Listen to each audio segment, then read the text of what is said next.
everyone, welcome to another Intermundo stream.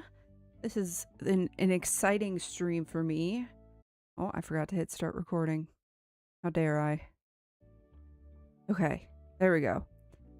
As I was saying, welcome to another Intermundo stream. This is an exciting one for me. This is the first time I'm going to try streaming multiple games on the same stream because it is Steam Next Fest time, which means there's a lot of cool Steam games with a lot of demos out, and I want to try a bunch today. I've got at least 6 that I want to try today. So I'm starting way earlier than I normally do because it's Sunday. I got the whole day to do as many games as I can. Like I said, I got at least 6 that I want to try. So we're starting off chill and easy. This one is called Little Corners. From what I can tell, it is a game where you place stickers. It's like those little... I mean, I don't know if you get these ads, but I get these ads sometimes where you get... It's for sheets of stickers where you get basically you get a background, and all the stickers are designed so that they fit in the background. Like, they make sense. The way they're designed, they make sense to fit in that background from like perspective wise. That was the word I was looking for. I couldn't think of the word perspective. And like aesthetically, obviously too. And you just get to put them wherever you want to. And this is like a game version of that. So I thought that would be a pretty cute game to start off with. So let's get in. I think I could turn the... what are the music audio options doing here? Let's turn that up a little bit. Everything can come up. Turn you to like 75.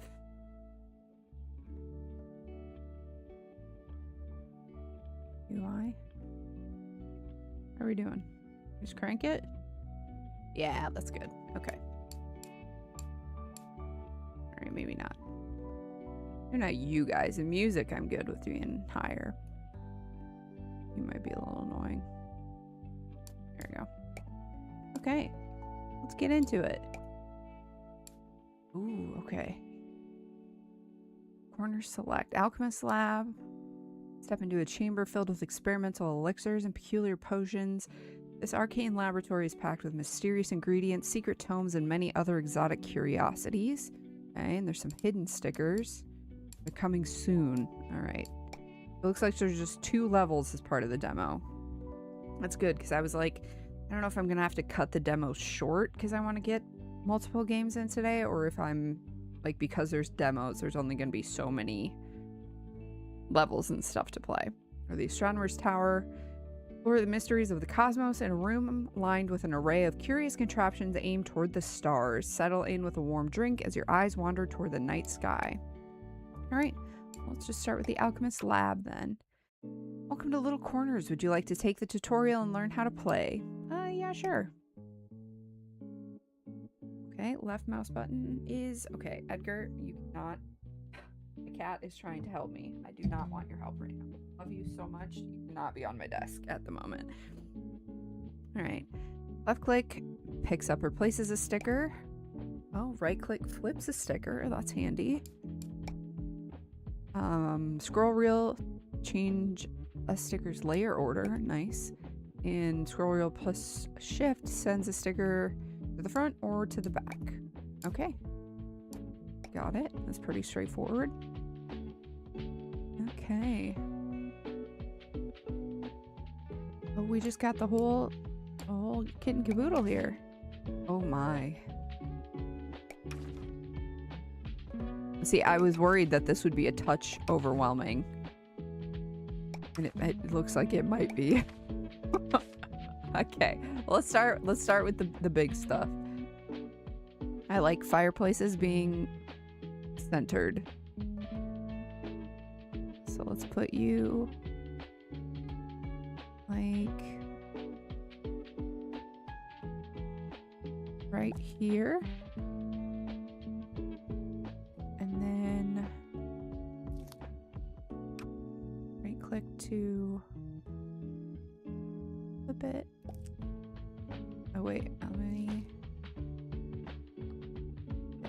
send it back so it's not trying to overlay that.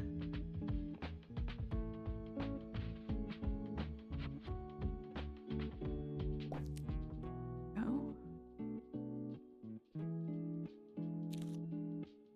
But you.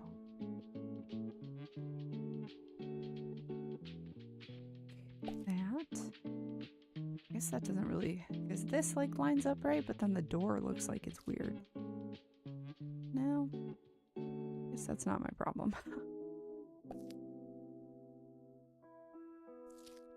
And a window.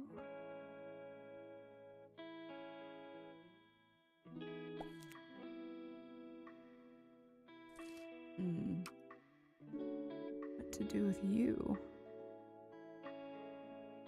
Go in corners? Do in my world, I guess. I don't know if you're supposed to. Maybe? Let's try putting you here.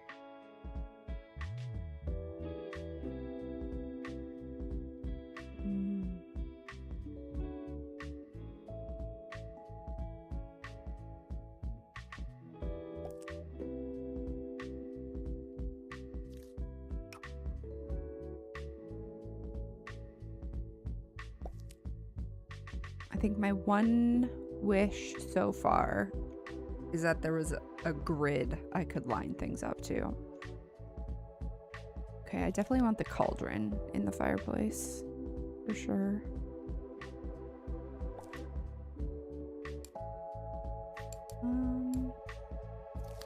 Let's do that.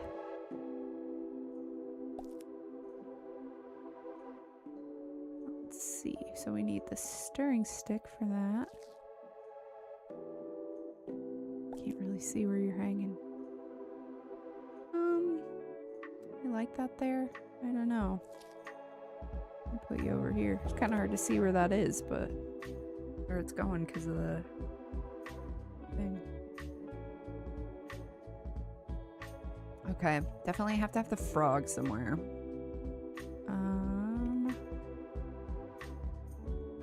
Some herbs. Is this supposed to be a rug? Like an entry rug? Dig that.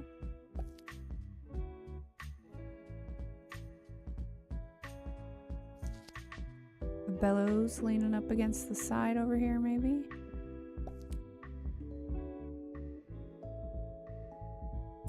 Can't figure out what these are. What are you supposed to be?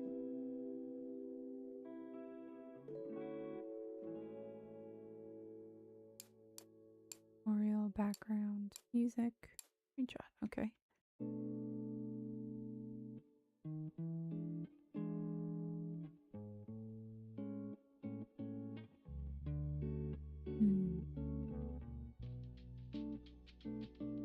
So we could have some herbs drying above the fireplace.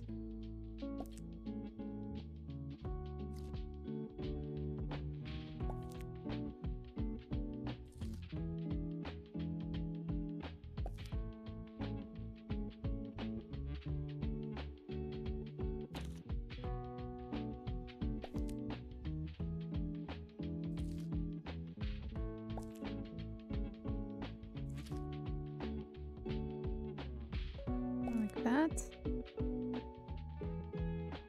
That works for me.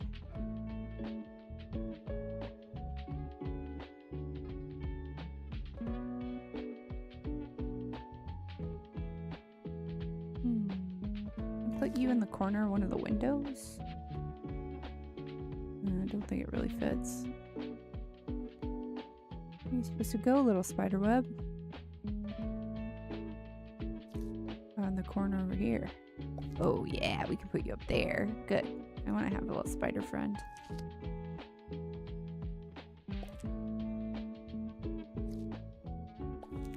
There you go.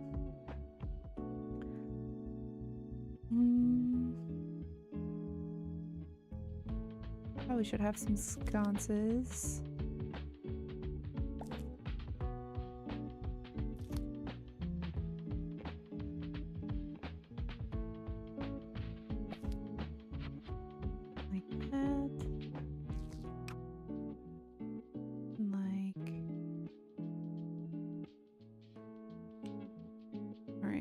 that far, but like that.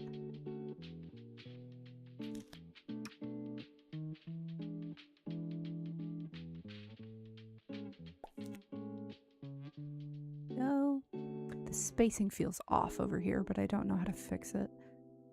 I also don't know what these are for in this, but that's okay.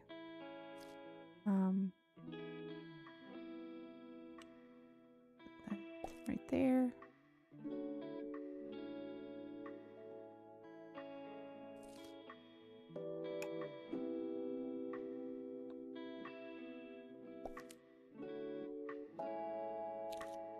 Little mouse friend. Okay. Leave. That's a lot of shelves. These ones seem to be like built into the wall? Question mark? And then these ones are on the wall? And then these ones are double thick. Like double-sided maybe? Alright. And the tables, trapdoor, sick, love it. Love the trapdoor. Definitely gonna put that in over here.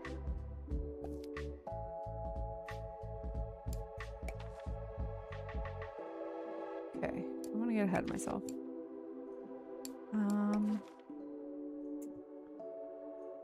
I want shelves.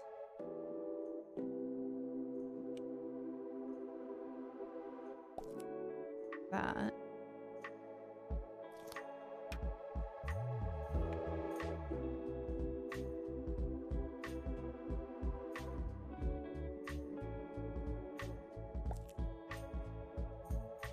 Not quite like that. So it looks like they're like tucked right under the... There, that works for me.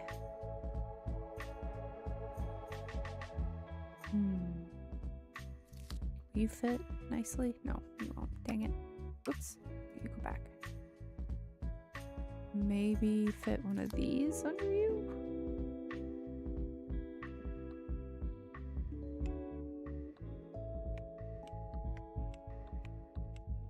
No, I want it on top of this. Hold on.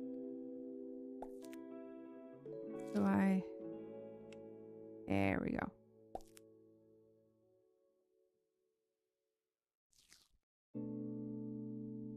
Just like the other ones.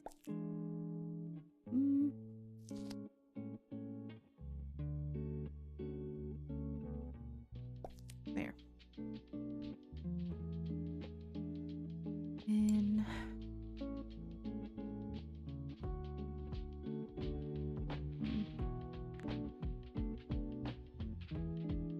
well, maybe a little to the right still.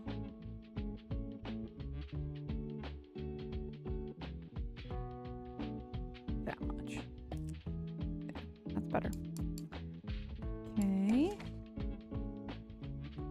Oh no. I really like some of these. I don't have a good spot for them. Troubling. Troubling indeed.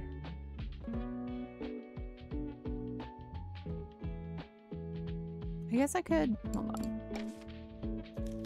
You go back.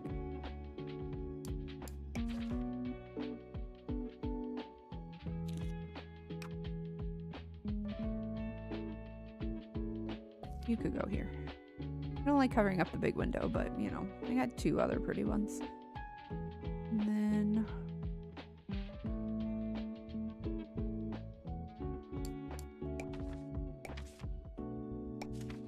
Oh my god, there's so much stuff!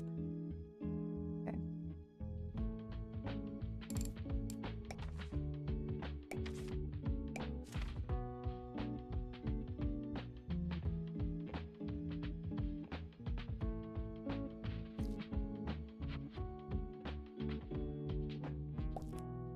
It's also brown. Very brown. I wish this table wasn't quite so big.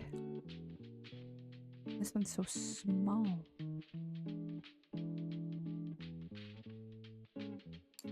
Okay, let me fill up the shelves I have with doodads for now. I think that'll make me feel better.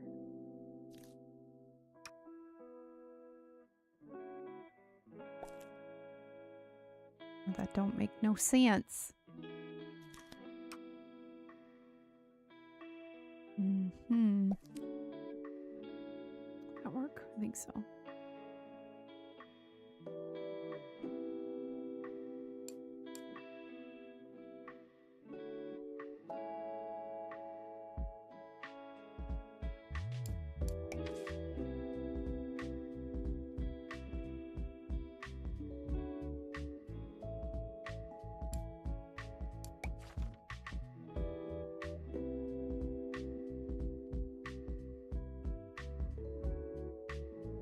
Oh, I could have a shelf full of that stuff. I might move you, little guy. Have a little critter corner over here. I said I need to turn you. You can be facing whichever way you like, bud.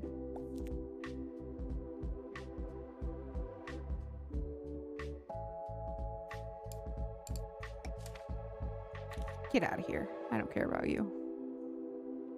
Or you. Ruining the vibes. Getting overzealous.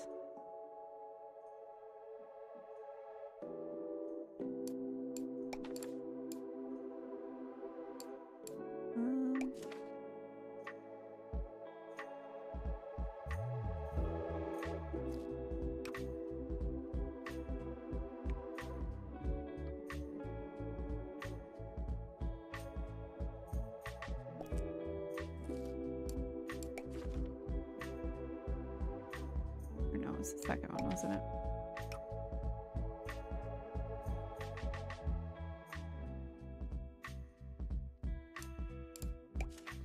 I'm just rethinking everything I put on from the first page now.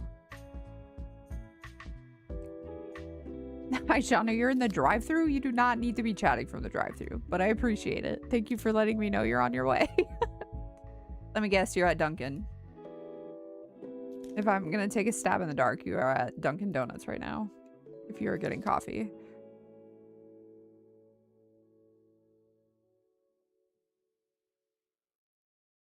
Yep, called it. Nailed it.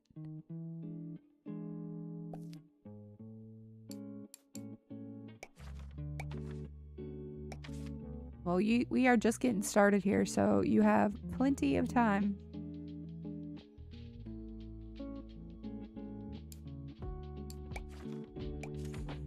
Oh, I can give the mouse some cheese. Here you go, bud. Really? No, hold on. No. How did I fuck up the door?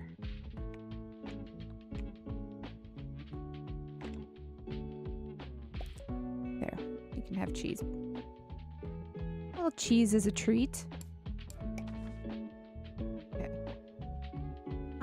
I kind of like the mix of books and potions.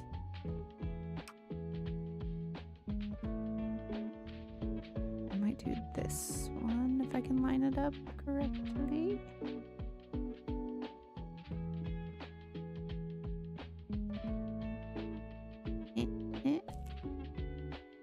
Looks good enough. Okay. And then see what else can I shove on there.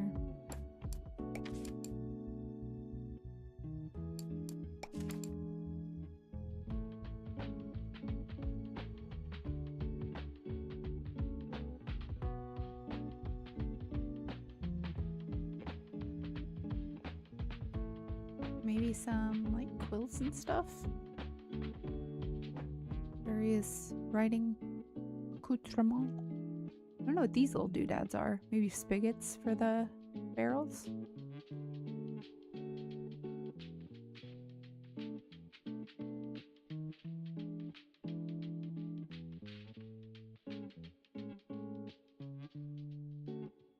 Ooh. Put some of these doodads over here. Mushrooms.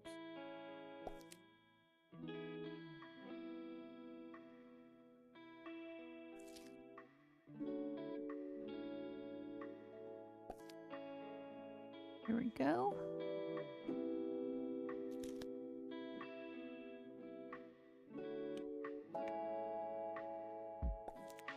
No.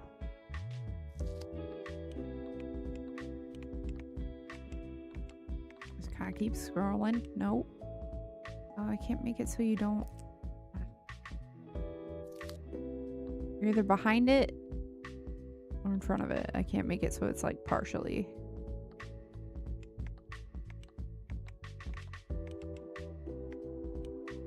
There we go. Well, beans. I'll put you right there. One with a quill in it. In front of you somehow? Okay.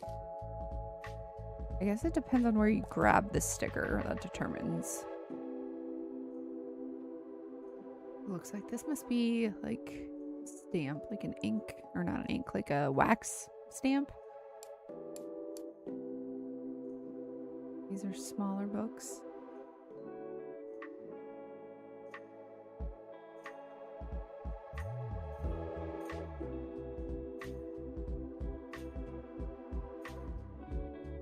Like a bag over there. Eh.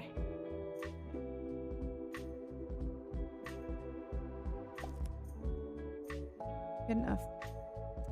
Good enough. Okay.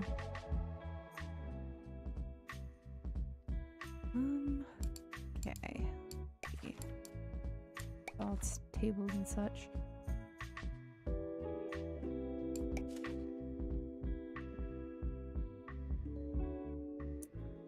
I think these will fit. No, that'll look very bizarre. I'll fit on here? Kind of. Oh. Damn, can't do it with those either. Okay. That's okay. But like, I thought there were like some like rows of books. Not like stacks, but like rows of books that weren't in a pre-made shelf like this. Am I going crazy? Maybe. Maybe I'm thinking of these?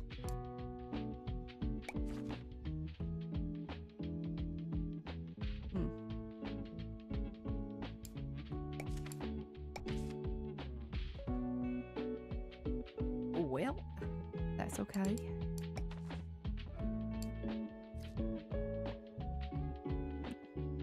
No.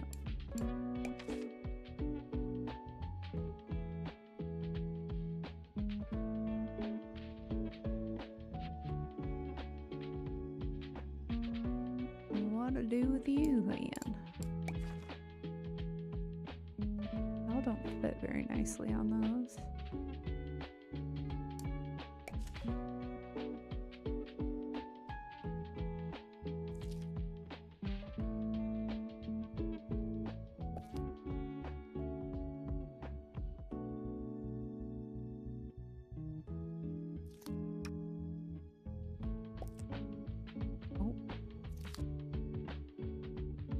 Maybe a little bit so you don't interfere with the side.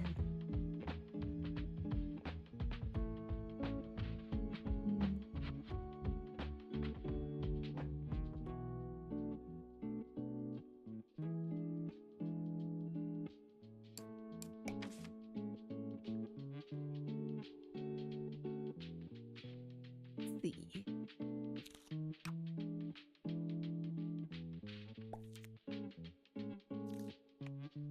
There we go.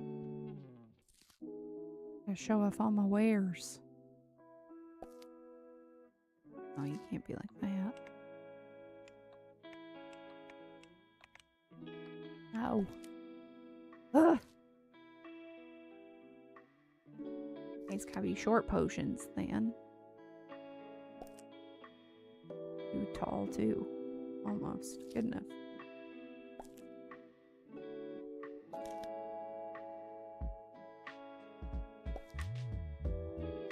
They're all a little bit too tall. Beans. I'll leave that one potion there. And then do Stack of books, maybe.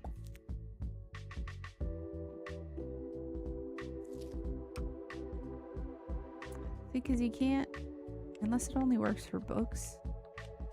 No, because you can't. That's a little frustrating. I gotta admit that the sides of the sticker aren't treated separately from like the bottom shelf on the bookshelves. I will admit that bothers me a little bit. Just a little.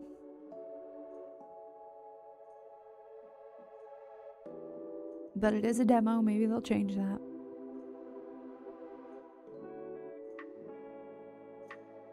Or maybe you can use these to a degree. No, because they're like too big. Oh, that makes me rethink this whole shelf, I gotta be honest.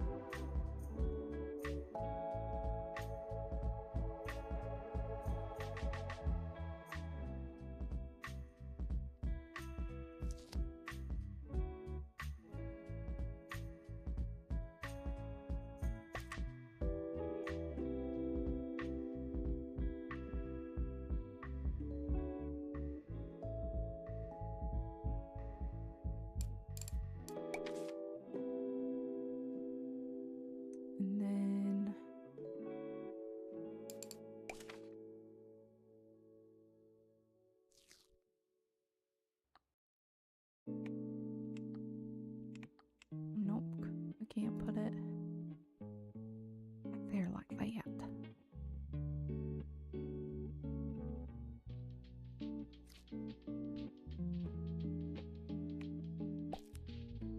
There. Good enough. Okay.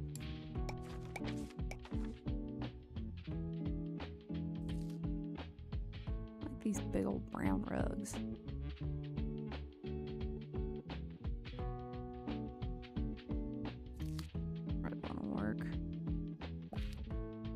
There.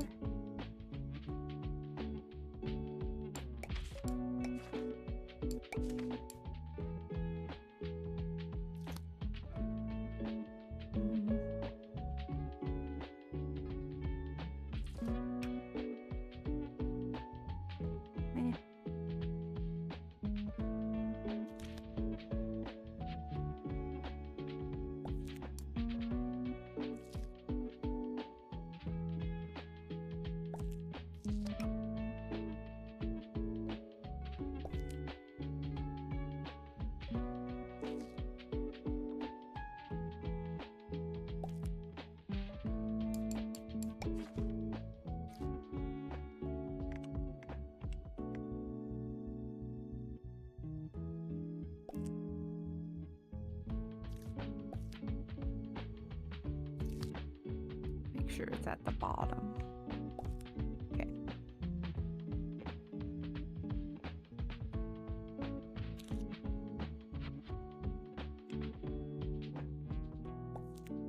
Here. And then that's just gonna be covered with nonsense.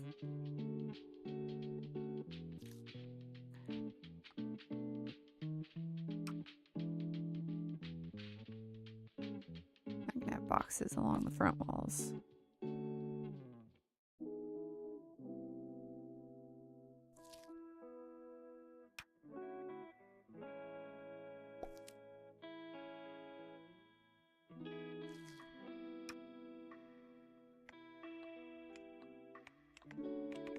Uh-oh. There.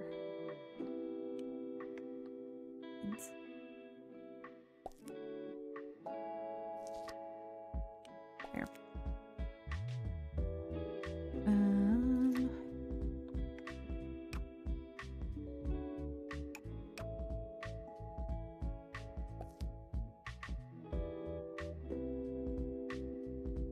Some shorties over here.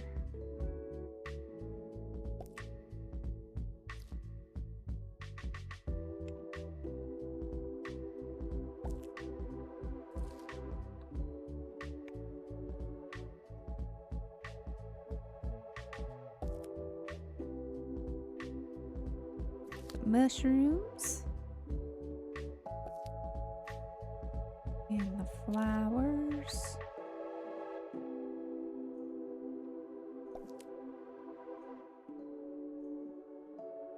Let's do the big green leaves. I can get it in there. There we go. Okay, what to put on the table? Oh, I gotta get a cauldron in here.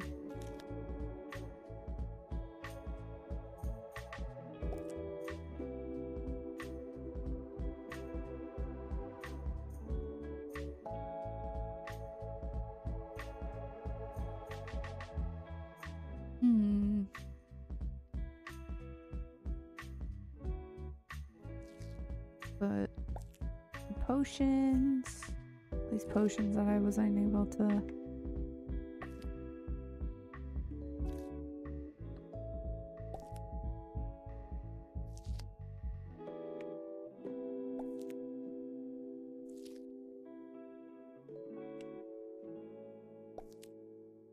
Stack them up in the corner. That's how I do things. Stack them up in the corner. And then all the books and stuff.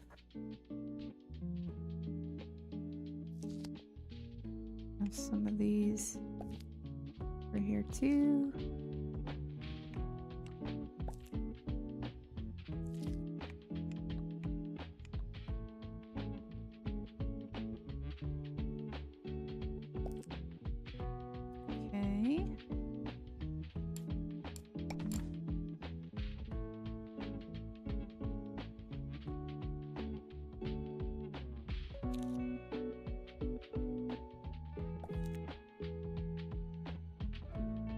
Make it look like something's going on with that pot over there.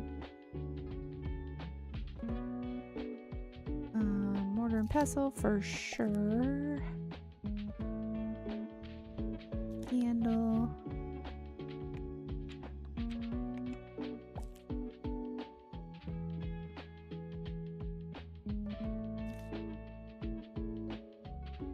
I'll put you here. I'll put you up top maybe. Top of that. There. I like that. Cutting board on the table. Yes. Ooh.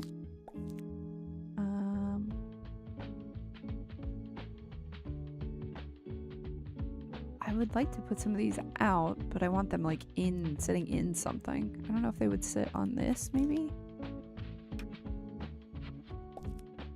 Try that.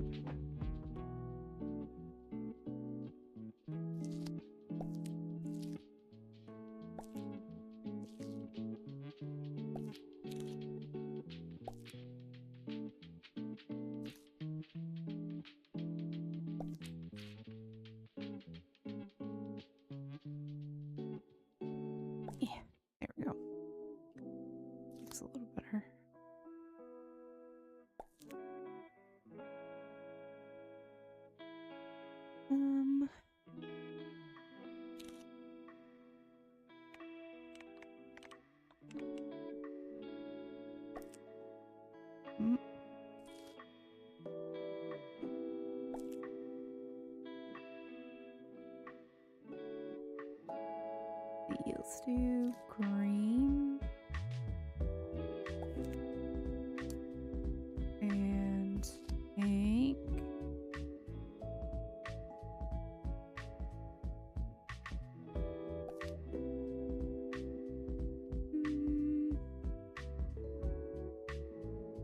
It's like darker blue.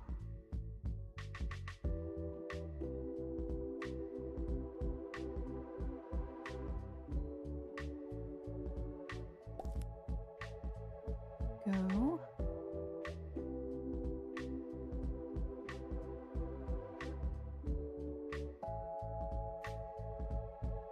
Got beaker.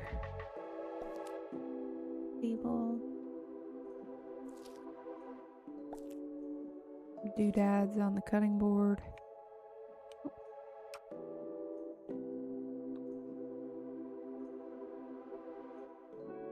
It's too big of a doodad.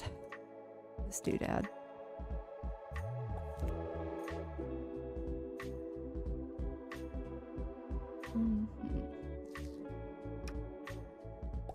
Snippers.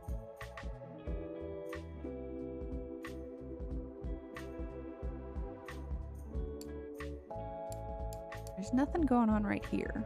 But I feel like there needs to be like a walk space, but nothing going on there.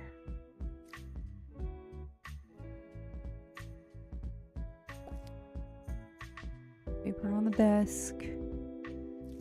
Like a book sitting here.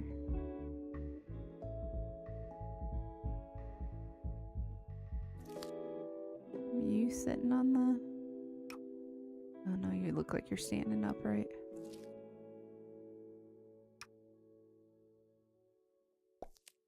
That's sitting there too. Oh, I can have a barrel sitting here.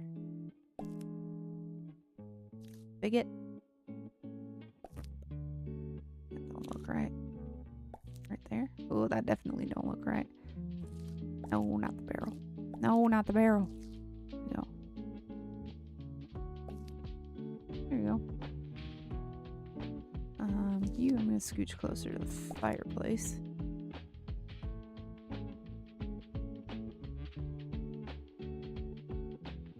Ooh, I'm gonna put one of these doodads on the desk too.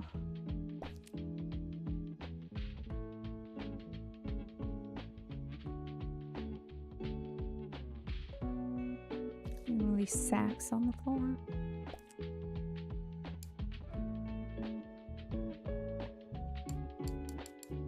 If anything else tickles my pickle.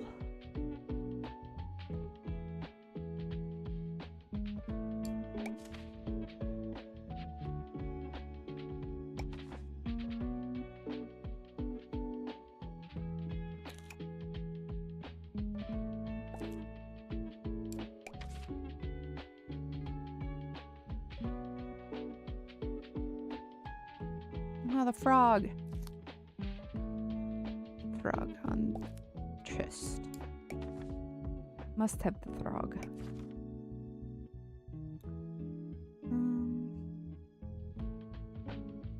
Maybe this is like a little step stool.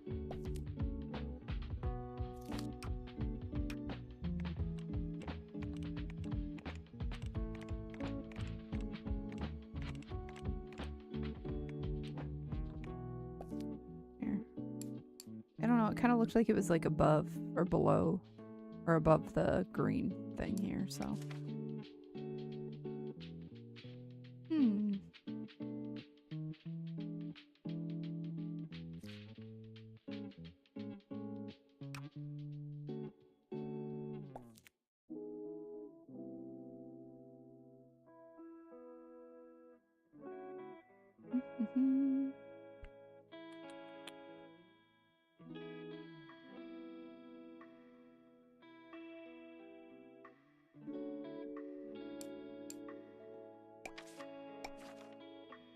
I think that's pretty good. Oh, I like it.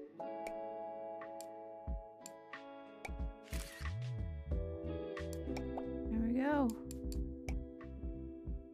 Oh.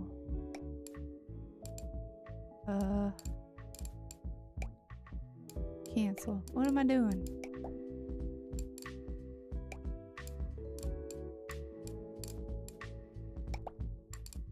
Save. This is the alchemist. Save that. There we go.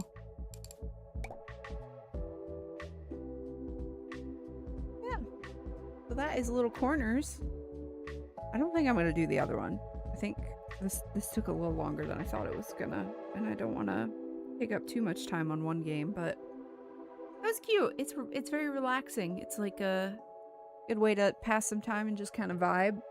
I would like it if it had like a snap mechanic, especially when you're placing like these ones where it's supposed to like fit into a specific thing. And also if it had like a snap to like the edges kind of thing too. But yeah, overall, very cute, and I enjoyed it. But I'm going to go to a little BRB screen and switch to the next game, which is going to be Winter Burrow. So I will be right back.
Okay, whoops. Sorry. I have to get it to capture the new game. Let's see. No, that's not how I do it.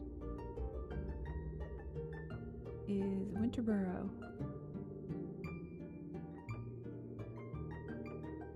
There we go. Yeah. Spiders, yes.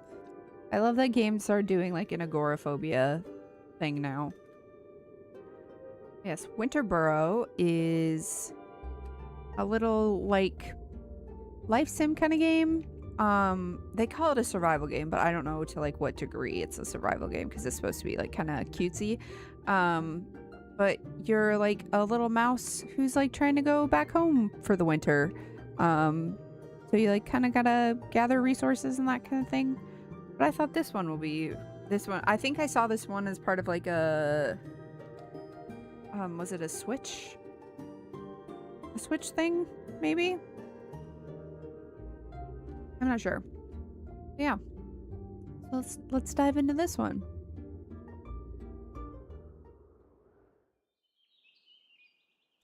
The Burrow was mother's and father's dream home.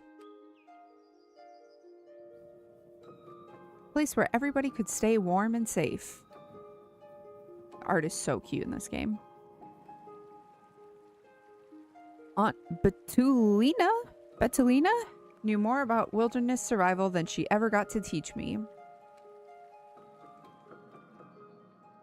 It didn't last. The wilderness seemed to worry my parents. The promise of the sprawling city didn't disappoint at first. The only jobs were in the mines, and they were hard on my parents. They almost earned enough for the tickets back home before they passed. Oh. I sold everything, packed my bag, and left for my true home. The old burrow, now barely recognizable. Why hasn't Aunt Betulina kept it in shape? Oh, so you're actually fixing up your old home. Okay.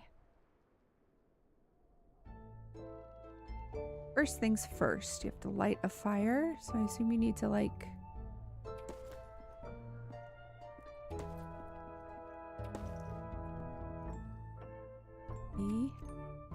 The home's old fireplace is flame long extinguished by time. With a few twigs, you should be able to light it and warm yourself a little. Okay. Crafting unlocked. You've discovered something new. Visit the designated workstation to gain further insights. Oh, this art style is so fucking cute. I have to craft a sandstone axe. A rugged and dependable cleaver, a good choice for those who value function over aesthetics. So I need a stick, a rock, and a bundle. Okay. How do I repair that? Oh, I need a bunch of things. Okay. Oh, man. Oh, man, this is gonna be so addicting when it comes out. I don't have anything in my storage. Okay. Let me go outside. Anything in my... Okay, I need the rocks.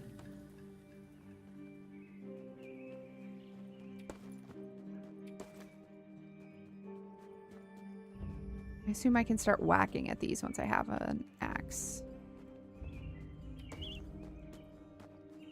Oh, I have enough stuff to make that. Well, let's go do that.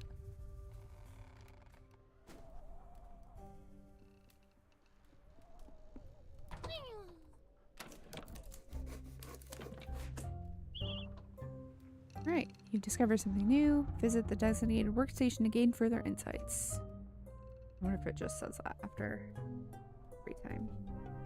Okay, now I need to make a place to sleep. Craft a simple bed. Oh, flax fiber. Okay. Like that.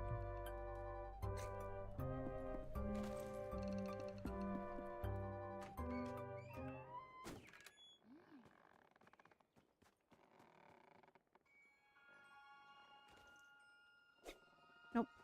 Okay, can't do anything with that. What about you? I need my very best shovel if I want to dig here. Okay. Got it. Oh, music was starting and then it stopped. I don't know if time passed or what happened there.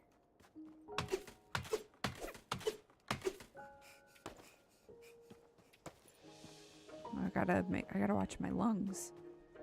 And that looks like the fire will go down if I'm getting too cold, maybe?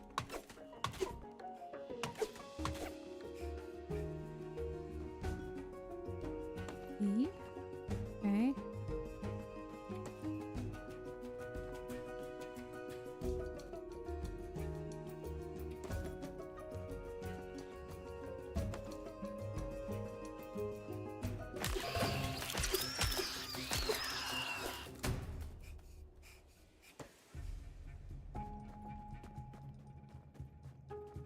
There is combat.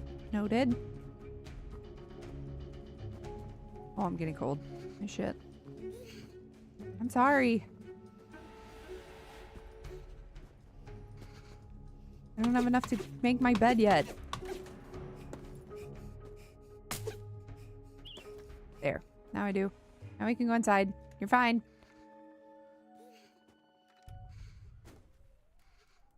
See, all better. You're fine.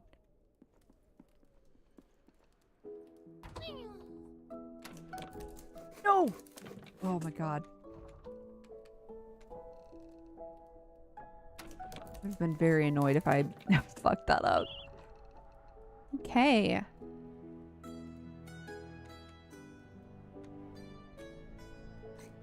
Okay. Didn't I just build a bed? Place this. Ooh. I'll place it. I mean, fuck, I want to put it right by the fire, honestly.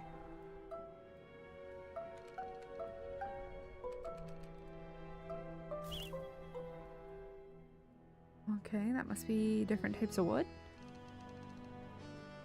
Place to knit on. Groove dusty armchair. Okay. What do I need for that? Okay, I need 3 of those fancy wood, 4 sticks, and 10 those. So what do I need? I need more of that hardwood. Okay. How do I put stuff in my inventory? Look at my little clothes. Shut your mouth.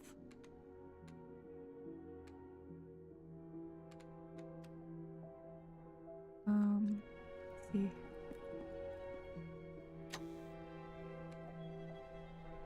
Oh, I can just eat that? This meat carries a distinct, almost vegetal aftertaste. An old mouse's tale says that those who eat too much leaf beetle meat are in danger of their fur turning green. I don't believe you. Maybe I should just eat it. Alright. I don't know if I liked that, but it's too bad.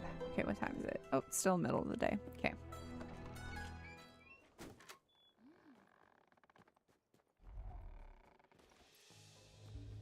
So I need to find more of these. Okay.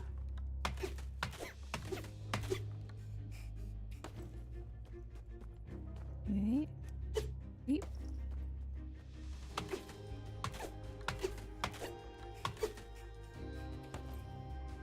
Go.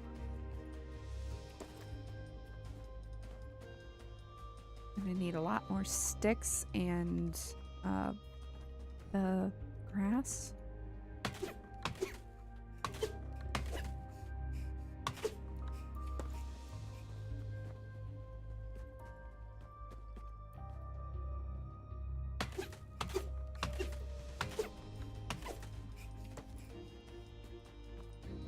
Okay, what's this?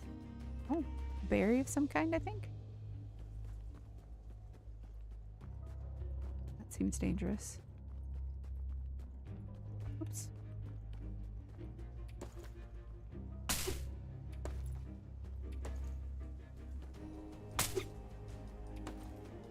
Or is it just water? Oh, it's just water. Okay.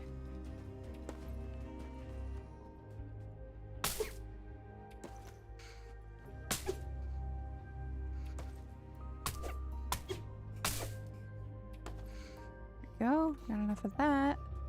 I need more sticks.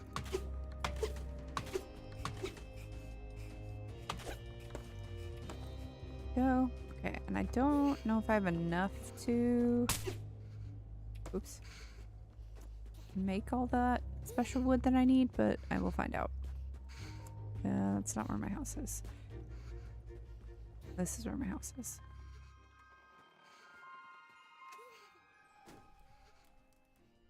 See, you're fine. You're fine. Okay. Oh, perfect. Nice. Get that. Get out of here.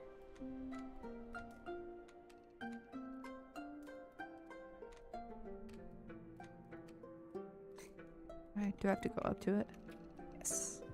Okay. Woohoo! Oh, and then I can make myself clothes! Fuck, this is so cute. Now I need to make that. Oops. I didn't mean to do that. Oh, sorry. Yes. Nice. I have to make a sweater. I need to make yarn. You make 6 yarn, which means... Oh.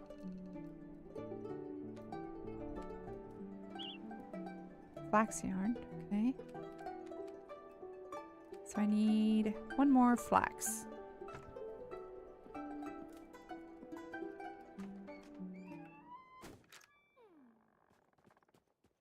I'm loving this game so much.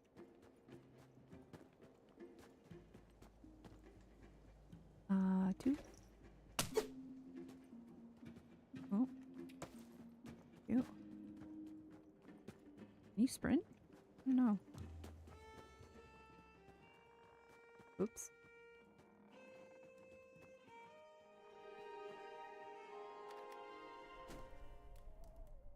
Why do I have 2 chairs? That feels like that shouldn't have happened. And then... No? Oh, I need twice as much. Shit. That's a coat. What am I trying to make? Hold on. Linen coat. Okay, so I need...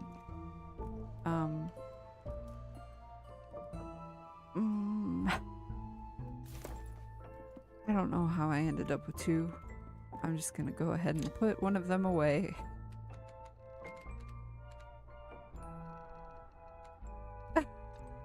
I don't know. I don't know how that happened.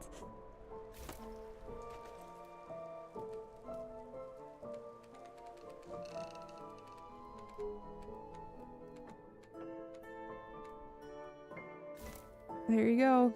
Okay, let's go get some more flax.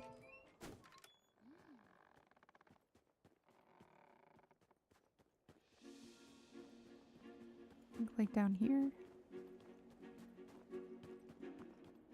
So it takes 2 flax to make 1 thing yarn. Oh, I have to be.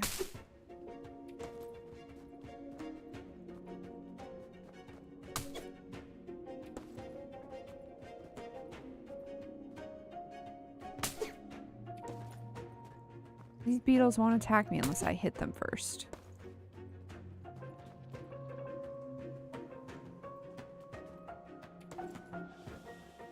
I will just leave them alone for right now.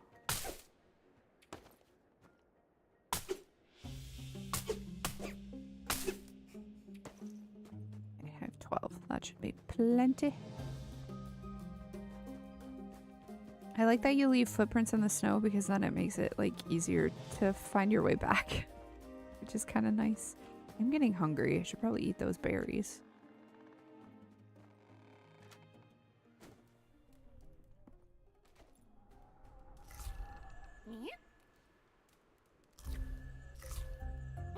No. Oh, sorry. And itchy eye. Okay. And then start knitting. 1, 2, 3. I can make it a coat. Hell yeah.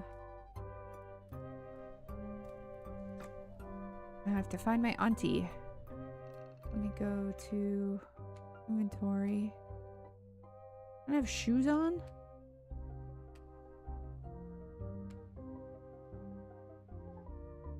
City shirt. Fits like a glove but barely retains any warmth. As exemplified by this piece, city fashion prioritizes personal expression and experimentation.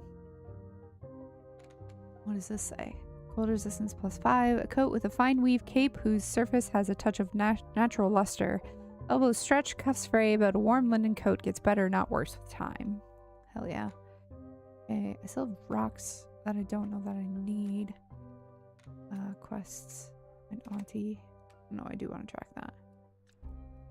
And then, how do I have that? Guys are not equipped. Oops.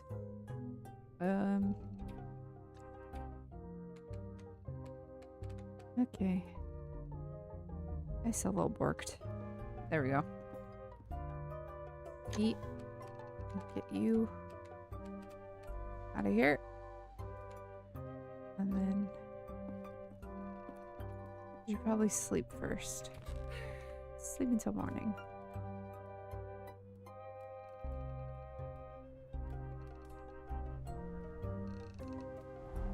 Here we go. Oh, it doesn't refill your hunger. Noted. I have to find Auntie. Where the hell could she have gone?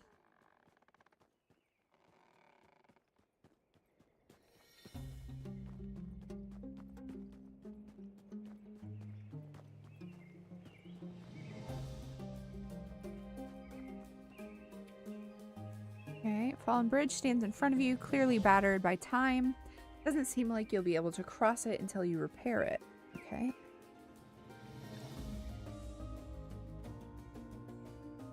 Hi, Shanna, welcome back. I'm playing the Critter game now, which is very cute, and I really want to play it when it comes out in full because I'm having a lot of fun.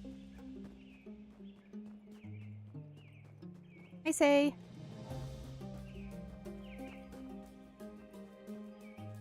Okay, how am I supposed to find my aunt? Alright, you guys won't bother me. Ooh, I think I need that.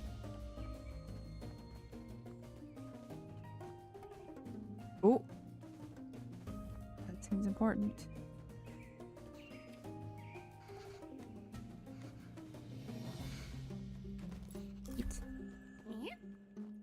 That warmed me up a little bit too.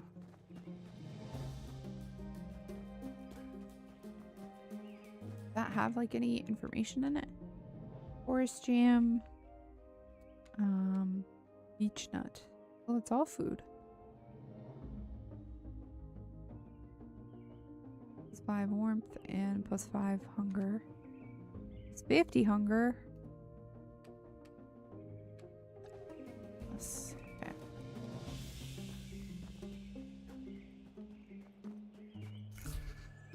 Oh shit, I didn't mean to eat that yet, but I'm getting cold. You are a tiny mouse in this game. Your family moved away to the city. Oh. And your parents unfortunately died working in the mines in the city. And what's this? I'm getting very cold.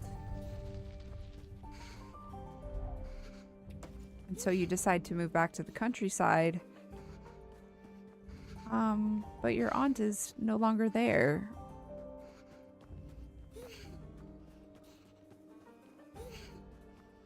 And so now I'm trying to find her, but I'm getting very cold.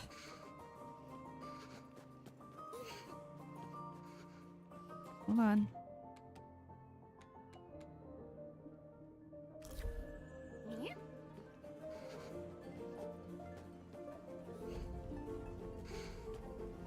I'm gonna die. Oh.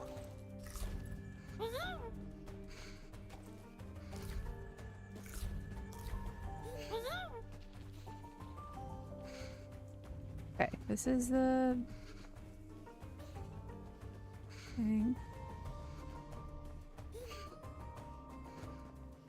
How am I supposed to know where she is? The art style is very cute. I'm very enamored with it. Oh, please. Where's my house?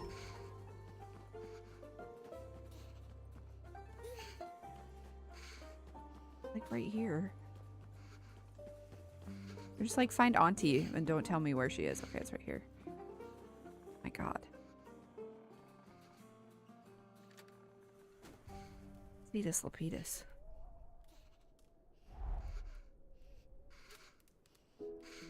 Ugh.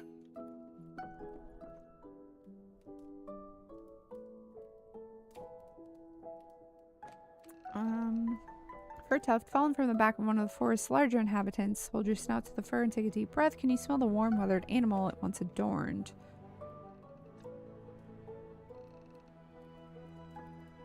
Can I?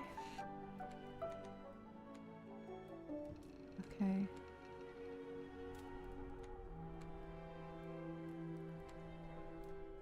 Silk yarn. Ooh. I'm gonna make more. Let's see. Let's, craft all. And then I'm gonna make a hat.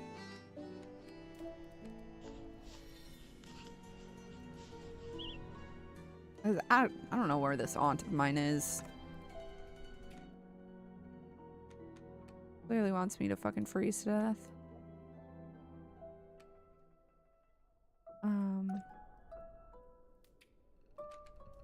Get this shit out of here. And then, how much more?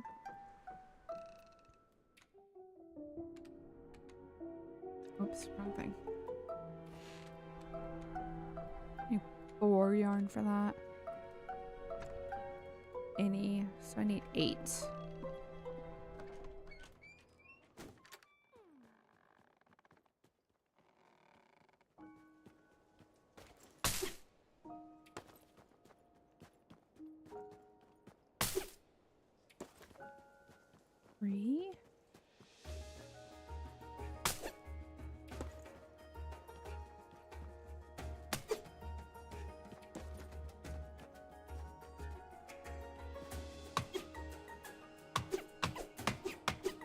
Oh, nice. I wondered if that would happen.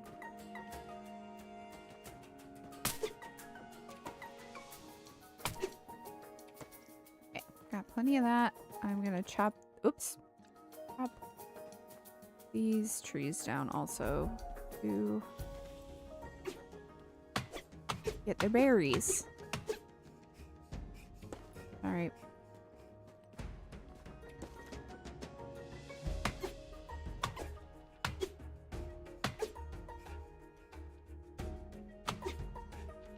There we go.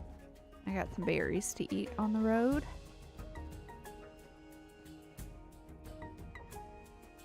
I think I need a shovel for this. Yeah, good stone shovel. Yeah. Okay. Make all of it. Make me some fucking pants.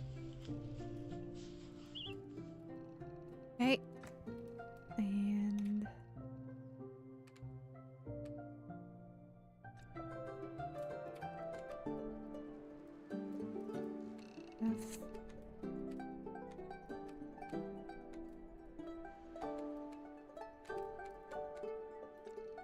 let's see, can I move this to what the fuck? Damn it. I keep accidentally picking up my chair. Make anything helpful? No. Can I make a shovel? No. Okay, well. Over here. Place to rest. Stairs. Beans.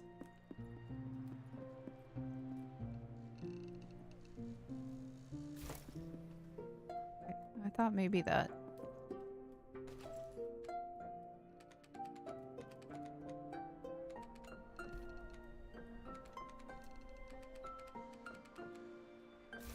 There. Okay. Is there any clue as to where my aunt went? When everything's ready, it's time for my auntie, if you recall correctly, she used to live east of here across the wooden bridge. Okay, so I have to repair the bridge first. Okay, thank you. Good job, Ellen. Good job reading the fucking directions, you ding-dong.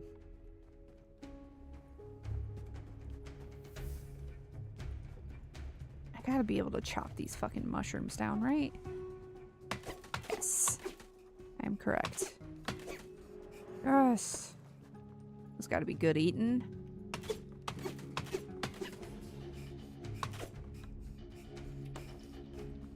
Okay. Stay away from me, demons. And then track that. Okay, so I need to make wood and rope, which I need this shit for.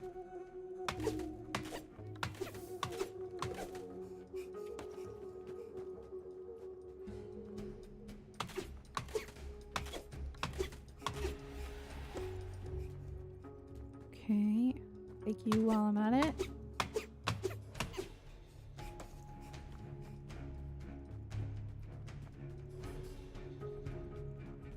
Let's see. I think I need flax to make that rope.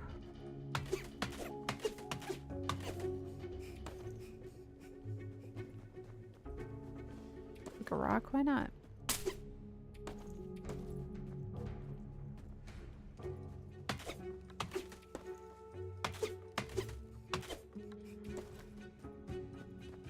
Okay.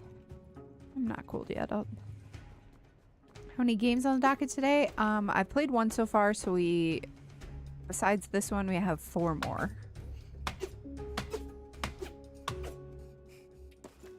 There we go.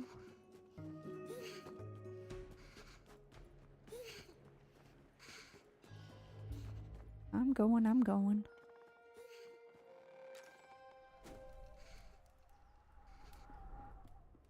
Right. Let's see. What does this tell me about it?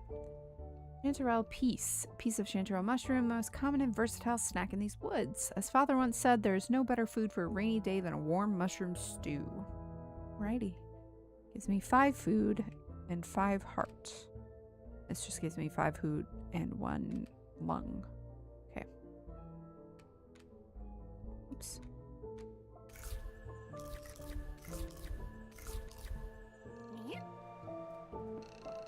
Okay. So let's make... I need 5 of these.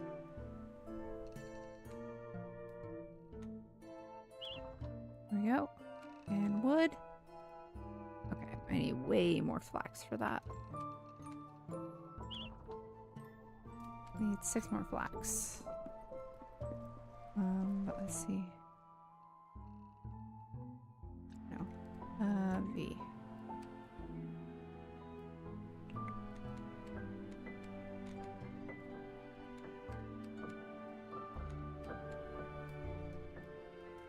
Go.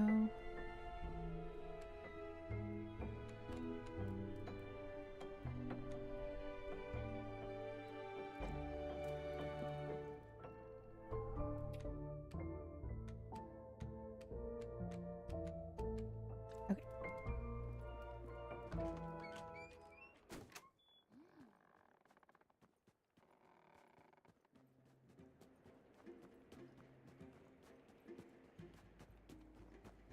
See. I think the plants like reset every time you come outside, but maybe I'm wrong. You give me flax? Or are you just part of... Nope, you're just part of the environment. Okay, got it. That's 3. Oops.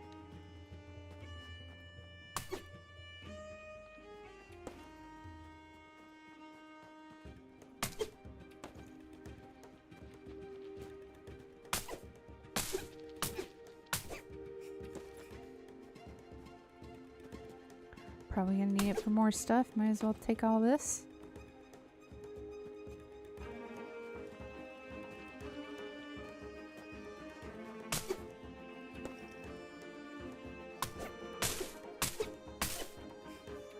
That's a lot of it. Getting cold already? Shit. Maybe you get cold faster if it's dark. That would make sense. That's how it works in the real world, because it's cold out.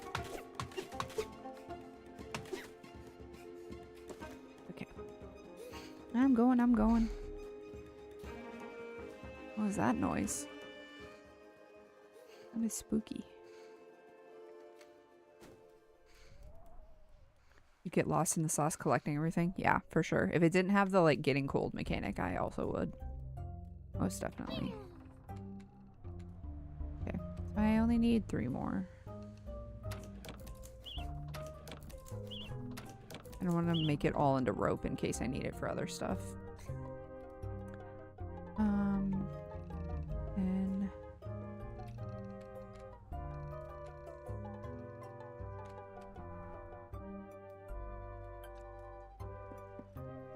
fully warmed up.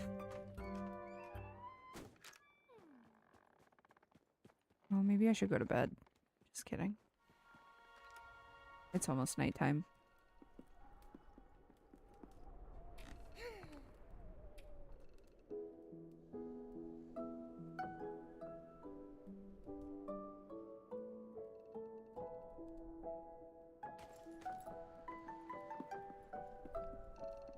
Here we go. Let's go find Auntie.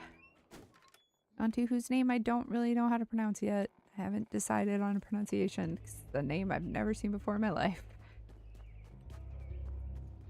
Oh, what's with the ominous music?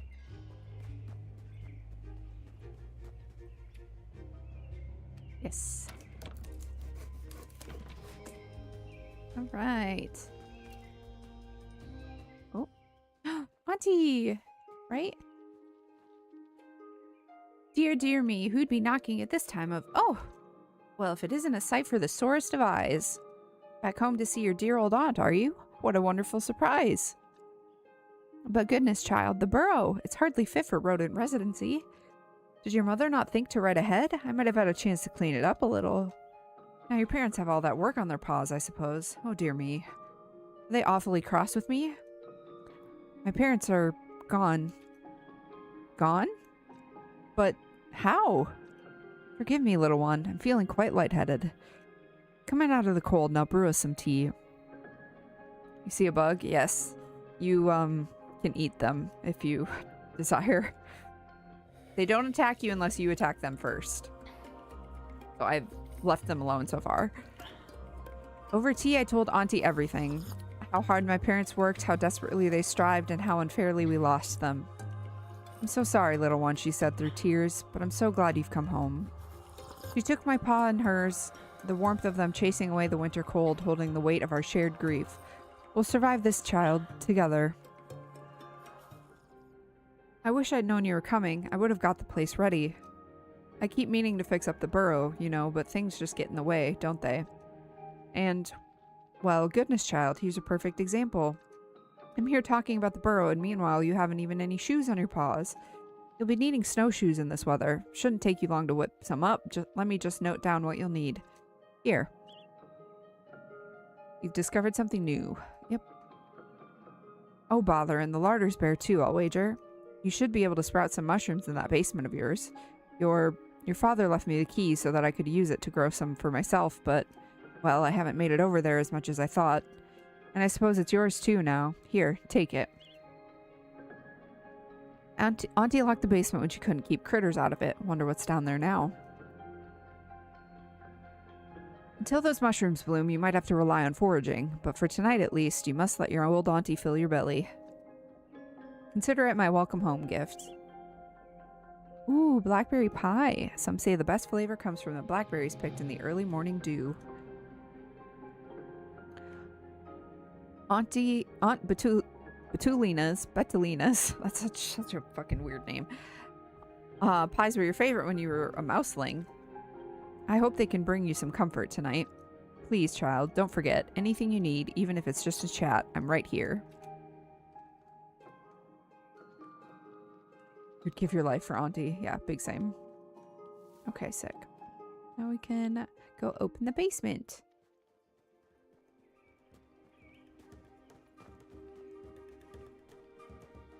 And make some fucking shoes.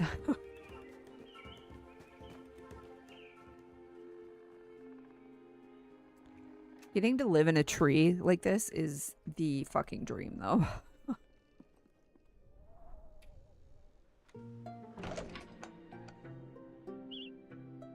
Woohoo! Bag of chanterelle spores. Remember planting mushrooms with Aunt Betulina. You were gone long before those spores could bloom. Ooh. Stairs are completely overgrown with mushrooms. Clearing it up is a lot of tedious work, but nothing is impossible with enough snacks. So I need a bunch of different kind of rocks. And a couple kinds of snacks.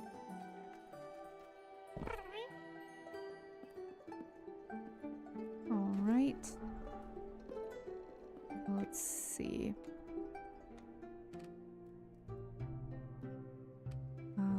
I want to make the snowshoes be... Ah! I just need rope. Perfect.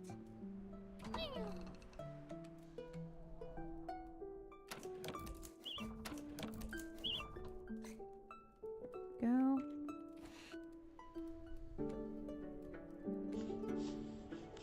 Ooh, 10 plus 10% movement speed? Hell yeah.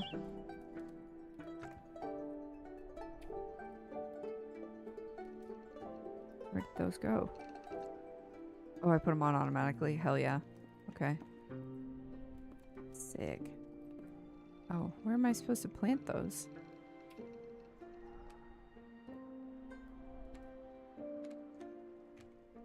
Maybe I can plant them? I just can't access the rest of the basement.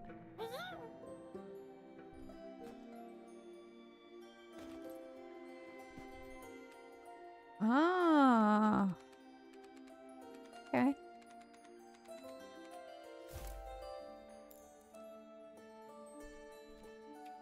Oops.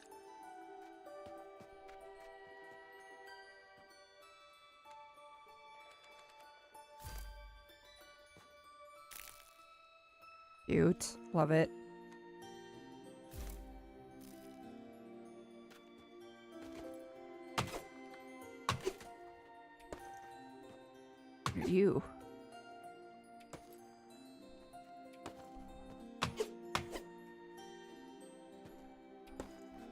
Oh, just crusty dusties. Oh, no.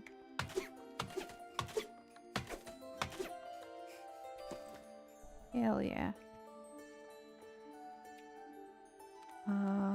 Shrimp mushroom. True to their name, these little crimson mushrooms have a curiously fishy flavor. Interesting. Garlic parachute mushroom.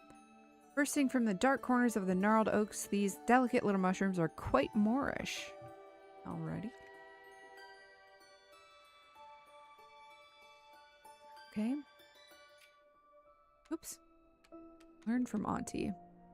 There's so much to do, but you're on the right track. As long as Auntie is here, you'll be fine. What else am I supposed to learn from her? I have to go talk to her again?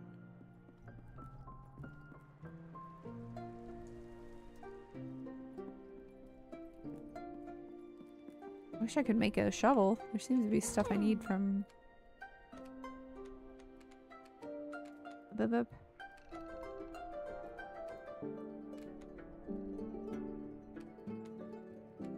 Chair, a table. Okay, what do I need to fix this? Oh, just another stone? Well, shit. Fucking do that right away.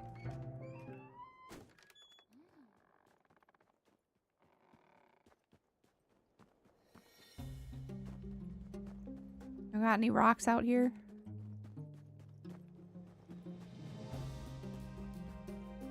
Yeah, we got rocks. We got rocks for days.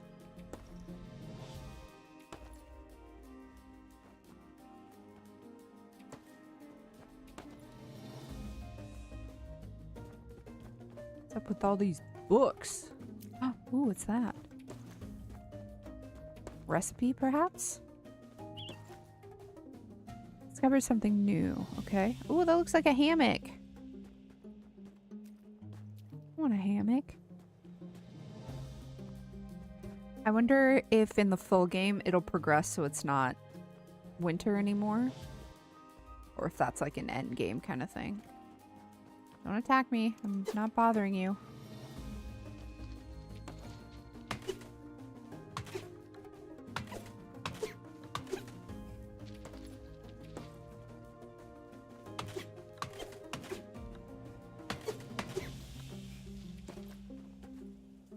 Oh, that's part of the environment. I can't touch that.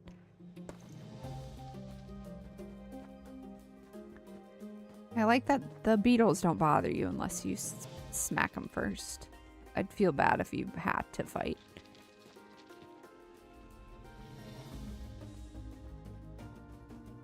But you don't have to. Oops. Oh. Oops. No, damn it. I can eat. There we go. Okay, I'm going back, I'm going back, I'm going back, I'm going back.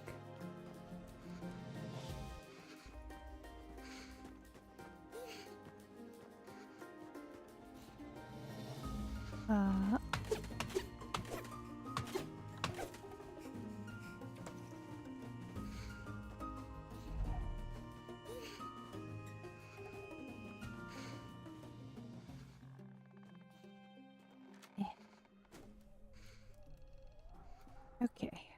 There's this. Oh, my inventory's full for Pete's sakes. Let's see. Oh yeah, I can repair the U. And I can cook. Can I cook? Ooh. Roasted chanterelle. Roasted spider, roasted ant, roasted wood beetle, roasted leaf beetle.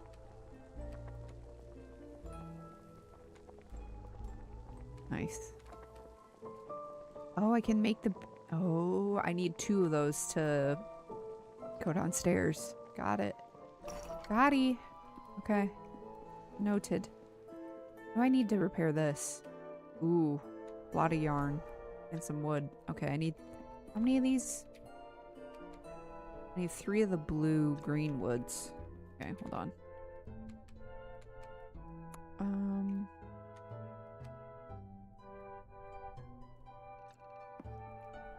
Let's do...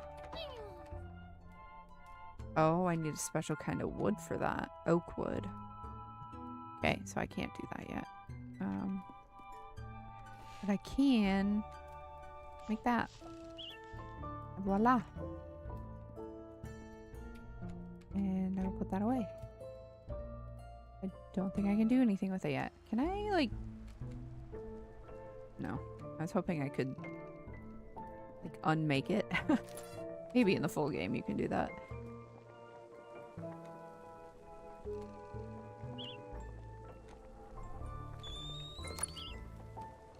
And then... Nice. Oh, I accidentally ate that jam, but I don't have blackberries anyway, so that's fine. Let's see. I want to put that away so I don't accidentally eat it.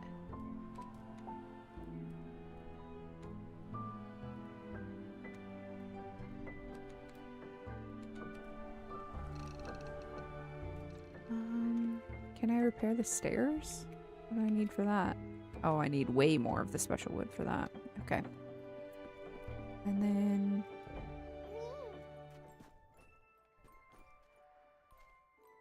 So how do I get the fancy rock?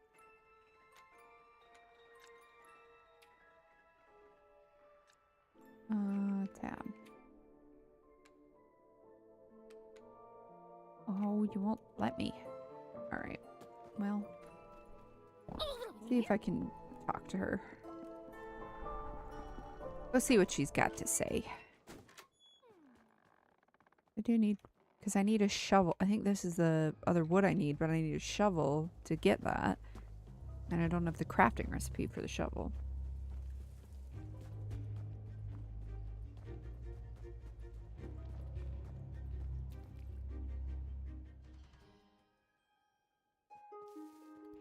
Hey, girl. Here to visit your auntie again, are you? It's good to see you, child. How's the Burrow faring? Come to think of it, how are you faring at the Burrow? It was looking quite bare the last time I visited. Building furniture is easier than it looks, you know.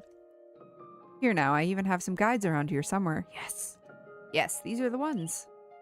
Crafting unlocked. Okay. They're only simple, but they'll be enough to get a young mouse all set up. Take them back to your old crafting table and they should come in nice and handy. Oh, teach me how to make a shovel!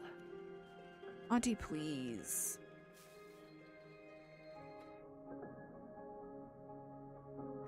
I probably have to make those.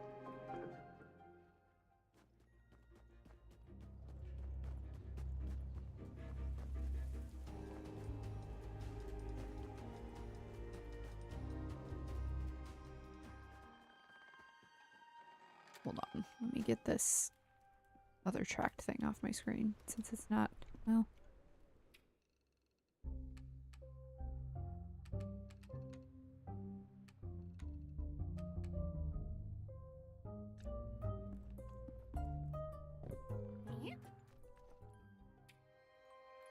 Track.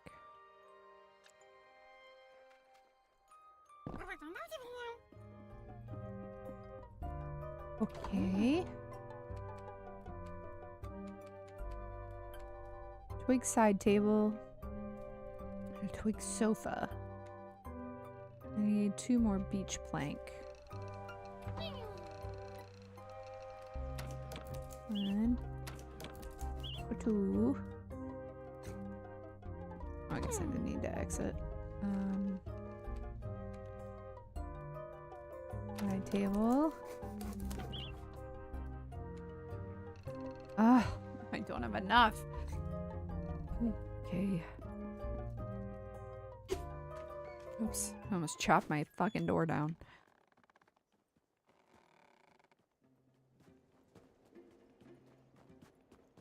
Is there more wood up here? It's spooky. Getting hungry. Well, that's pretty good.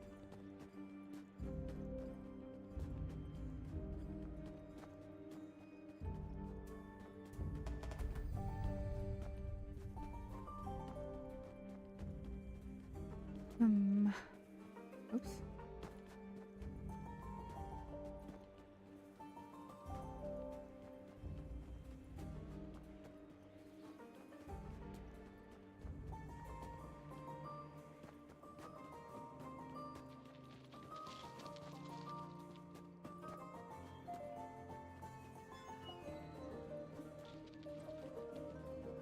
Where's all the wood at? Come on now. Don't be stingy. Damn it, now I'm getting cold. Let's warm up again. Since I'm right by the house.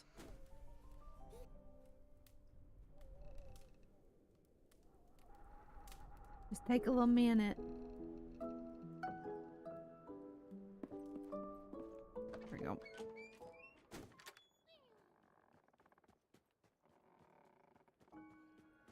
Maybe down over here. There we go. There's some.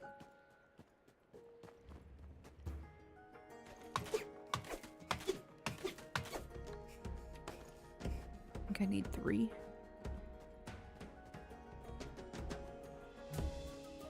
Nice.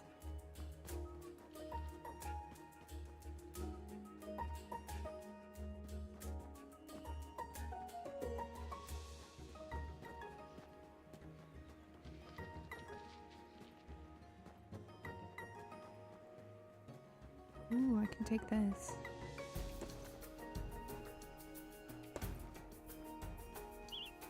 Oh, my inventory's full. Wah, wah.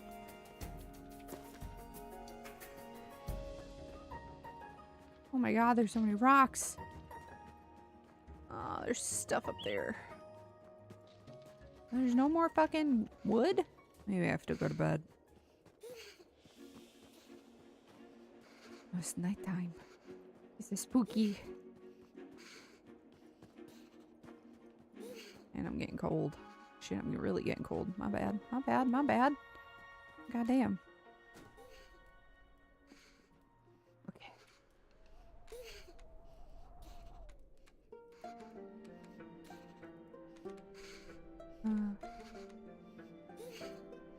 Here we go. And then I guess... Let's see.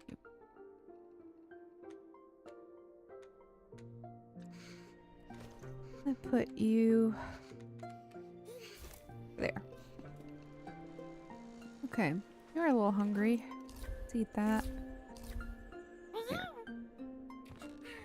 And go to bed. See if there's more wood in the morning.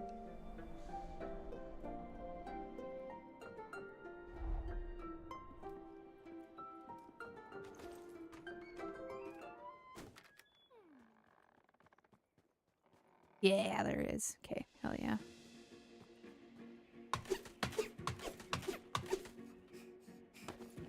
Hell yeah.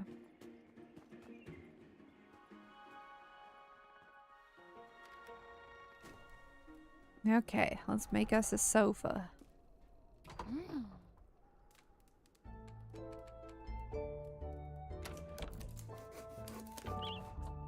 Beautiful.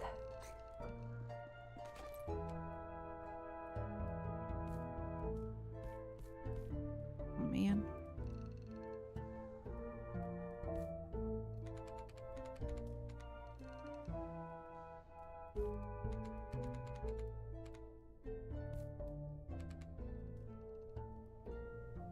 I'd like it to be.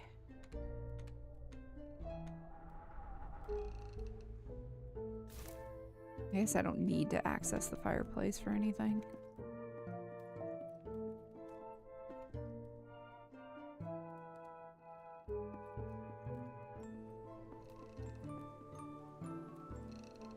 Oh, I can knit on the sofa too. Okay. Hell yeah. Well, Auntie, what else you got for me? Will you teach me to make a shovel, please? That's all I'm asking. But it's warm as fuck in that tree trunk. Hashtag jealous. Yeah, it probably is. You're probably right.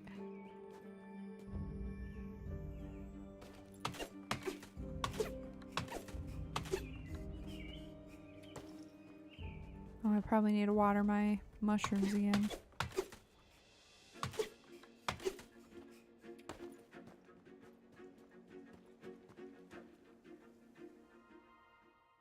auntie. Hello there, little one. Goodness, are you okay? Your paws are shaking. You been eating properly? You can't exist on raw mushroom alone, you know. Oh, girl, I've been cooking. Let me fetch you something. I'll only worry about you otherwise. Yes, a good home-cooked pie should do the trick. Thanks. Blueberry pie. Many bakers save the first pie of the year for someone who's been working hard or grieving quietly. Oh, that's sweet. Could make your own, you know. There's a decent stove in that burrow when it's up and running. And a nice hot meal will fill your belly far faster than raw ingredients. You'd be surprised what a quick roasting can do for a simple slice of chanterelle. Girl, you have no idea. I've already done that. Can I talk to you again? You could cook on your own, you know. Yeah, I already did that. I have to like go and cook something now so she knows that I can cook.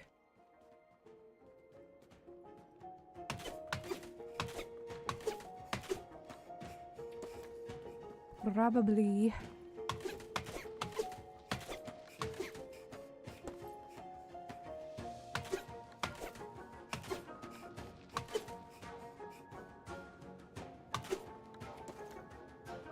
Eight of them's probably plenty. If I glitched it out somehow because I repaired the stove too early, I'm gonna be so irritated.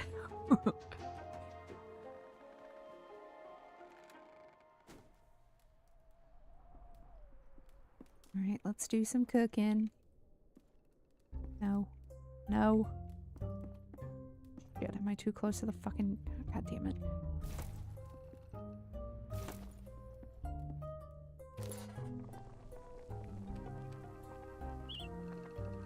There we go. Let's do...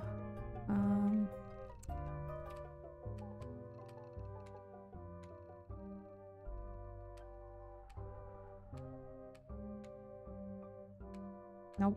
Stay there. And then 5. God bless.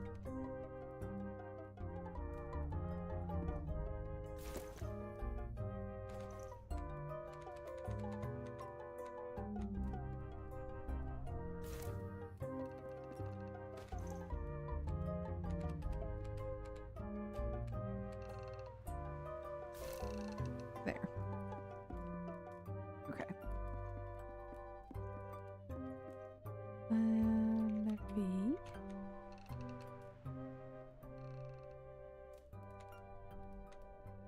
that.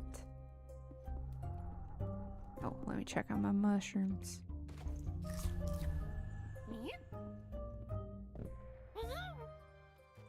Yep, gotta water them.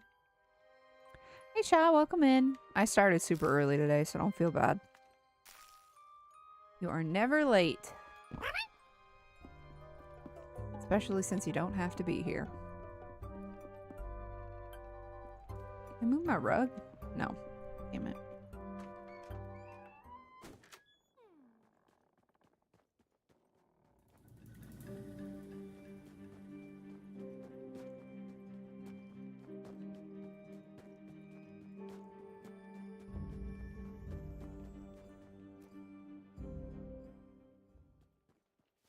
Got any new info for me?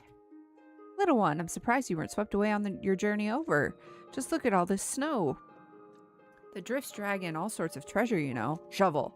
Yes! If you know where to dig for them, that is. I used to spend entire days as a young explorer out digging through the snow. But things were different then. Still, look at you, child. Bold as a stone and out in the blizzard. You should build yourself a decent shovel and see what you can uncover. Let me write down some instructions for you. Let's go. Okay. What's this game about? This is like kind of like a cutesy survival sim where you play as a little mouse who had moved away to the city and is now moved back to their family burrow, and has to like rebuild it and basically get used to living in the country again after their parents passed away in the city. And so your aunt is like the tutorial person. It's very, very cute. I don't know, like, cute. What do I need? 2 sticks. I can go get those. The art style is adorable. So far it is very chill, which I love. Because, like, there's beetles that I think will attack you if you attack them. But you don't have to attack them. Because there's, like, berries and mushrooms that you can eat. So you don't have to attack the beetles if you don't want to. I have elected not to, because I don't want to deal with that.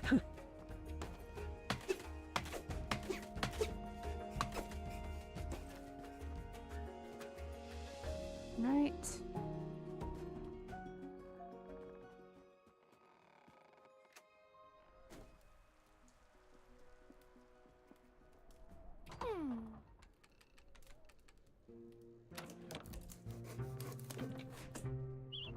Woohoo.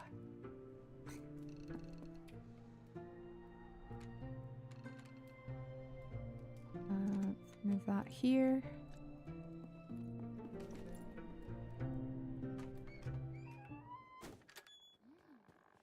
You have been bothering me.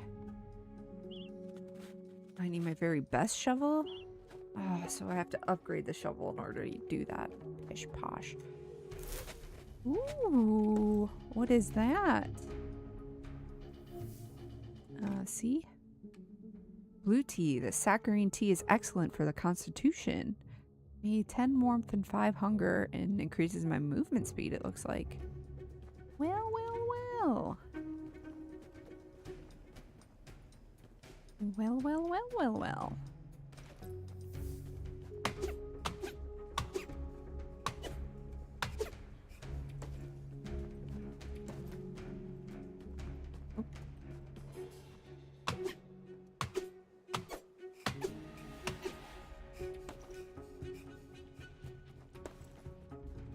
See if there's any more dig spots. Oh, yep, right there. What was that? Birchwood. Oh, nice. I can make branches or wood with that. Is this a dig spot? Is this just... No, it is not. Okay.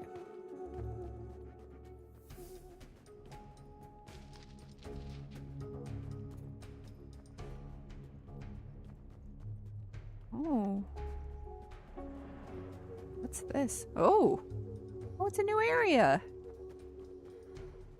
I didn't even know this was over here.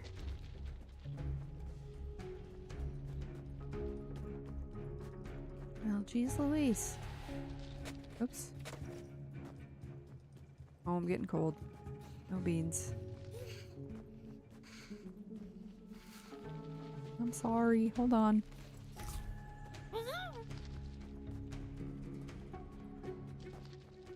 I'm not going to be able to remember how to get over here again.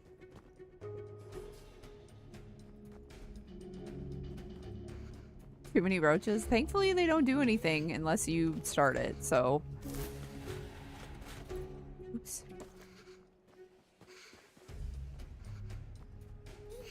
Don't start none, there won't be none, kind of thing, you know? Ah, shit. Oh, well. Ooh, that's new too. No, I'm so cold. I'm getting cold because it's getting dark out. I think the house is like right here. Yes, it is. Okay, we're good. We're Gucci. We're Gucci. We're Gucci. We're all good. We made it. We're fine. What are you? A rowan berry. Rowan berry may be sharp and bitter, but it's reliably ripe long into the winter months. Imagine they could attack you, it would turn into a horror game so fast. Yes, it would. It would, it would. Okay, can I cook anything with berries?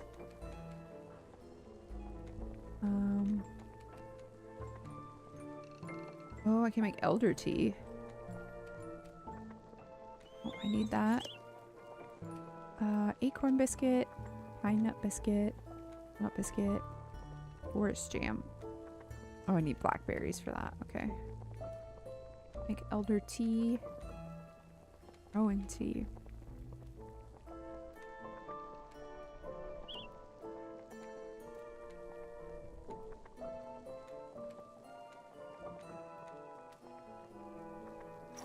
Right. B. Birchwood. Let me make. Oh, I need 2 birchwood to do that. Okay. Well.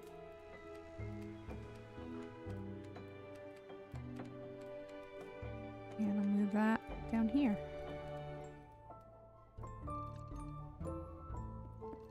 And I will go to bed because it's too cold out for me to do anything.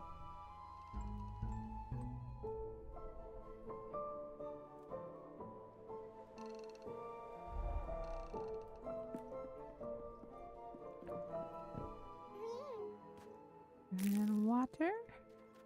Water. Water.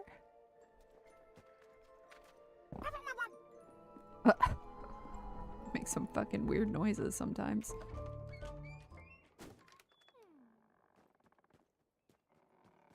Do you have something new for me today?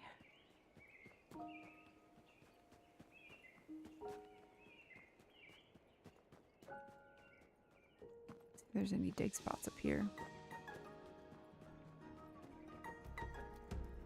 Maybe like a pickaxe, because there's a bunch of like big rocks, like these big rocks that I can't get past.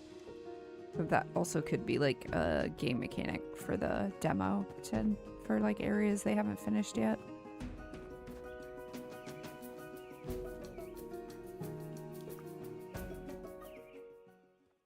Hey girl, hey. Good morning, child. I just brewed us some... Wait, bird overhead. Owl. Stay where you are. Be still, little one.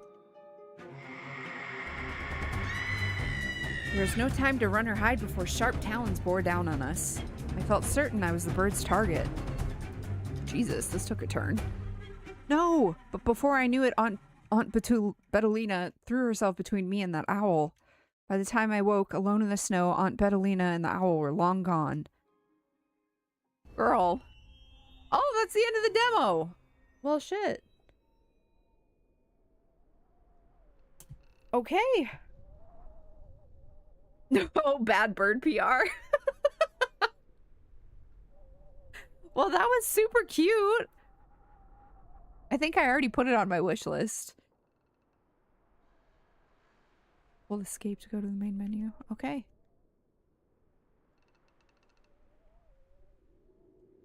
Well, there we go. That was game number 2 of our demo day. We'll go to my little BRB screen to switch to the next game, which is gonna be... What do I have next on my list? Hold on. I think I was gonna switch to Lost in Limbo next, which is... Let's see. Lost in Limbo. I'll just read the Steam description that they have. Lost in Limbo. Face the nightmares of your childhood and unveil the truth behind your summoning to the realm of Limbo. Fight your way back home with the help of 7 deities sworn to be your protectors. Will love be the key to your freedom or the first chapter of your downfall? So this is like a visual novel. The reason I want to play this demo is because I backed it on Kickstarter because of the super hot characters that are your romance options in this one. So that's the one we'll be playing next. I'm going to switch to my BRB screen and be back in a moment. I'll see you in a second.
Okay, now I gotta do my...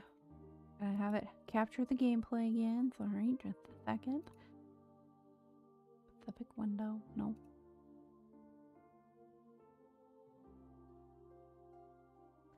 Pausers. We gonna do it? Oh, maybe not. Might not want to capture this one. There we go. It was freaking me out a little bit. It didn't want to capture it. I was like, girl, don't do this to me. Okay, let's see. Can we get this volume up a little bit? Just a little.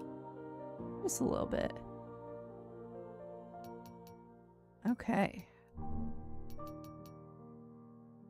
Let's go.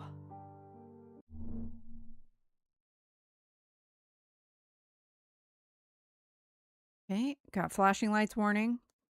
Got photosensitivity, please. Keep that in mind.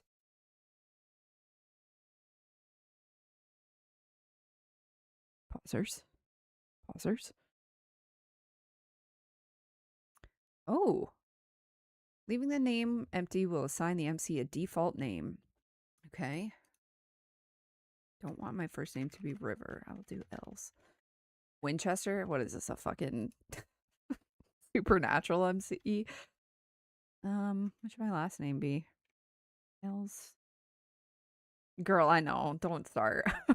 Winchester, please. God,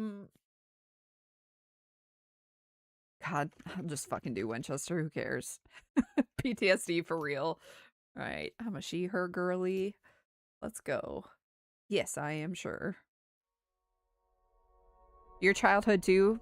Cha, you're one of us. We were in the trenches. In my dreams, I see a black tower. It has no beginning and no end. No doors and no windows. No past and no purpose. It was there before our kind took its first breath, and it will be there long after we take its last. It knows not of time or reason. It is greater than life and truer than death. I used to be afraid of it. Every time I closed my eyes, it was there, waiting, immobile and ever-present. I often wondered what it wanted from me. As infinite as it was, it lacked a voice. My questions remained unanswered night after night. Now I know I should have listened more closely. It was a clear warning, one I was determined to ignore. Even if the answer had been right before me, would I have been willing to understand? Would I have been able to turn my back on what was dearest to me?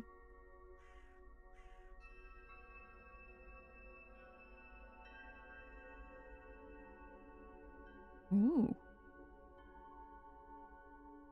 Yes, I do wonder why I'm telling you this now.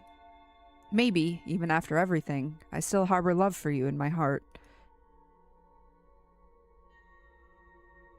You think you outsmarted me, don't you? What will come next is inevitable. You are only delaying what was written in the foundation of the universe long, long ago. This was bound to happen. You are meant to fail, and I am meant to succeed. So why do you insist on continuing this charade? Are you truly this desperate?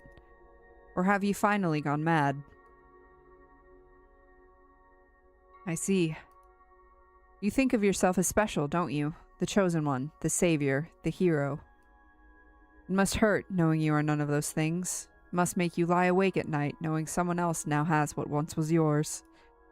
What is crueler than having no place to go but having no one to be? And yet you say nothing, even now as you stand at the edge of the abyss. You refuse to so much as mumble a word. You could beg for forgiveness, for help, but you won't. Time is not on your side, betrayer. You will soon have to face me. I will erode the hope of those who denied me. I will feed the fear of the disloyal and the broken, and when they look to the sky begging for salvation, they will hope to see me. Oh, goodness. And my wanderer, my dear wanderer, will be the key to a new and glorious birth. Remember, betrayer, the Midnight Tower is not my prison. It is my fortress. Els? Els. Els! I squint as the light leaking through the windows pierces my eyes. I come back to my senses, or perhaps my senses come back to me. With such sluggishness, I doubt I'm actually awake. Els, are you okay? What? Is that supposed to be my mom? 'Cause... Hello? My neck throbs as I raise my head to meet Mom's eyes, and a thread of drool falls on my folded arms. Yuck. Jesus, don't scare me like that again. You were sleeping with your eyes open. Do you know how terrifying that is? Oh, it's voice acted, thank fuck. Boom shakalaka. Mommy? Sorry. Mommy? Sorry. What time is it? Almost 8. Wow, that makes it nearly 6 hours of sleep. She slaps my shoulder, picking up the empty mug next to my laptop. Not funny. This has to end, Els. You have a bed and you need to sleep. I look through the window, the fog of sleep slowly lifting from my mind. There's an impending headache building in the back of my head, like it has been all week.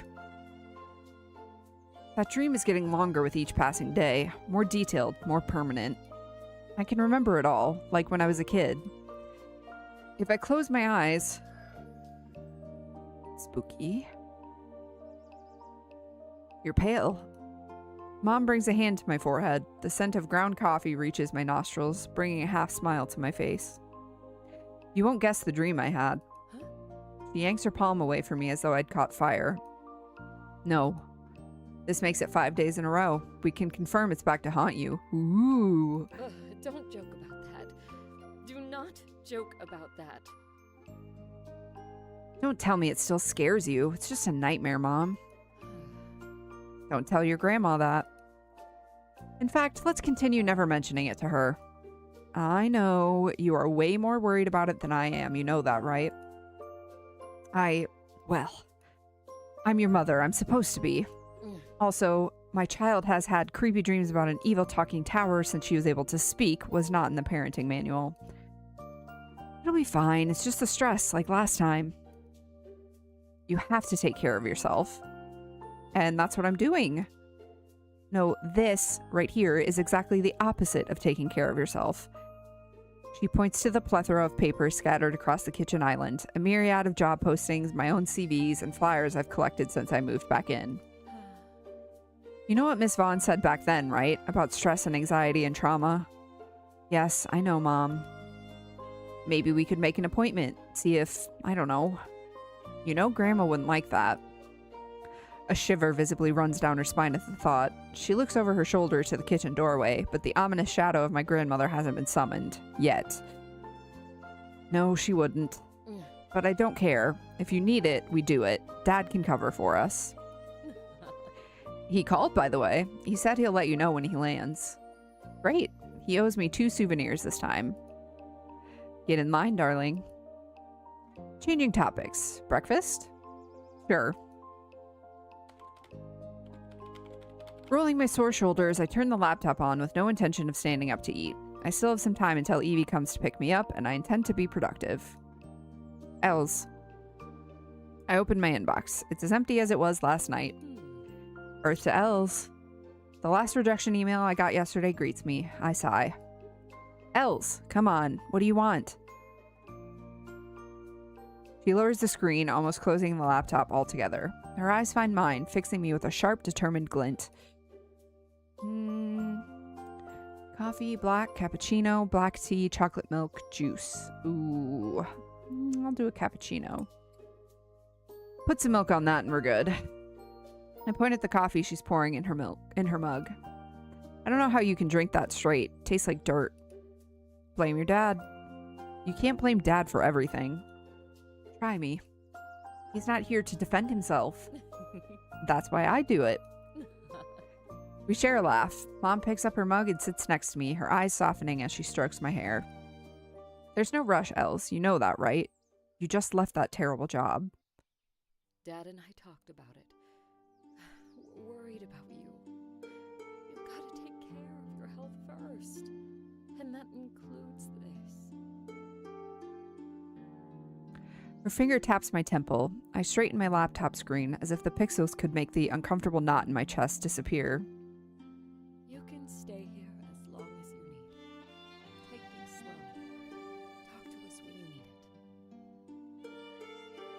She grabs the hand I keep hovering over the keyboard, squeezing it tight, and only then do I realize I'm trembling. I know, mad at myself, at everything really. I feel hopeless. It's fine, I'm trying to look at it objectively. I really don't know what's happened, so I'm gonna go with this kind of like neutral option, I think. It's fine, I'm trying to look at it objectively. Life happens. I know this doesn't define me. I gesture widely at the jungle of papers around me, at the open inbox on my laptop screen full of rejection emails. I know it's not just about me, but the state of things in general.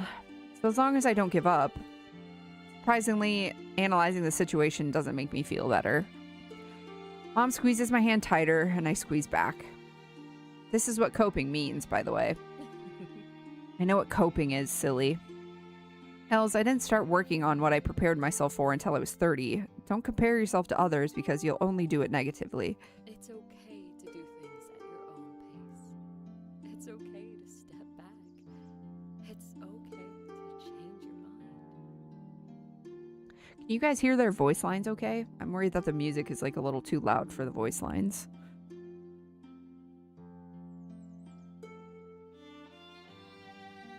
Kind of want to turn it down a little bit.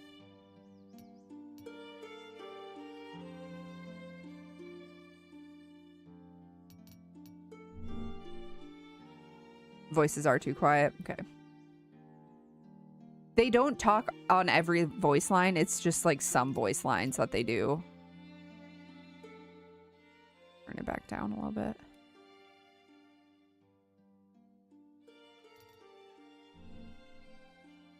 See if I can turn this up too.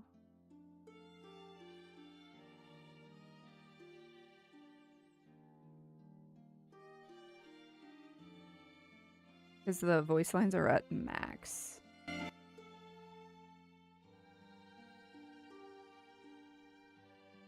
Like, she read this line, but she hasn't read every other line.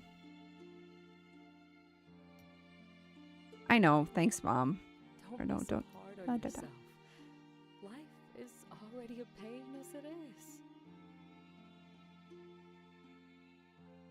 Did you guys hear that one okay?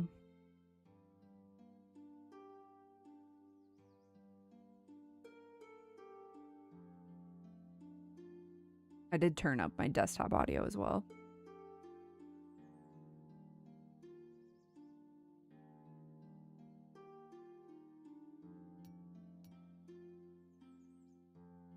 A little, okay. I have been waiting for you.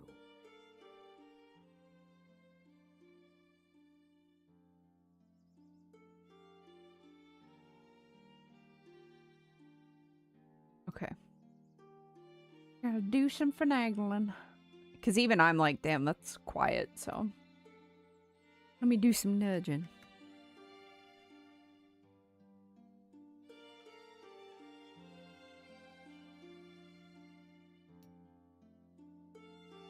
I have been waiting for you. A little quiet.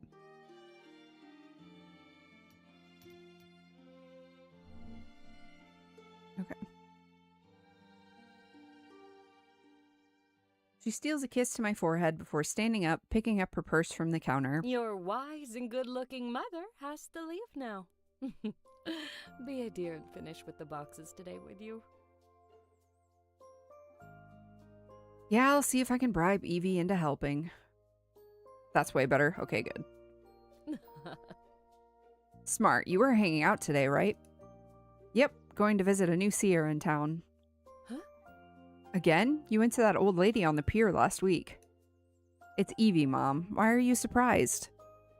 Oh, I'm not surprised. Amazed, maybe. At her stamina? At her force of will. You could always tell her to stay over for a few weeks, see if living with Grandma for a while knocks those ideas out of her head. You don't want that. Believe me, you don't.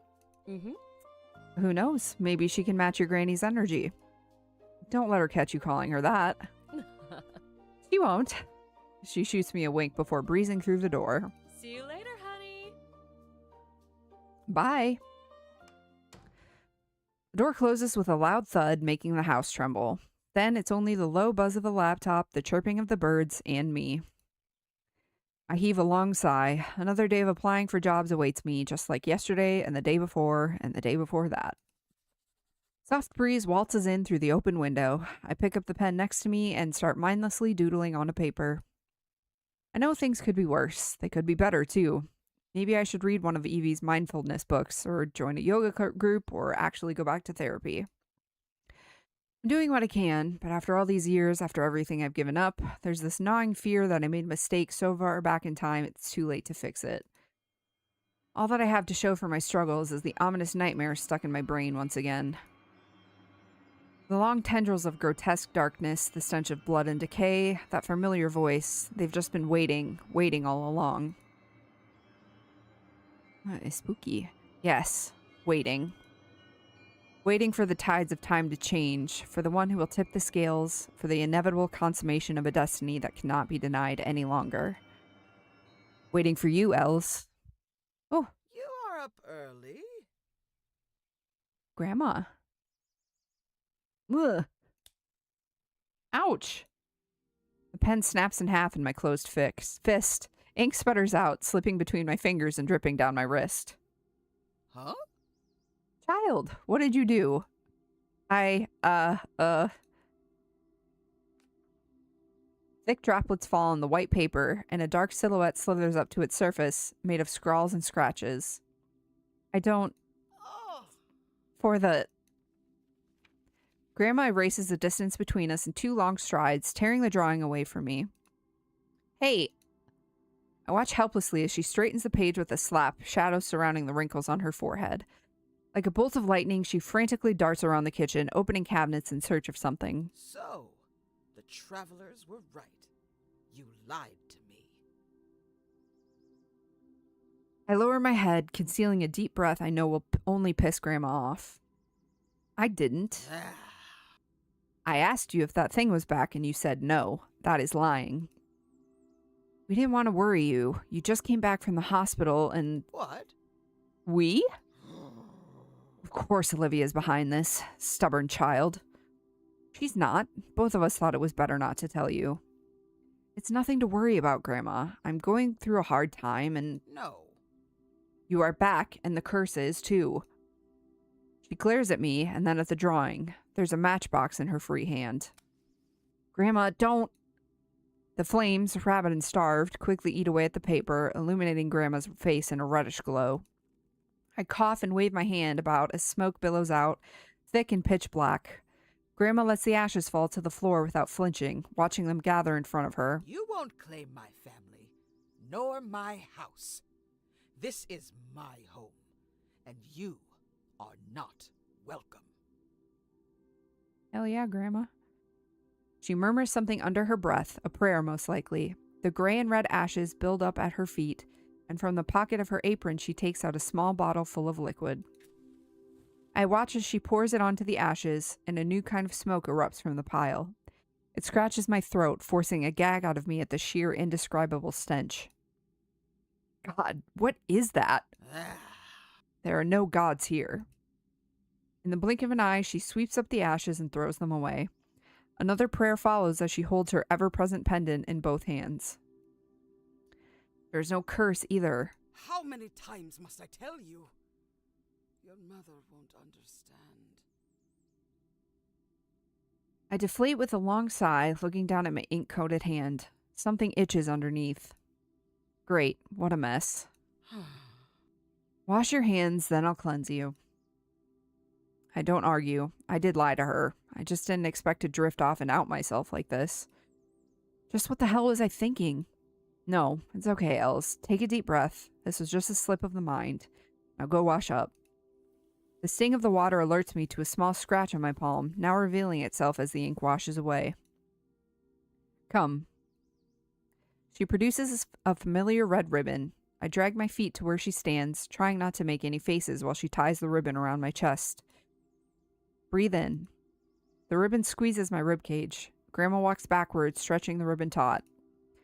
Then comes the prayer, a quiet grumble. I've long since given up on trying to understand what she's saying or asking about. Out. At least the breathing exercise is calming. I indulge her for a good while, until the long, silky edge of the ribbon has coiled into a spiral, resting now against the knot in my chest. Mm-hmm. Done. I make no effort to stifle my sigh. Grandma unties the ribbon with deft hands and stores it back in her pocket. Oh no, no way I'm not going to thank the ghost. Thanks, Grandma. Do you feel better now? I'll thank her. Thanks, Grandma. And the travelers. Thanks the travelers for blessing me in this house with their protection. Mm-hmm. Well done. She motions to kiss my cheek. I lean down and receive a loud peck as a thank you for participating in a ritual I know nothing of. Roll my eyes and sit back down on my stool. From my periphery, I see Grandma getting her coffee ready, not so stealthily rummaging around to find the whiskey to add to her morning beverage. Out of exhaustion, I decide to play dumb today. I turn on my laptop again. To what purpose, who knows? Do you have a job yet? She stirs her cup. The light scent of alcohol reaches me, mixing with the warmth of the black coffee. I feel the heat rising to my cheeks. No, I click around the screen, feigning that I'm busy skimming through many non-existent emails. Mm-hmm. She takes a sip of her whiskey-touched coffee. The rock sitting on my chest rolls down to my stomach. Silence follows, as per usual. I start to organize the kitchen island to keep my hands busy, feeling my emotions rise with each flyer I stack on the pile. The sound of the doorbell cuts her off. That's Evie. Huh? Again? Yeah. That girl spends more time here than in her house. Maybe if you went out a little bit, you wouldn't see her that often. Open the damn door. Instead, I stand up and get the coffee pot running again. She has a key. She just rings the doorbell as a threat. What? Why does she have a key? Because she spends more time here than in her house. Cheeky scoundrel. Good morning, family. She's cute. Evelyn. Abuelita. She kisses each of Grandma's sun-kissed cheeks. By the tiny and quite contented smile Grandma is wearing when Evie pulls away, one couldn't tell she was complaining just a second ago. Jeez, what's with the smell? Don't tell me you burned something again. Go back to your house.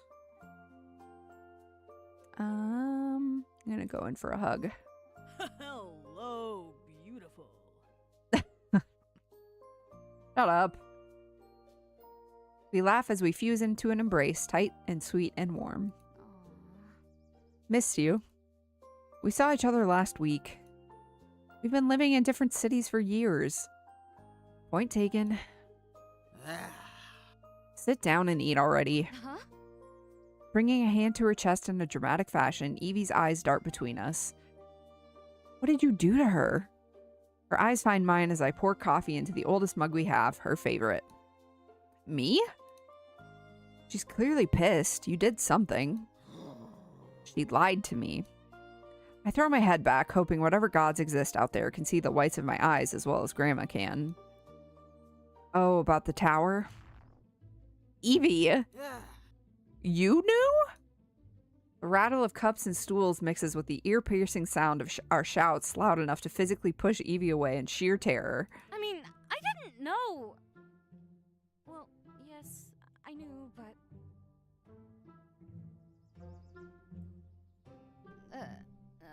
I bring a hand to my forehead as she fumbles on quite spectacularly. At least Mom won't have to keep the secret any longer. It's fine, Evie. Grandma rubs her hands on her skirt, surely in an attempt not to murder me. This is what I get for trying to keep my children safe. This. Lies. Alice didn't want you to worry, miss. Don't you dare, traitor. Huh? Evie's loud, heartbroken gasp hurts even me. I step between them, flailing my arms to dispel the tension. Okay, so we are going to take these boxes outside and go take a walk. We'll be back for lunch. Where do you think you are going? To visit a new seer. His name is Master Lysander. You haven't heard about him? No. He's the talk of the town. She takes out a shiny flyer from her bag, quite literally forcing Grandma to take it. The distraction tactic seems to work as Grandma squints her droopy eyes to try and make sense of the bold yellow letters. After a second, she slaps the page with her fingers in clear disdain. Girl, you have to stop going to these saca cuartos. I wouldn't have to look for answers elsewhere if you gave them to me. I'm no cheap fortune teller. The future is already written and one shouldn't gaze into it if they're not ready to face it. I tilt my head at her, way more amused than I should be when she grunts at me like an old dog. All the things you got in that thick head of yours. And where is this master? Street behind Town Hall, where the old tobacco store was. Grandma slams the flyer against the counter, raising an accusatory finger at me. What? I told you not to go near the main square. Grandma, it's called the main square for a reason. I can't exactly avoid it. That building. With that hideous clock. Pah. It should have been burnt to the ground back in the Civil War. You were talking about Fabern's biggest symbol, you know that? Yeah. Symbol of decay. Huh? My God, she's unhinged. I shake my head, swallowing a sigh. The look I send Evie's way is enough to let her know she should drop the subject. Oh, hold on. Make this just an even 10. There we go. I tweaked the voices again because Evie was a little quiet. Grab those, Evie. We don't want to be late to your appointment. Mm-hmm. Again. Following my own instructions, I pick up a mixture of flattened cardboard and boxes holding painful memories and old trash. This is the last batch, thank God. You should come here and talk some sense into my granddaughter, not drag her along into your senseless search for divine knowledge. As if you didn't do that yourself. I wouldn't call it divine knowledge, miss. Just a bit of insight. What's so wrong about wanting to connect with the unknown? Just don't drag my L's with you. See you later, Grandma. I push Evie towards the door with a shoulder, hearing Grandma muttering something under her breath. Got everything? Let's see. Got my phone, wallet, keys. I swore I... Leave your boxes here. I'll wait. Sorry. Be right back. Looking for this? Grandma's waiting by the door, dangling my keys between her fingertips. She doesn't fight when I extend my hand, even though her narrowed eyes mean she'd love nothing more than to piss me off a bit. Thanks. Els. She grabs me by the wrist before I can flee. For a nonagenarian, Grandma has the strength of a builder.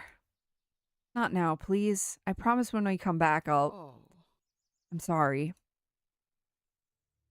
My arm falls limp as she slowly loosens her grip. About everything. I know I'm not a very good grandmother. Just like I wasn't a great mother. I haven't been fair to you, child. I know. I can't expect you to trust me blindly any longer. The pause that follows is suffocating. I throw glances around the room, wondering if perhaps I didn't really wake up and I'm still trapped in a dream that won't end well for me. I see. This is exactly what I've been wanting for years. Her to talk to me honestly, without fairy tales, without made-up monsters and curses. Now that it's happening, my mouth has run completely dry. There are things I haven't told you. Things I haven't told anyone. Things I've done. And things I didn't.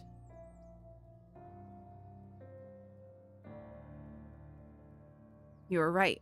You are not a child anymore. You deserve to make your own decisions. The wind blows gently, causing the curtains to dance. Grandma's tired eyes fix on me with uncharacteristic wistfulness. Why the sudden change?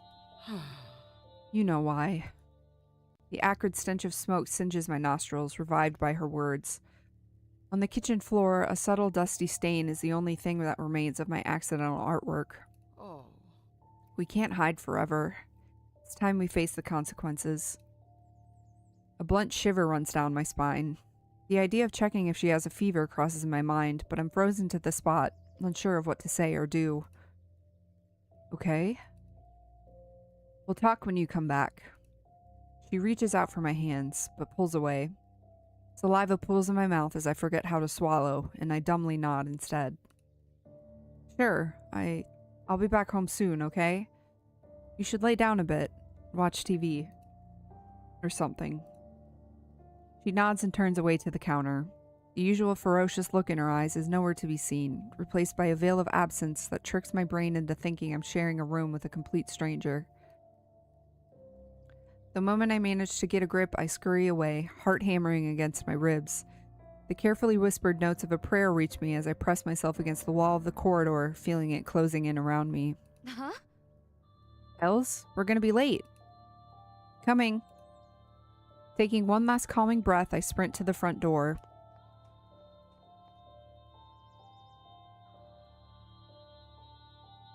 And when the time comes for her to jump into the abyss, do not let her doubt, for it will not. Ooh, it's spooky. I make a beeline for the porch, closing the door behind me without a second thought. I know that if I give myself room to ponder, I'll cancel my outing with Evie and rush back to Grandma's side. Everything okay? I gather up the boxes in my strangely cold arms, relaxing my jaw to hopefully stop myself from making any faces. Yeah, Grandma had my keys. Loaded with boxes, we start walking down the street. The town buzzes with its ordinary life, full of faces that I still recognize even after being touched by the passage of time. The bins aren't too far away. In just a couple of minutes, we get rid of our cardboard burdens and head to the streets behind the town square. So, are things going better at home? No, you just had a glimpse of my everyday life back there. Come on, Els, she worries about you. I know she does. I really do. And I try my best to understand her and to try to meet her halfway, but halfway doesn't work for her. Usually. Usually? She just apologized to me. She looked so sad, like, I don't know. Maybe I shouldn't have kept it a secret from her. You did what you thought was right. She hasn't been very, how to say this? Helpful? Mm-hmm. Well, I guess being bombarded by fear the ancient curse of Faburn day and night hasn't exactly been helpful, yeah. I get it. The sudden change of mind can be suspicious, but our eyes meet. Wait. You're not telling me the whole story. Well, that's... Els. It's nothing to worry about. Shut up. What happened? Conflicting orders. Els. I drag my hands down my face, applying extra pressure just to chastise myself. Let's sit down. Oh no, that bad? No, but I know you. We make our way to a nearby bench, shielded under the thick branches of a tree. As we do, I try to organize my thoughts, but fail miserably. Well?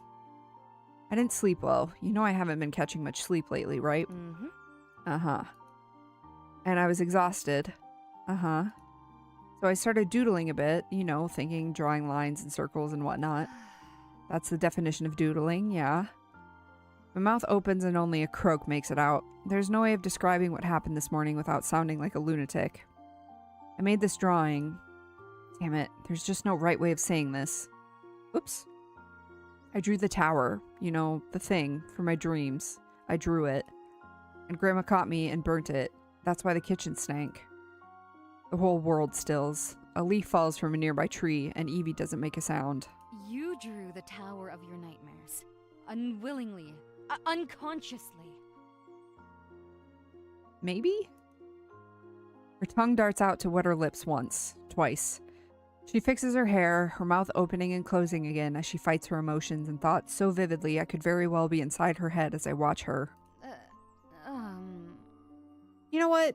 Maybe you should start listening to your grandma a bit more. In fact, maybe we should cancel this and go back. No way! Not a chance in hell. Els, what the fuck are you saying? Listen, I get it. I'm honestly a bit spooked too. Spooked? Spooked. You're a bit spooked. I'm going back to therapy. You know what they told me last time? That childhood trauma... Therapy, my ass! This is beyond that, Els. Evie, no. You know I've always respected your science-loving, eternally skeptical ass. You know it! But this is too much. Even you should agree with me. Fine. Listen, you can come with me and talk to Grandma later, okay? But let me have my last day as a skeptical ass, or my last day as a granddaughter that doesn't believe in Feyborn's curse. Then you two can start with your rituals and your spells and whatever you want. I won't complain. This is serious, Els. And that's why I'm going back to therapy to tackle it, and why I'm willing to let you two fix me spiritually, or do whatever it is that you two want to do to me. She purses her lips, but her silence means that she's at least giving it a thought. You know how hard it is to have a friend that doesn't believe in the occult, right? Hey, right back at you. It's not any easier for me. Heaving a long sigh, she leans back on the bench and looks up at the sky. I find myself imitating her, trying to digest the conversation we just had. You know that time I thought there was a ghost in my closet? I look at her, my mouth ticking upwards at the memory. Which one? She pushes me away with an elbow. Asshole. After Uncle Cristobal passed. Oh, that one. You said it smelled weird, like lilies. You couldn't pay me to open the closet, but you did it so bravely. It was a closet, and there was no ghost inside, like I said. I know. I look up again, my gaze drifting between the leaves. The sun warms my cheeks, the scent of lilies, annoyingly sweet, drifts back to me as I work through the remnants of the past. I don't know what Evie's thinking, but I do know she's scanning her own memories, maybe trying to search for moments where she could have done something else to help me. To help her best friend with scary dreams and a cool Spider-Man backpack. Without a word, she gently pulls me towards her, pressing my head against her shoulder.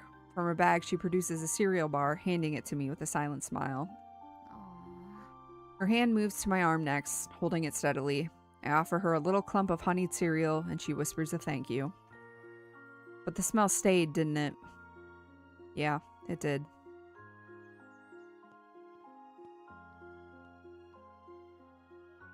Here we are. After weaving through the narrow streets surrounding the main square, passing by stores way older than both of us, we reach our destination.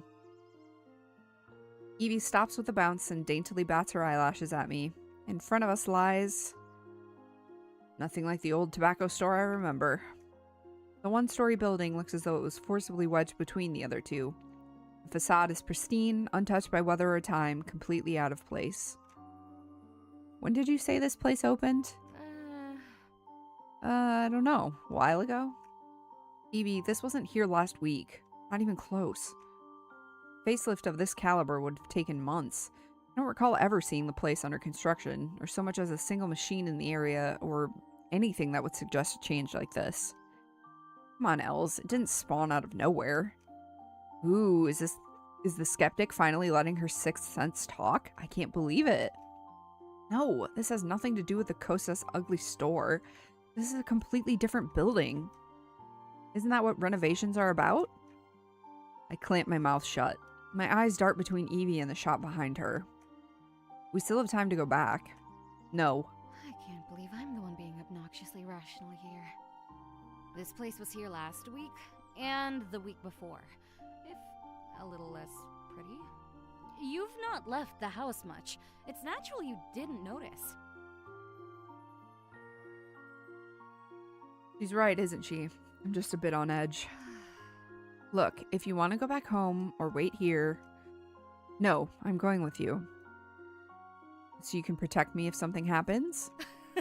She pinches my shoulder and I gently push her away. Exactly.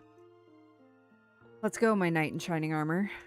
She heads to the entrance, gleaming with excitement. The lightly tinted windows of the store have a wavering shine like an inviting hand, beckoning us to enter. Good morning. We are greeted with silence. No, even worse, with the low humming of cheap, mystical music. Holding the door open, I examine the well-lit waiting room. Every esoteric shop looks the same to me. The same colors, the same decorations, the same smell. Sandalwood and rosemary. Grandma would hate it. Psst, the door. Ah, sorry. I rub my hands on my shirt, smearing my fingertips on the fabric. Why is it so hot in here? It's July, Els. The AC is on. Don't worry. I don't reply. We both sneak further in, eyeing the many trinkets decorating the room. Business card slips off its neat snack on top of the table in the middle of the room. I put it back into place and notice a bunch of flashy flyers next to them.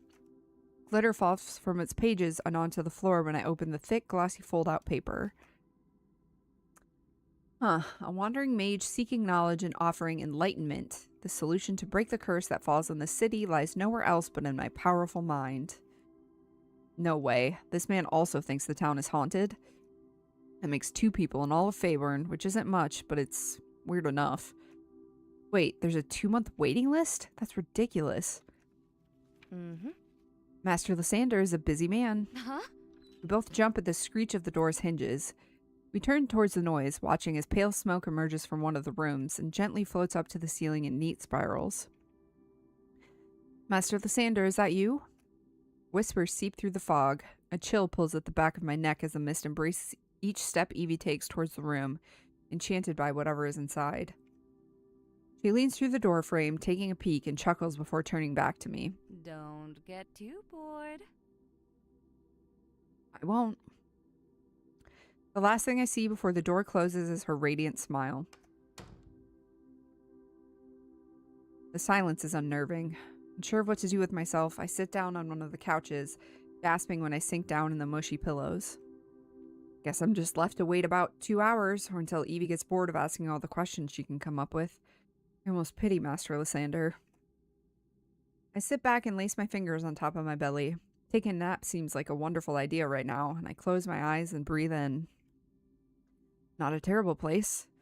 Smaller than it looks from the outside.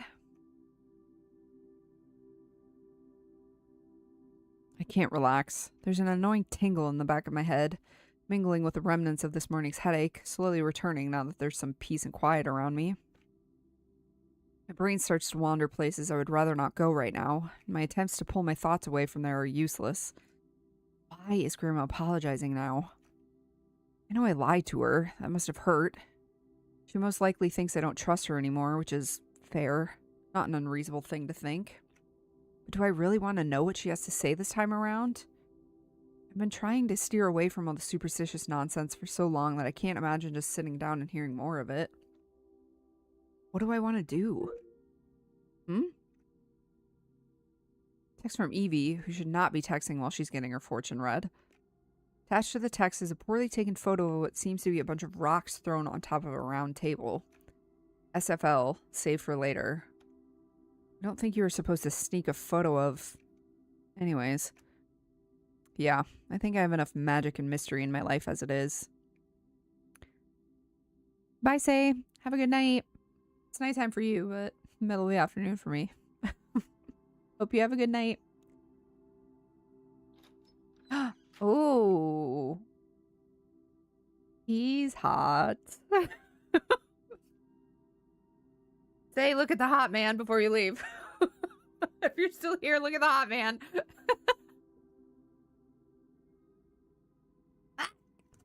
Another door opens with a rumbling thud and a shadowy figure stands at the other side of the room. The reading can begin now. For a moment, I don't know if they're talking to me or if another customer has come in during my lapse in attention. It only takes a brief inspection to check there's no one else around, though. It's just us. This way. Oh god, he has a hot laugh, too. That's disrespectful. They gesture with their arm, holding the door open and in clear invitation. Yeah, fuck it, we ball. He's hot. Tan plus white hair is such a goated character combo. It really is. Oh well, it's either getting a tarot reading or wallowing in my misery while I wait for Evie to finish up. That could take, what, 3 hours? I wouldn't be surprised if Master Lysander kicks her out. Before I can open my mouth, however, I remember something crucial. Sorry, I didn't book a session. My friend is already in there with your colleague, so... On the house. Your soul looks like it craves some advice. Okay. Ah. I managed not to make any weird faces. As much as this is not my thing, I'm not about to laugh at it either. Out loud, at least. My soul is kind of fine. You don't need to bother. Is it now? Mind you, my colleague won't appreciate you digging a hole in our floor without good reason. Their eyes are pointedly aiming at my leg. My rapidly bouncing leg. I stop immediately, heat crawling up my face. Allow me to insist. I can see it in your eyes, darling. The need for answers. I bite my tongue not to respond to the endearment. Every coherent thought abandons my brain. It's true that today has been odd. But of course, for this person, every day is a weird day. There's no business otherwise. Come, let me see what I can do for you. Well, maybe I can get another funny prediction to add to the pile. Would be way more entertaining than sitting here staring at the ceiling for God knows how long. I stand up from my seat and their smile broadens. Inside the room, the psychic stands in front of a bookshelf, their fingers hovering over the spines of the many books neatly tucked inside. It's a small place that barely has space to move around. The air is heavy. I think I said hair. Charged with different smells mixing together in a distinct perfume. He's got me fucked up. I can't even talk right now. Please, close the door and take a seat. I reluctantly look back at the waiting room. There's an odd pressure in my chest I can't get rid of. No, I've never been intimidated by places like this. I'm not about to start now. I push the door until it's sealed, sending a flurry of some kind of sparkling powder from the floor. Thank you. As I take my seat, the seer starts rummaging around. I seize the opportunity to scan the rustic bookshelves, finding many trinkets I've seen in other occult shops. Classic voodoo doll, the plastic skull. Some of these books have to be fake. The Whim of a Butterfly, the Three-Eyed Serpent, Guardian of Knowledge. Wait, I recognize those. The Age of the Great First Pact, The Courtship of Errant Souls, Cycles and Traditions. Grandma has these books. Excuse me, how common are these books? They lift their gaze to me, then follow my finger pointing to the dusk-toned spines of the allegedly extremely rare tomes of my grandma's collection. As common as they can be. That's not helpful at all. Do not be impatient, Els. We have barely started. My heart skips a beat. I never said my name. How do you... They smile slowly.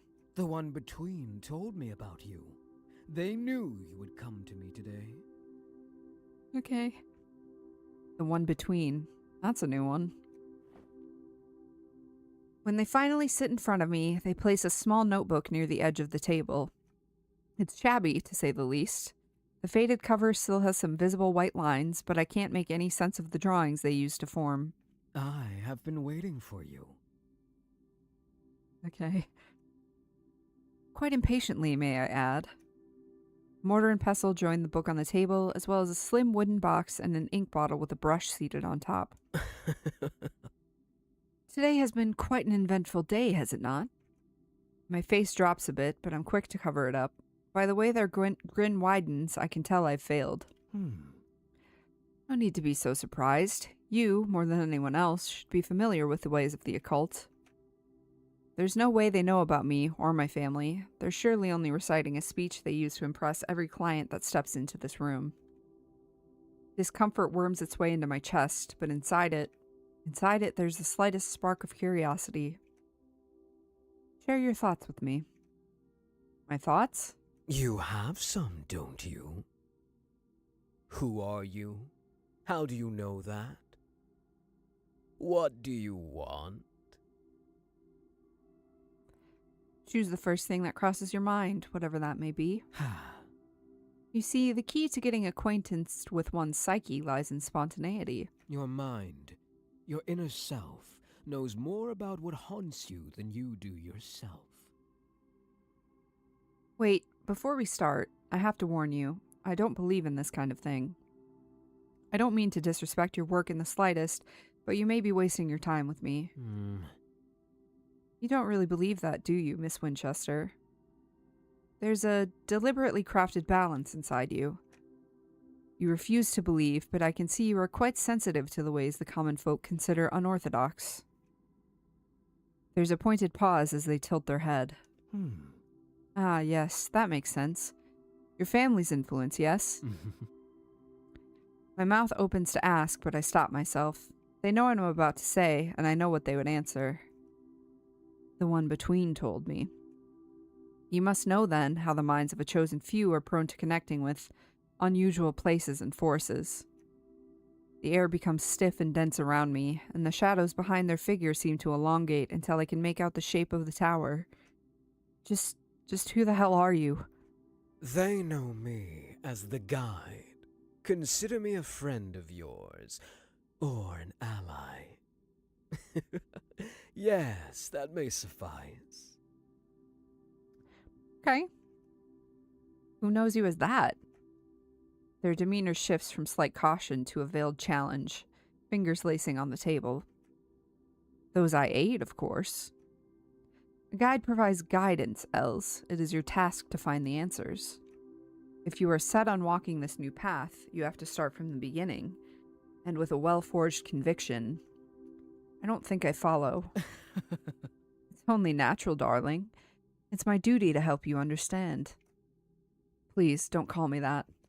I'm sorry, I don't think I want to go through with this after all. I'll wait outside. My chair scrapes against the floor as I stand up and reach for the door. Please, wait. I know about your nightmares. Pausers? I know all about them, about the visions haunting you for years now, Els. Please, stay. I just wish to help you. Give me a minute of your time. Let me prove my good intentions to you. Just what are you doing, Els? This shouldn't be working on you. They have returned, have they not? Since you came back to Faeborn? How do you know that? And please don't say the one between told me. They swallow hard. Not a word comes out of their mouth. Instead, they tremulously gesture to the chair I abandoned a second ago. It's gesture, not gesture. I say gesture because of the fucking tabletop game. Fuck. I sit back down. Cold bites at my fingertips. They did tell me about you. They said you'd pose my greatest challenge, my final duty. At first, I must confess I didn't quite understand what they saw in you. But now, having you in front of my very eyes, I can see you are branded, marked. Marked? By the Midnight Tower. My words die in my throat. So it is true. I didn't believe it at first. Humility is for me, as is human nature, a learning process. Were you anyone else, I wouldn't have offered you my aid. I wouldn't entertain the idea of asking you to stay. But when I saw you, I understood. You truly are a special one. Fearless, confident. Life has tried to bend you to the ways of others, and still, you have prevailed. I can see why it has marked you. The words collide with each other in my head. The Midnight Tower, the name reaches for a spot in my brain, begging to be scratched, to be remembered. In good faith, I shall grant you the answer to one question and one question only, in hopes to prove myself no charlatan. After that, I ask that you allow me to start the session. I promise it'll be nothing but beneficial to you. I glance down at my hands, trembling, swollen, and reddened by a preternatural coldness. The stranger across the table waits patiently, but never stops looking at me. Can I ask anything I want? Of course, anything. And you'll answer truthfully without all this. I'm no actor. This right here is who I am, and this, what I'm most proud of, my work, my calling. So yes, you will get an honest answer out of me, if I can provide it. They're serious. Is this how Evie feels when she does this? On edge, vulnerable, and observed? Where could I even start? How can I formulate a question about something I don't understand in the slightest? No, the question is clear, painfully so. This tower, what is it?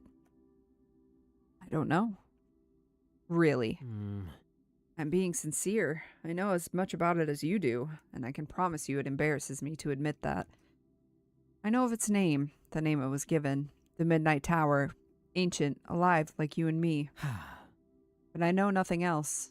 It is forbidden for me to know in my current state. So I just wasted my question. I wouldn't be so cruel, Els. Please, give it another thought. What does the one between say about me? How's the town cursed exactly? What do you know about my family? I don't really care about that. I'm leaning between what does the one between say about me and how's the town cursed exactly. I want to know what the one between says about me. All right. What else does this one between tell you about me? The smile on their face grows. They lean forward ever so slightly, and I find myself imitating them. As I said, they told me you'd pose a challenge, one that, were I to succeed, would bring me to my greatest reward.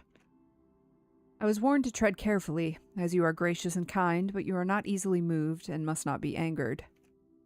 For a fleeting and heart-wrenching instant, we just look at each other.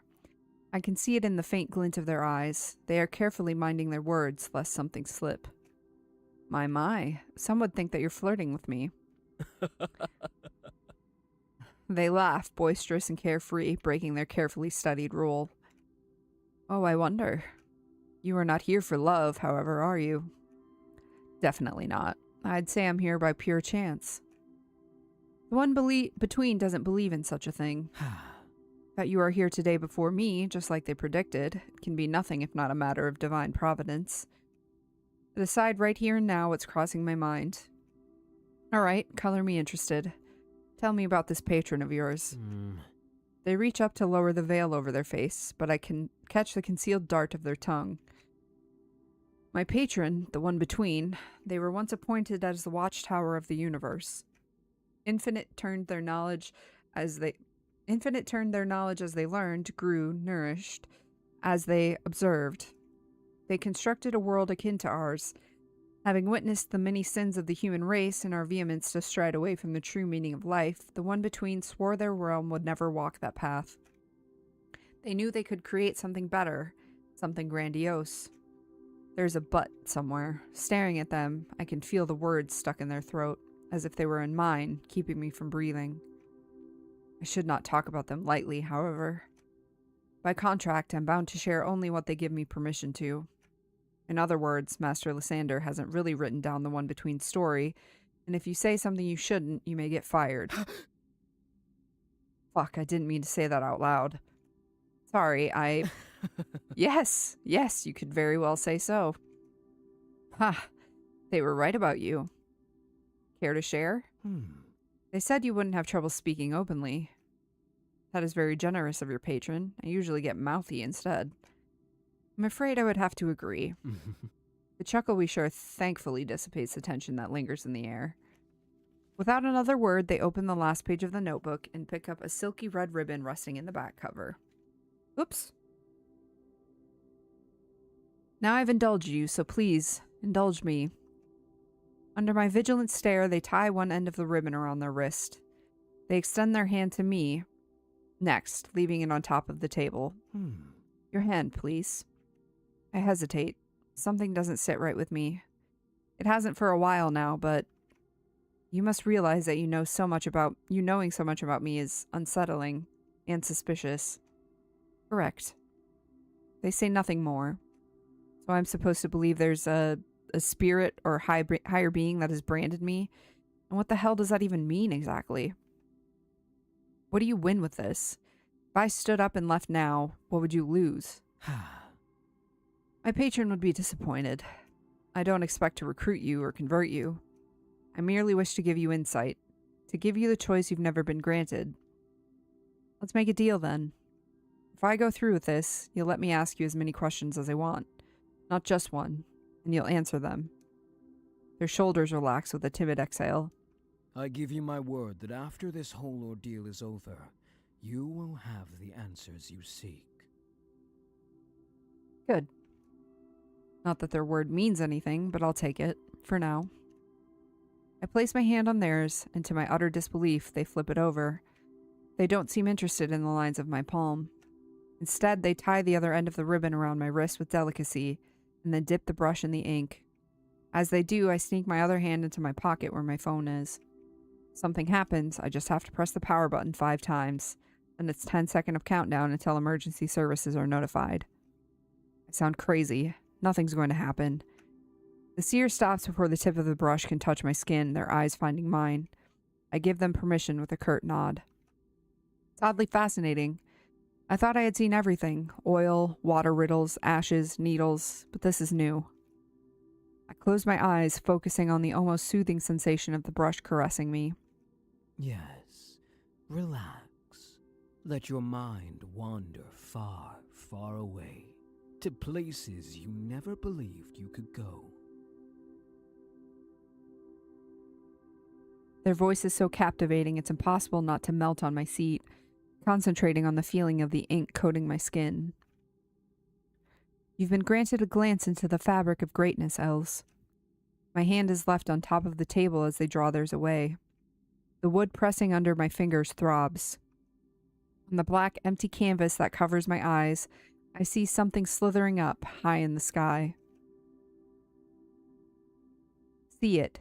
Connect with it. The tower. It materializes before me, so alive I could reach out and touch it. There's a lonely path carved in the mountains, disappearing behind a thick curtain of fog. What do you want from me? What are you? I hear a metallic shing, raising my goosebumps on my limbs. I become aware of the silence, of the rumbling of something beneath my feet. There's that strange tickle on the back of my neck again, slowly taking the shape of a pair of eyes. Ah! Something pins my hand to the table.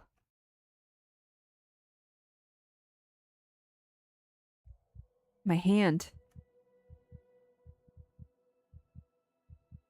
The pain doesn't strike right away. Fear does. What? Wait, why? The blade of a knife has stabbed through my palm, digging deep into the wood. Blood seeps through the grooves and stains them red. I can't breathe. My sweaty thumb slips away from my phone. I don't know how many times I manage to press the button before my body goes numb. I slump over the table. Hands slither along my limbs, sharp nails digging into my skin, pressing me down against the freezing wood. Please don't be scared. I don't blink when I raise my eyes to the seer, still sitting calmly in front of me. They look at me with grotesque adoration, placing their hands on top of mine. They're bleeding too, and our blood mixes in an indistinguishable crimson stream. We all have to play our part in this. Their face draws close to mine, but I can't recoil. I can't fight this agony turning my limbs to stone. I have played mine, and now it's time for you to play yours. They raise their fingers to my hair, brushing it off my face. Fight. Fight. Fight, Wanderer. Fight. If you want to live, fight. Fight. Ah! The strength that should not be within me rushes through my veins, inhuman and raw. My free hand curls around the handle of the knife at a dizzying speed. I yank the blade out from my hand, drawing an arc through the air with my bubbling blood. The knife's edge glides across the seer's face. Their flesh resists the blade, skin and muscle pushing back against my grip to no use. Ah! Oh, he screamed himself. Everything breaks. Like red ribbons carried by the wind, the seer's face explodes in thin strips of meat and blood. No! No! This can't be happening! This took a turn. This was not the deal! The last thing I see before white pierces my eyes is the seer's face, twisting beyond recognition as the flesh around their mouth tears with a terrifying sound. A violent gust of wind pushes me back against the chair. The furniture is lifted into the air, flying around like sheets of paper, and I cling to the knife for dear life. The chair gives in. Gravity pulls me down at a speed that flips my stomach over. It burns.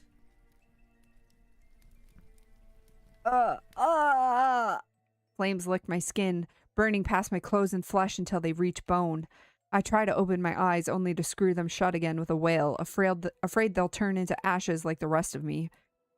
I can't hear anything but a ringing in my brain. I don't know if my voice is reaching anyone as I scream for help. I crash into something. My bones break one after the other like the keys of a piano being violently played. My charred skin comes apart until my raw flesh is in the open, and the raging gale carrying me transforms into a million needles pricking every spot they can reach. Then there's just silence, around me and inside me. The sensation of my bones shattering into splinters feels like soft droplets of rain caressing my body. So this must be it. This must be what dying feels like. Within the agonizing plague of thoughts tearing my brain apart, there's a clear revelation that leaves no emotion behind. I'm going to die. Awaken, my wanderer. I see the night sky. Pearlescent tears glint in the vast darkness of the world, above and below, as far as the eye can see. The soft hands of the void brush my hair away from my face and brace the soles of my feet. I'm standing, or so I think. I can see my bones peeking through the sliced and scorched meat my body once was, and I feel nothing.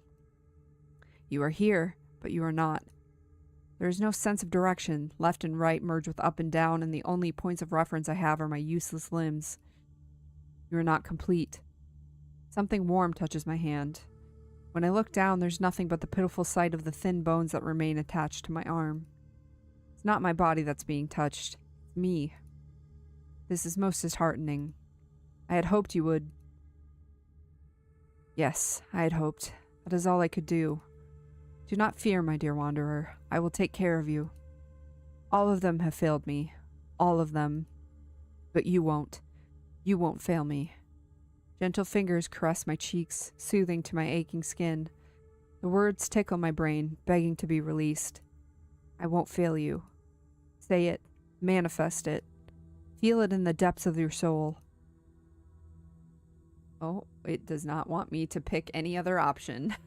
Other than I won't fail you. It will not let me pick a different option. I know. You are my dear, dear wanderer after all.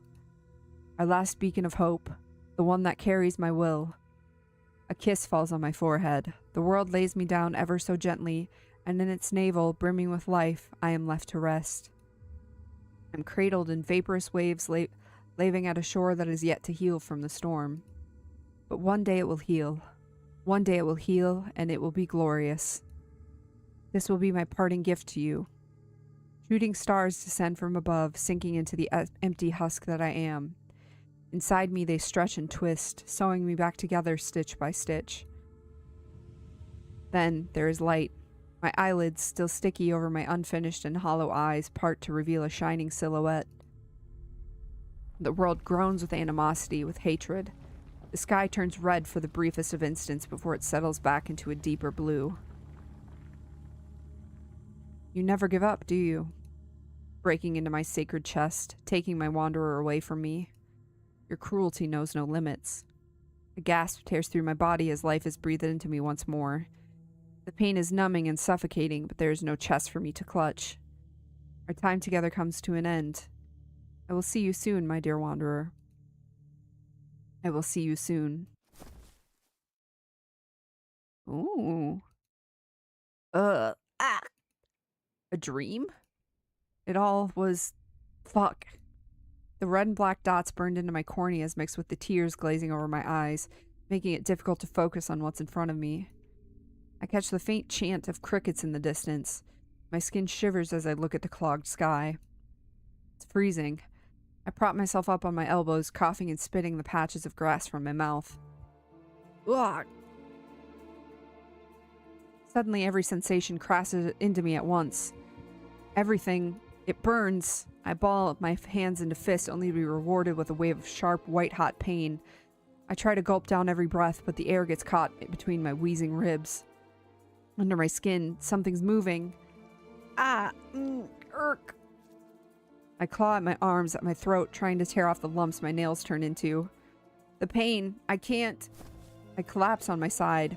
Blades of grass scratch my sizzling skin. A single drop of rain falls on my forehead. It's fine, Els. You'll be fine. Clenching my jaw tight, I catch one breath after the other. I don't know how long I wait before the agony tearing me apart finally ebbs away. The first coherent sensation that takes over me is the smell of wet grass and dirt. I sit up. The sudden motion turns my stomach upside down, but I force myself to my feet. I look down, gasping at the sight of blood dripping down my forearm. There's a swollen, gaping cut in the middle of my palm. Ugh. What the hell just happened? I take in my surroundings. Trees stand as far as the eye can see. The hill I seem to be on top of slinks down and back up, spreading into endless mountains. Ugh, my head. The memories spring forth as if from an opened faucet. That seer clearly knew about me. I remember talking with them. I remember the pain in my hand and that adrenaline surging through my veins, but then nothing. I can't recall a single thing after that. Did they drug me? Was I hallucinating? My phone. I have to check my phone. Thankfully, it's still in my pocket in one piece. There's no signal at all. No internet connection either, but I dial Evie's number anyway. Alright, okay. I'll call the emergency number. Fuck, come on. There should be a network tower somewhere. Why can't I even reach the fucking emergency line? What if they attacked Evie too? Was the appointment a trap? I have to do something. I can't just wait here. Taking a deep breath, I put the hem of my shirt between my teeth and rip off a piece of fabric. I managed to tightly wrap the cloth around my hand. It doesn't take long for it to turn red, but I can only hope it does some good until I can find help. Okay, Els, good job. The moon peeks over the clouds. Its pale light bouncing off of something buried in the mud. There, covered in blood, lies the knife. I cut them back, didn't I? I just cut that person's face. Never held a knife in my hands with the purpose of hurting someone or defending myself. As I grab it now, I don't feel that strength from before, but an unsettling pressure in my chest. It may come in handy. It might come back to finish the job. Which is terrifying to think about. Let's get a move on. Balancing the knife between my fingers, I fit my phone on my palm, eyes trained on the empty signal bars as I start to march forward. There has to be a network tower somewhere, or a road I can get to. There's some kind of band tied around the trees, which means people must be living nearby. This could be a pilgrimage route or a camping zone. Maybe these rocks are some kind of landmark? Flapping of wings breaks the silence. A group of crows sits on a branch right above my head, tilting their beaks at me. I speed up, moving my phone around to catch even a small bar of signal. Crows follow me, bouncing from tree to tree, trying to guess where I might be going. If only I knew to begin with. Fuck, I'm not close to Faborn at all, am I? Huh? A reddish light flickers in the forest below, standing out amongst the dark green of the landscape. It's a fire. There's someone down there. I'm saved. I raise my eyes to the sky as relief washes over me. The thick clouds disperse to unveil the moon, as if she wanted to give me her blessing. I've never seen the moon look so big. It shines so brightly it illuminates the whole forest like a... That is... But I... No, wait a second. Whatever they did to me, whatever is going on, it's just in my head. Nothing else. No, something's wrong here.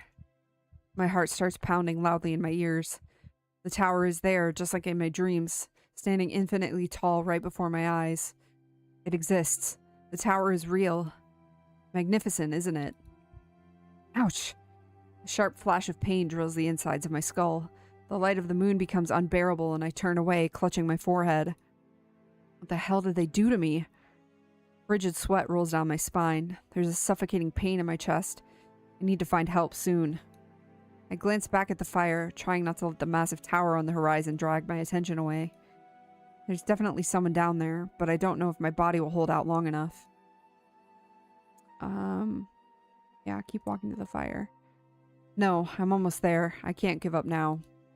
I've gotten this far, just a little bit more, just enough to reach that fire. Could be a shelter, some teenagers partying in secret, a family having a camping night. All of those sound better than turning away from the tower and taking my chances in the dark. Whatever that thing is, whatever is happening, it has a logical explanation. With that thought in mind, I keep walking. The murmur of the wind is my single companion. At least the strange wooden lamps framing the path offer an adequate source of light. What was that? I look around, wary of any movement or sound, but after a couple of seconds of holding my breath, nothing happens. There's a strange chill in the air. Now that I pay attention, there's not a sound to be heard. I freeze. A long shadow stretches up amongst the jagged trunks, disappearing behind the trees. There's a figure standing at its end, remaining completely still. I can't see their face, but they're completely clad in black, their clothes tight against their skin. Their head begins to swivel from left to right, searching for something. Searching for someone. They found me. But I didn't hear anyone following me. No, they would have jumped me by now if they had noticed me, right? Whisper coming from where the stranger lingers. Sharp ray of moonlight pierces through the trees, bathing them in light. Oh my god! What? What the hell is that? I grip the handle of the knife with all my strength, taking a step back. The hairs on my arms stand on end as I take in the viscous, putrid flesh of the creature before me.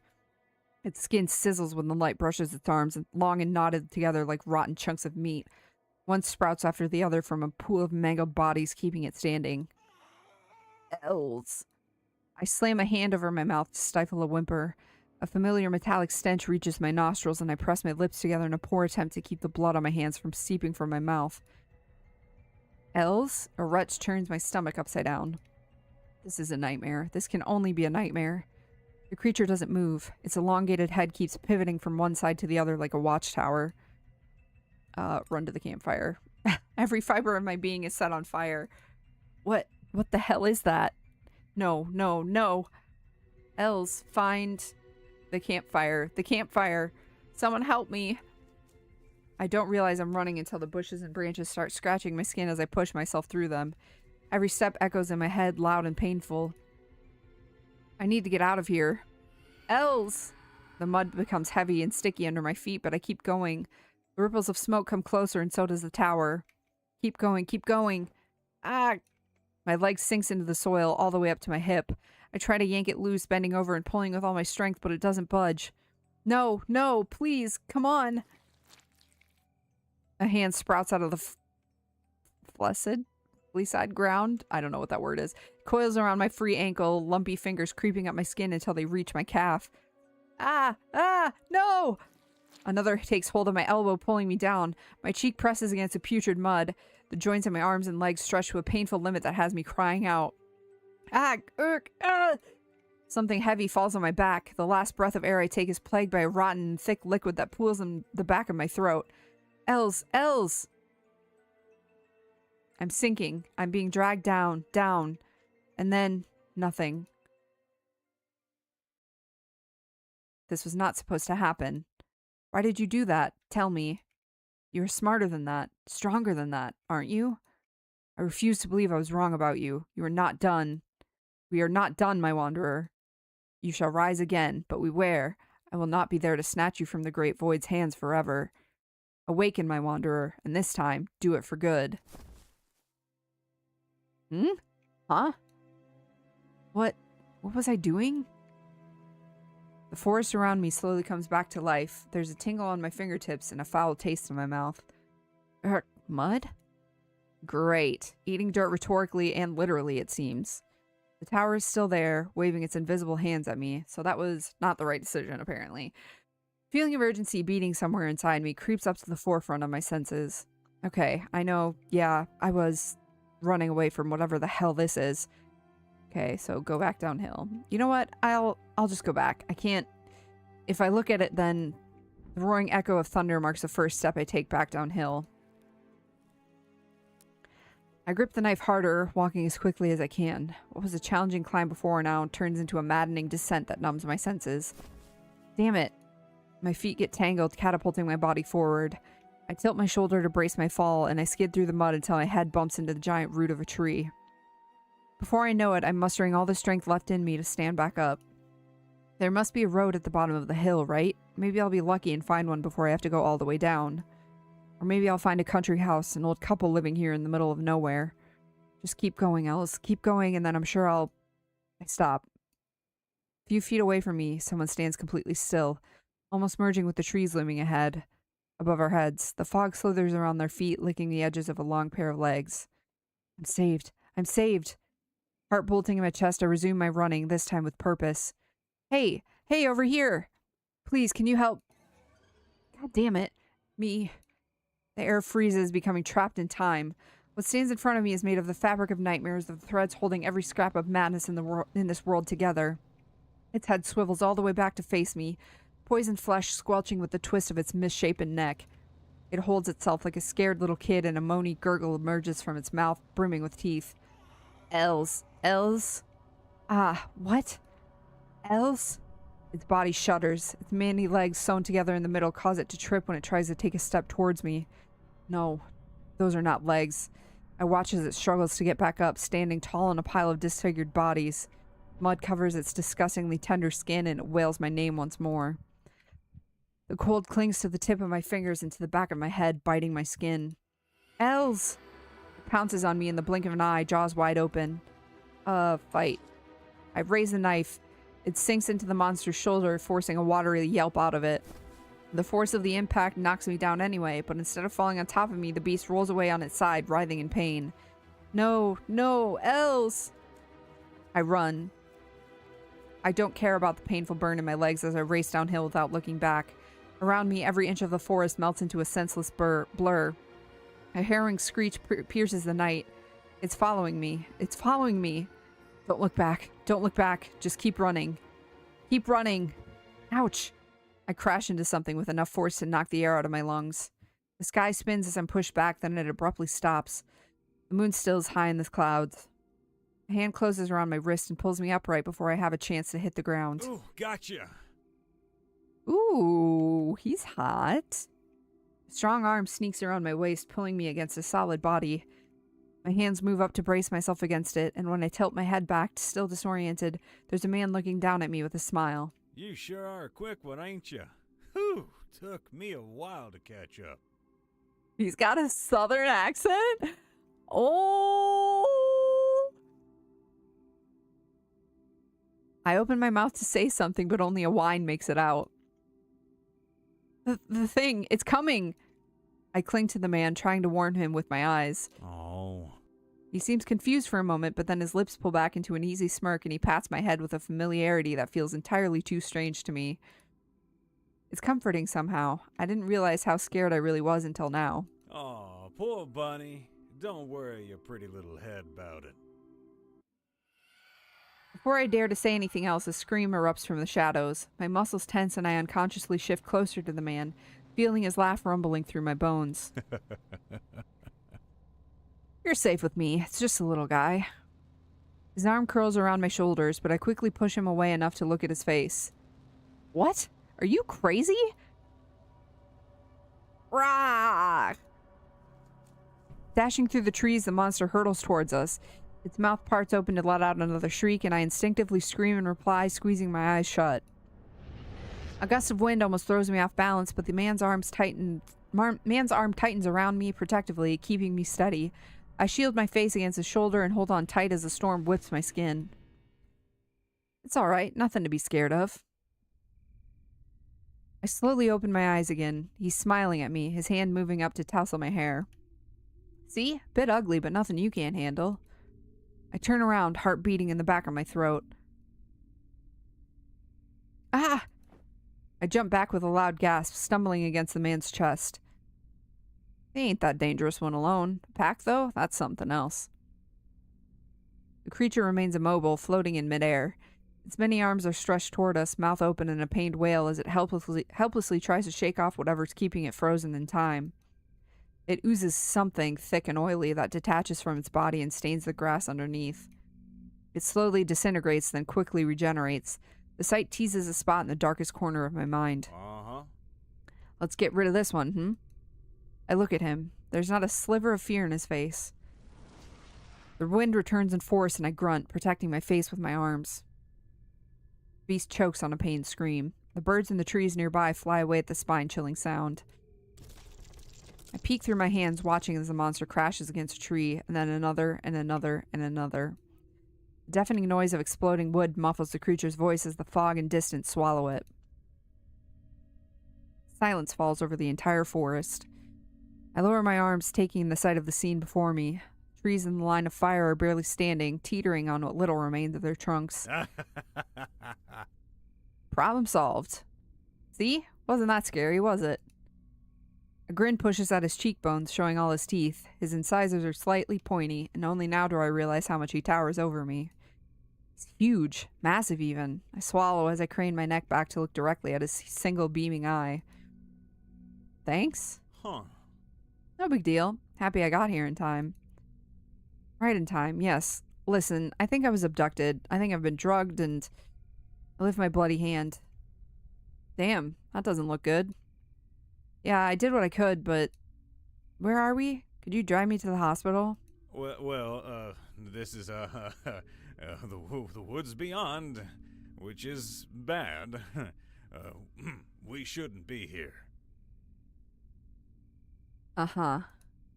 Did you just make that up? No, of course not. He rubs the side of his neck, eyes surveying the forest around us, searching for something. Well, this is awkward. I barely overhear him as he mumbles to himself, but I have to agree wholeheartedly. Are you lost too? Is that it? He makes a weird face as if the thought of him getting lost were something alien to even suggest. Not at all. This is just hard to explain. I'm not an expert or anything. Not used to getting stabbed either, if I'm being honest. Could you take me to the hospital? Yeah. Hospital? Yeah, sure. We have to get you checked, so we go to the hospital. Yes? Something's fishy about this guy. Even if he sort of saved my life just now, that doesn't mean he... Wait. He saved my life. He wasn't afraid of the thing. Wait, what? What the hell was that?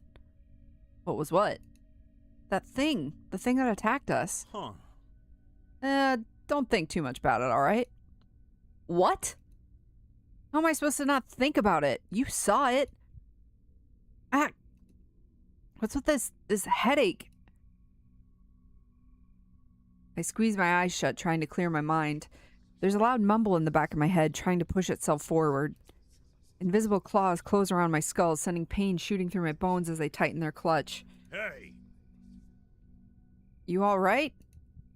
My heart hammers against my chest and my stomach churns the little food still in it, forcing me to slap a hand over my mouth. I cough hard and something sticky coats my lips. There's a lump of viscous and purulent substance sitting in my palm, mingling with my blood. The knife wound in my palm, now red and black, is dirty with mud and specks of grass. Damn it. An acidic tingle runs down my arm, pooling at the wound. My teeth grind together to stop a heave from leaving my throat. Can you hear me? What's going on? His hand is hot on my back. His voice rings loud in my ears, piercing my brain and joining the whispers already torturing it. Damn it, not now. The pain forces me to double over as the cries echoing in my mind reach their peak. Hey, look at me. Let him help. I can only whimper back. My knees give way until I have to crouch down. His calmness reaches out to me like a friendly hand. He sits on his haunches in front of me, bouncing on the balls of his feet for a moment. I raise my eyes to meet his own, giving him my silent approval. You're going to be fine. Focus on my voice, will you? I let the gruff but gentle drawl of his voice wrap around me, closing my eyes as a shuddering breath escapes me. I'm going to take your hand now. Sound good? I nod, stretching out my arm. His fingers are long, his palm wide and slightly calloused. Covers my good hand completely, giving it a firm squeeze. Breathe out shakily. He's so warm. You're going to be fine. I'll get you out of here. For now, we are going to breathe together. Follow my lead. I used to do that with Evie back in high school. I know this. I can do this. Yes. My voice sounds pathetic, weak, but he smiles. Let's go. Breathes in, then out. I have the sudden urge to chuckle at the rough sound he makes. I steady myself and follow him, gripping his hand hard. I focus on my body, on my throbbing pulse, on the ground I'm sitting on my heart beating strongly where our hands meet.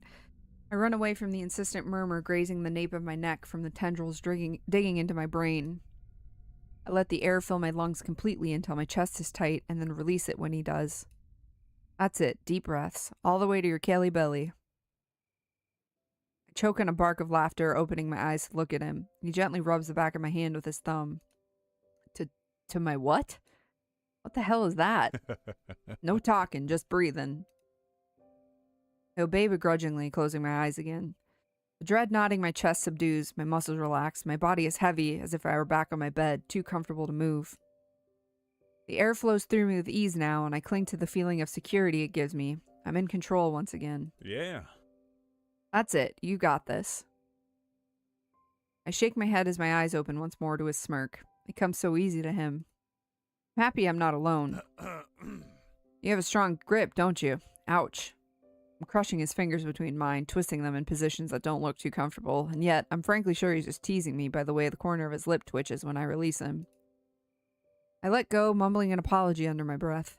He shakes his head in disregard, raising up his fist up at me. Well done. I can't stop a smile from climbing up my face. I knock my fist against his. Now let's take a look at you. He winks at me, producing a handkerchief from the sleeve of his tunic. Ah, here. Here. Let me clean that pretty face of yours. You think I'm pretty? I chuckle as he reaches down to my chin, rubbing the soft cloth against my skin and swiping it over my lips. I let him work in silence, watching as he scrunches his brow in concentration. For a moment, I forget it's blood that he's cleaning off my face. I just become absorbed in the golden hue of his eye and the little wrinkles around his lashes. There's a familiar warmth about him that puts me at ease. Then the handkerchief gets stuck on my right cheek. Something tugs at my peach fuzz and I groan. Sorry, you have a bit of... He scrubs with a little more strength, but I don't exactly feel it. There must be a thick patch of mud there because it takes a while for the handkerchief to make contact. Why is he smirking like that? You having fun? Yeah. Lots, can't you tell? Cleaning a beautiful stranger's face in the middle of the woods is one of my many hobbies. As cute as that smile is, you don't want to be eating mud, right? Well, close your mouth. So you are that kind of guy. Huh. I don't know what you're talking about. When he seems satisfied, he pulls away, and I catch a glimpse of something jet black and shiny laying between the folds of the cloth. I feel the same something on my hand, gurgling and drying out.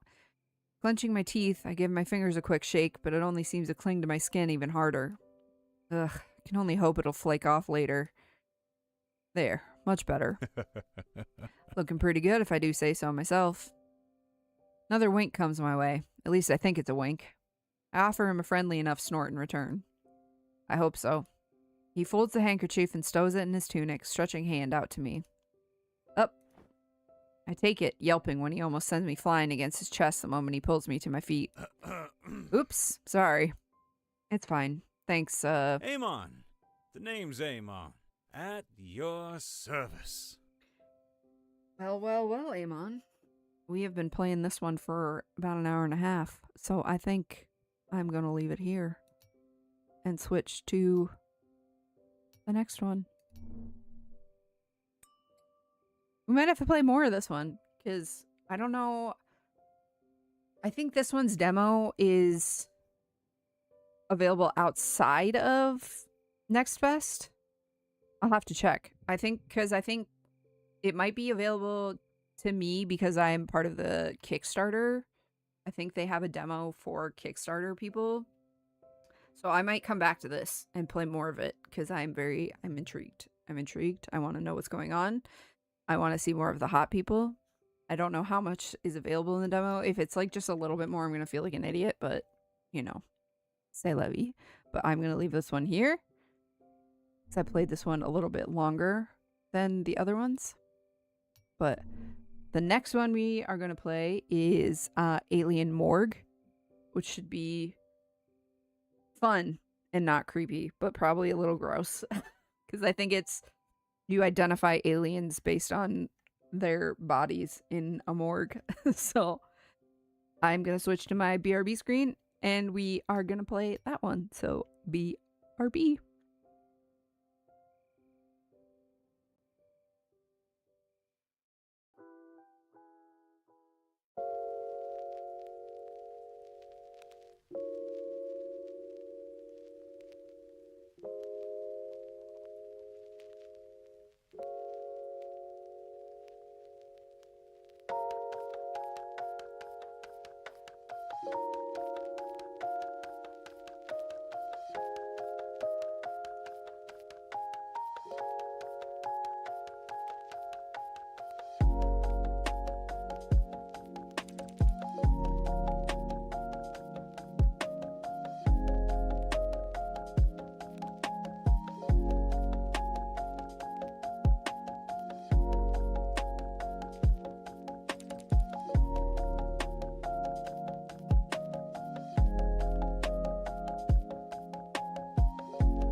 Let's see.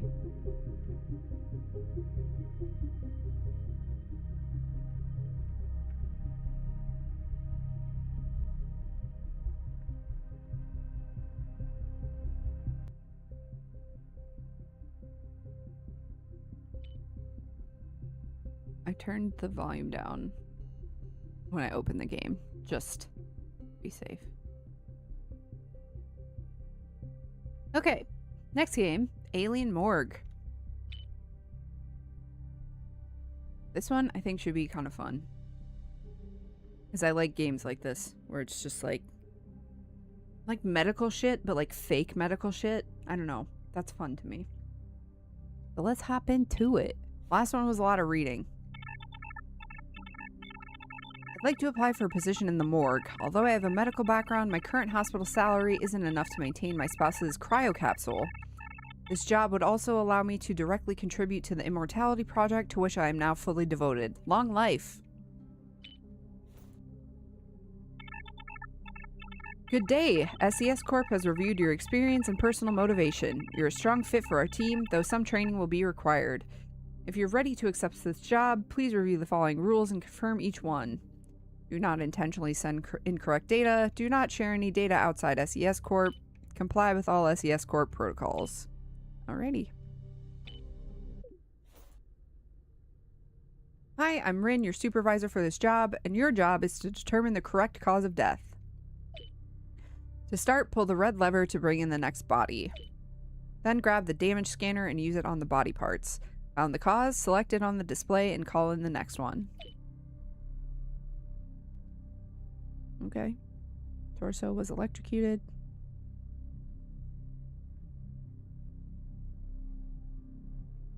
Got it. Oh look, your first body. It's Silo, your predecessor. What a funny guy, he was. Okay. Surgeon Simulator rage quits, good times. Yeah, for real. Okay, so... My. Xylo Marin. Shot with metal. Okay. Not damaged. Not damaged, not damaged, not damaged, not damaged. Okay. Click to drop. There we go. Okay. Not damaged. He was electrocuted.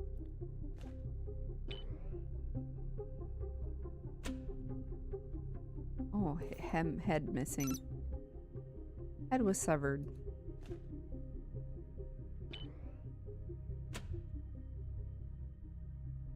Nice. Today's income is $15. The daily cost of cryo capsule for your spouse is $10. I gotta make at least $10 a day. During each day, you must process all the bodies fate sends your way. No need to rush. This isn't a game, after all. However, accuracy in your verdicts is crucial. SES Corp only pays credits for correct information about each death. That's why I strongly advise you to consult the database. For example, damage only causes death when it affects vital body parts. The database will tell you which parts those are. Easy. Okay. Greetings, I'm Gelon Kreller, CEO of SES Corp. Excellent work contributing to the Immortality Project. Each day brings us closer to its completion. No death is ever in vain. Everyone is a vital piece of the puzzle called eternal life. Our scientists process the data and bodies that people like you send from the morgues, but only accurate information leads to progress. Keep going and soon we'll bring our loved ones back to life. Long live, long life. Okay. All right. Oh, database. I have to identify the race. Felix Ravel. Frostbitten.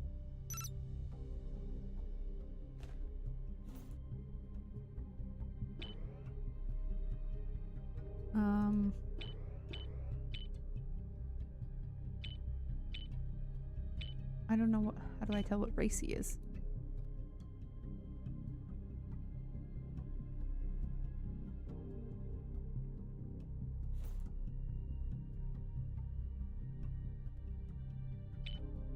color is that thing?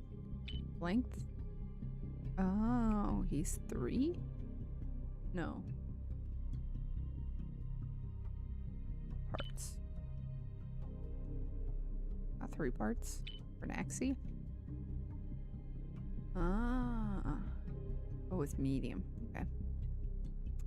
So his legs are his vital parts, but body didn't matter. Frostbite. Gotcha. So this is...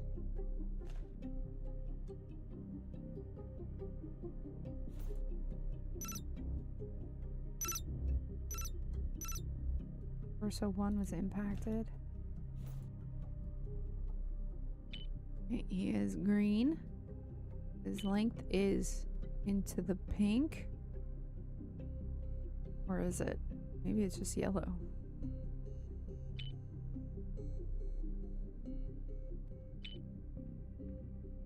One, two, three, 4 parts. Change this. 3. Set her on.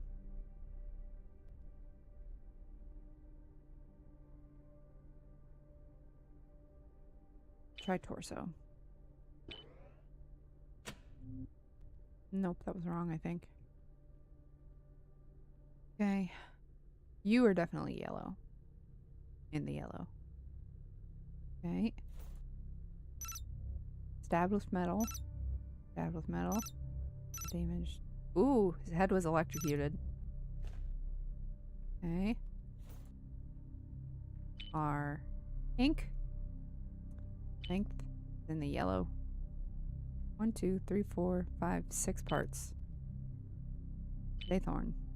Torso and head. His head was electrocuted. Okay.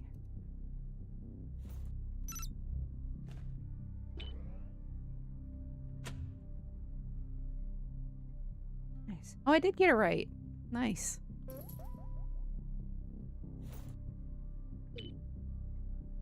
Okay, the truth is not all damage works the same way. In fact, it must meet certain conditions to cause death. The damage must either affect a vital body part, or, if no condition applies, any part at all. It's complicated, just check the damage tab in the database. Alright. Database is updated. Poisoned. Not damaged, not damaged.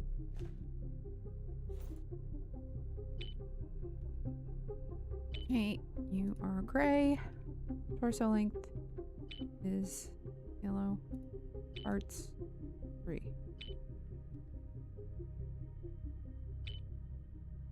Was poisoned. Condition on any body parts. Okay. Got it. That makes sense. You... Got with laser. Arm 2 is electrocuted.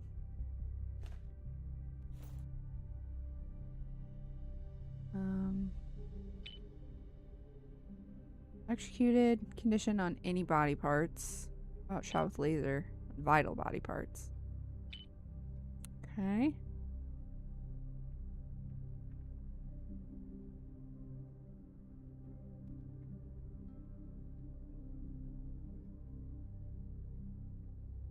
But isn't... Let's see. Green. Pink. Okay. Torso is vital. Okay, so it was... Not with laser? No, electrocuted.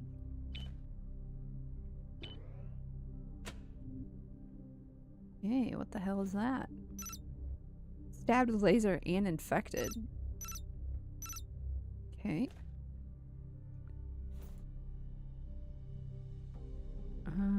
Nope. Infected.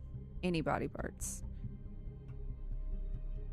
And stabbed with laser. Vital body parts.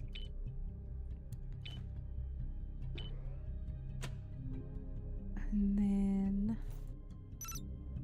I go severed. Not damaged, not damaged. Ooh, leg 1 was radiated. That seems bad. Radiated? Any body parts. Yeah, that'll kill ya. Hell yeah. We making money. Let's continue your training.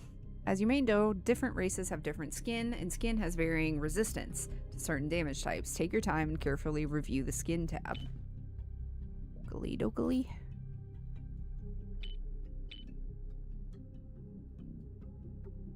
Okay. Database is updated. Implanted. Frostbitten.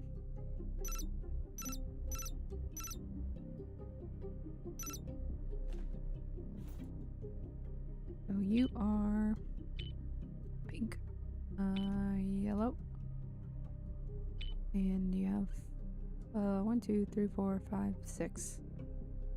Daythorn. You have fiber skin. Resistance to being implanted, so your fucking frostbitten torso. Bad for you.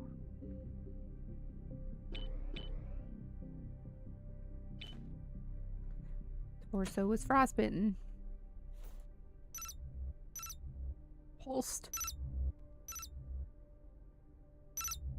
Oh, arm was radiated. Torso was pulsed. Right.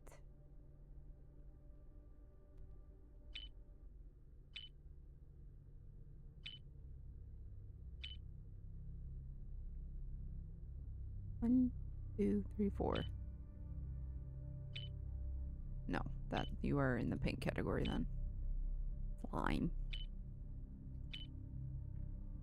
Resistance to being pulsed. So it was the radiated then.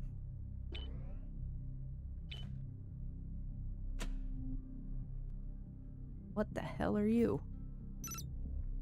Shot with laser, shot with metal.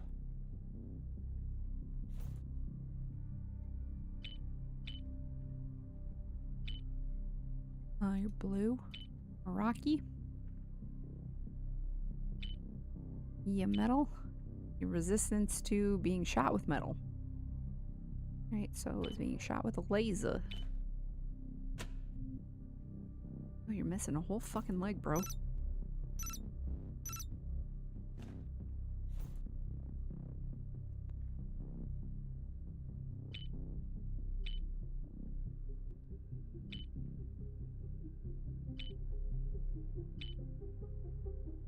Rock skin? That's what I would have assumed. You are resistance to being shot with laser. The leg being severed killed you.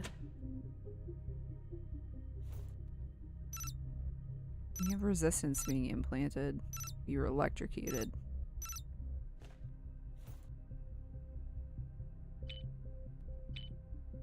Ink. Yeller.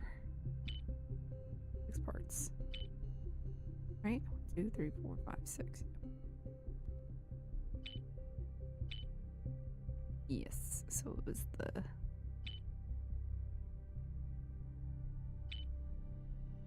electrocution on any body parts.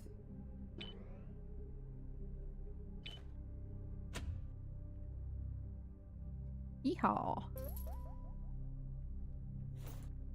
As you can see, a body may have gone through multiple damages on a single body part. Poor souls. This is why SES Corp sent you a new toy, the time detector. It's controlled from the display. Once you find a damage, now there will be the clock button below it on the display. Click on it to see how many days ago it was inflicted. The older the damage, the more likely it's the cause. Okay. Okay. Making it tricky now. Ooh, we got a new guy.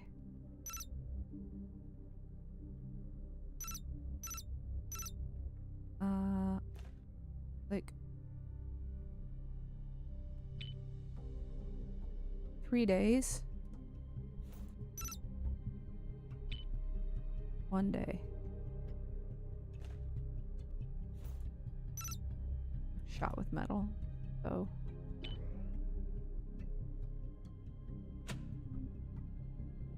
oh no, that was wrong. I probably should have checked.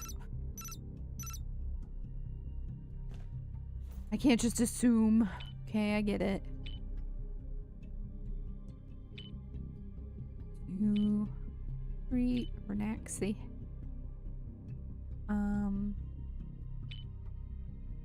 Frostbitten. Vital body parts. Y'all, your legs are your vital body parts.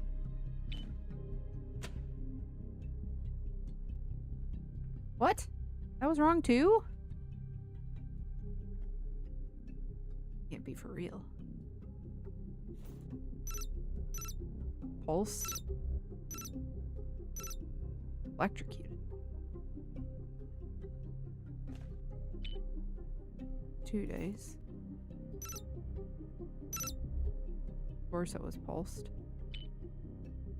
3 days ago. Okay.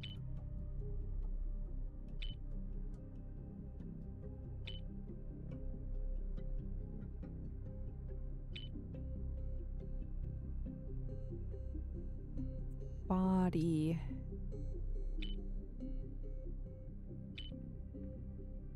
Slime. Resistant to being pulsed. His torso being pulsed wouldn't fucking do anything to him. But being electrocuted would kill him. How is that wrong?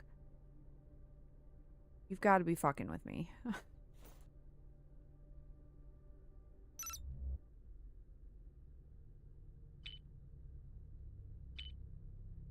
Okay. Races. This was the Meraki metal.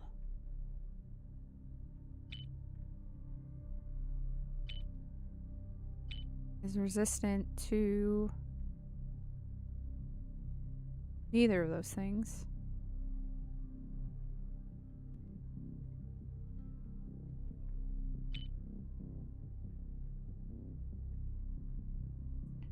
This is the older one. It was probably stabbed with a laser. Vital body parts. Any body parts. I mean, its whole body is the same part, so I'm going stabbed with laser.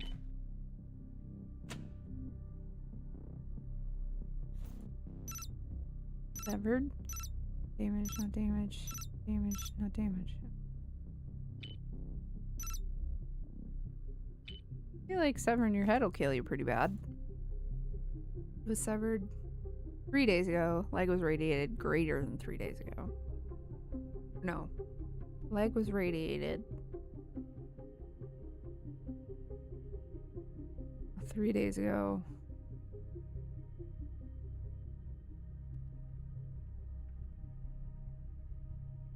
This is confusing now.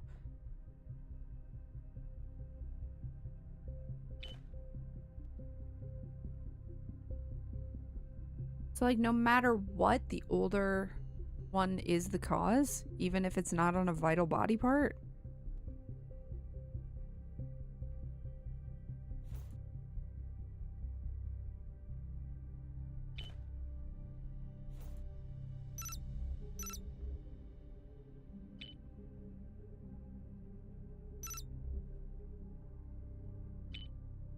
Okay. I'll try that. Apparently. That's crazy. That doesn't make any sense to me, but...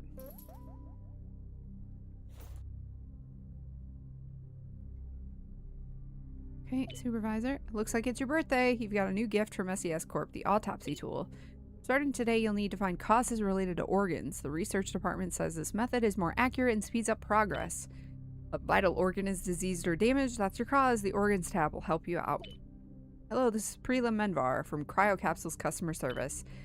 Unfortunately, due to accelerated research on the Immortality Project, demand for cryocapsules has risen, and we made the difficult decision to raise the rental fee. Starting today, your daily cryocapsule fee is $20. Have a wonderful day and a long life. Well, big surprise there. Okay. Not damaged, not damaged, not damaged, not damaged. So we got to... What that?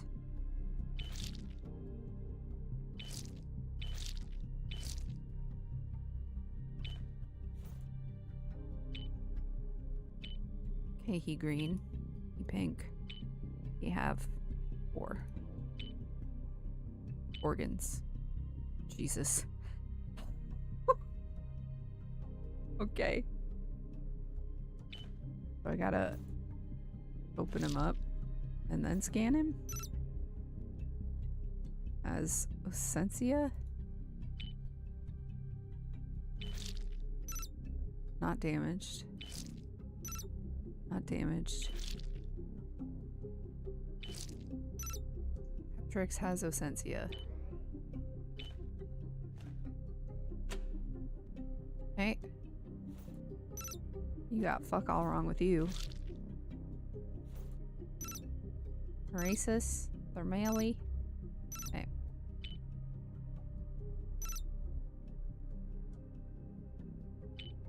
Same age. Damn it.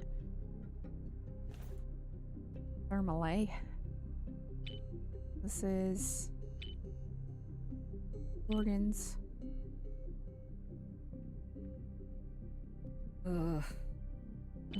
Oops. Cardin. Races. Racky. Organs.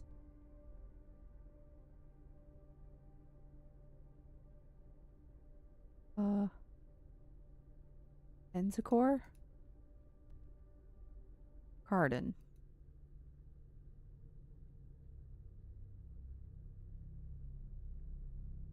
How am I supposed to know which one killed him? If they're the same age. A depends on B.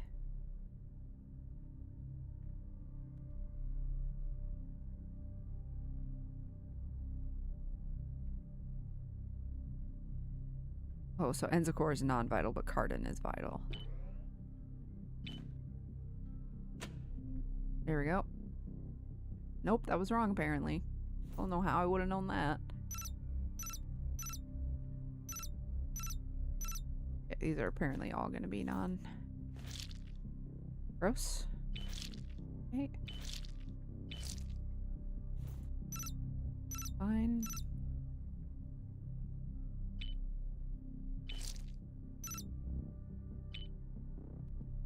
It's very old.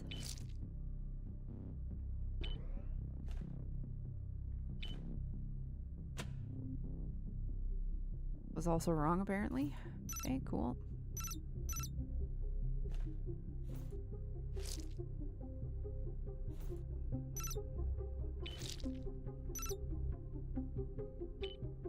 Okay. Oh, I didn't check how old that was. Well, can I? Yeah, when was that severed? A day ago. Clivra? Vital. 2 days ago? That's what I'm going with. Here we go. I got 4 of them right. Alright, when it comes to organs, keep 2 things in mind. Most organs have a required organ they depend on. If the required organ fails, so does the dependent one. If a race has duplicated organs, it can survive without one of them. Don't worry, you'll find everything you need in the organs tab. Right, I still don't know if I'm doing any of this right. I gotta be completely honest. Okay. Not damaged, not damaged, not damaged. Alright, let's open you up. That's Essentia. 2 days. Erasis. 2 days. Not damaged. Not damaged. This thing is orange. 3 long. Has 3 parts. Tolvec. Chitin? Chitin? I don't know how you pronounce that word. Only ever seen it written. Chitin, I think. Okay, Clivra has Essentia. It's a vital organ. Neurocell, also vital organ.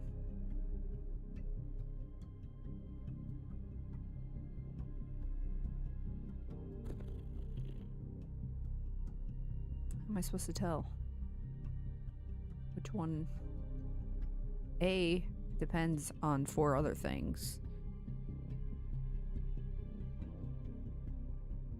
Neurocell has neurasis.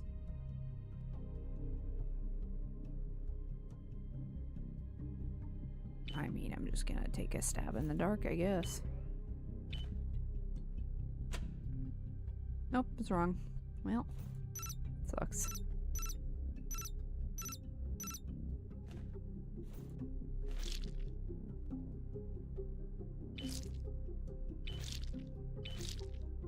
Go. Thermalay. Less than a day ago. Both have thermalay? Less than a day ago. Not damaged.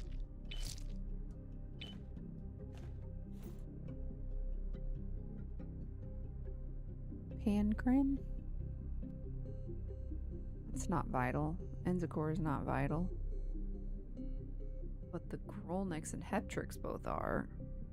They rely on the Enzicore.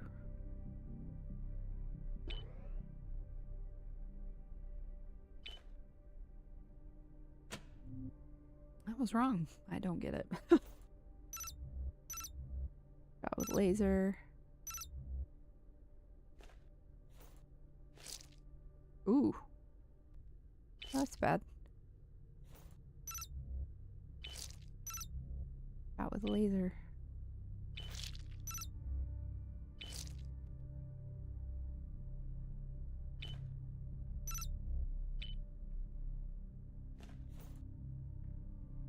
Heptrix.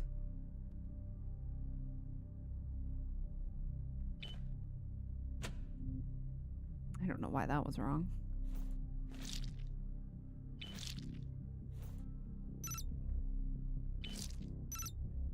Ooh. 1 day. 2 days. Not damaged.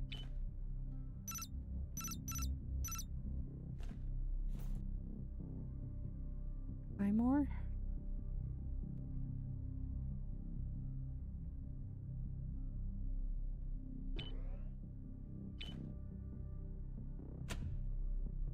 Here we go. Okay, so I guess if it's red, I still get points for it? I don't fucking know. Now what? Can you imagine how fragile our bodies are? However, not every disease is dangerous unless it meets the conditions for an organ to fail. Okay. You can find these conditions in the updated damage tab. And the reminder, the correct cause of death is only one related to the organs. Okay. Ooh, hello, you little freak. What the hell are you? Not damaged, not damaged, not damaged.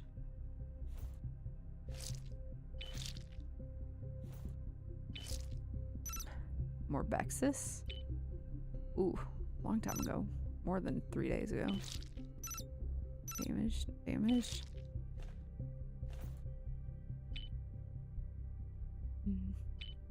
Blue. 2, 3, 4 parts. Deltari. Crystal skin. Has more Bexus. Condition, not green. Crystal. The Cardin has more Bexus.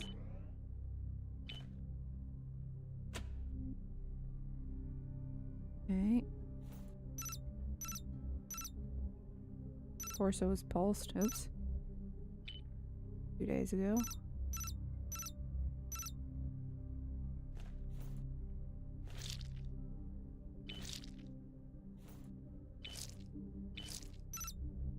Enzicore was pulsed.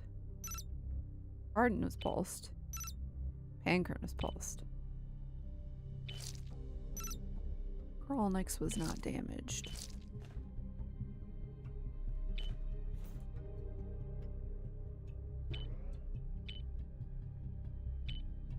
Pink, you got 2. And you got 6 parts.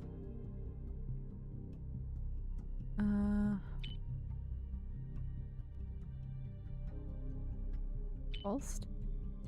Vital body parts? All organs in a body part. Okay. Fiber? Just resistant to being implanted. Yeah. Okay. What? Errors have been detected? Oh, so it'll tell me when I'm wrong. Good.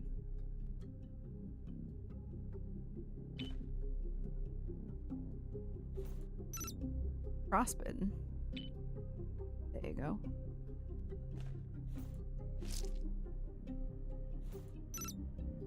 Nexus. Nexus. Harden is not damaged.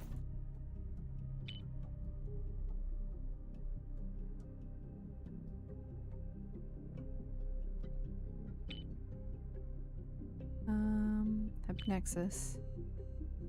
Vital organ. Splora? Yep, that's vital. Enzacor is not vital.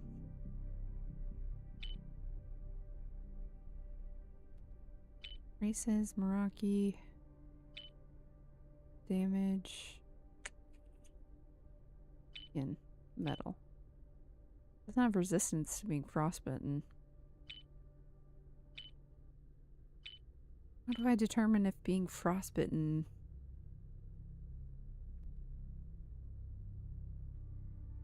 will kill them over Epnexus on a vital organ?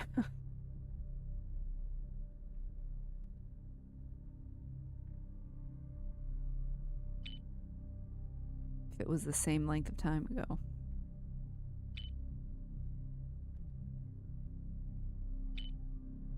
All organs in a body part. Okay. Splora has Hypnexus. Okay. Shot with a laser. More than 3 days ago. Stabbed with metal. More than 3 days ago. Not damaged. Ooh. Shot with a laser. More than 3 days ago.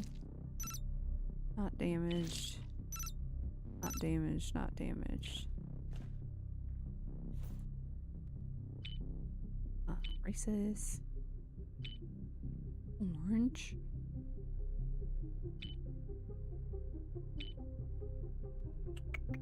Three. 12 back. Okay. Damage was shot with a laser. Target 0 to 1 organ in a body part on a vital body part. Okay. Your head is a vital body part, so shot with a laser. What?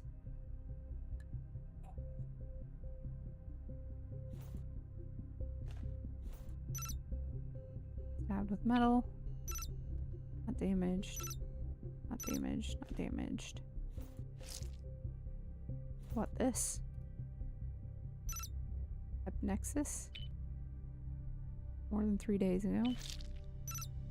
Not damaged. Not damaged.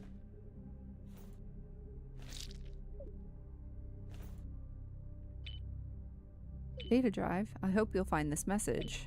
I'm Omric from the Identities Department. You get the bodies right after I finish identifying them.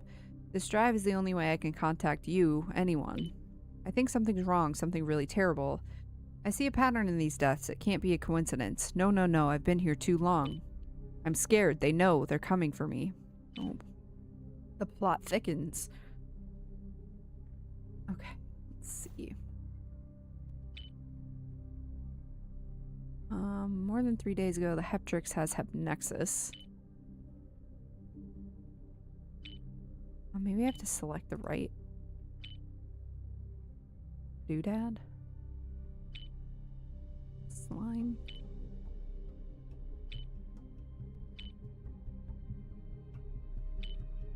Nexus. Heptrix. Vital.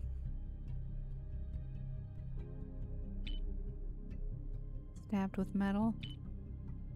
On vital body parts. His torso is a vital body part.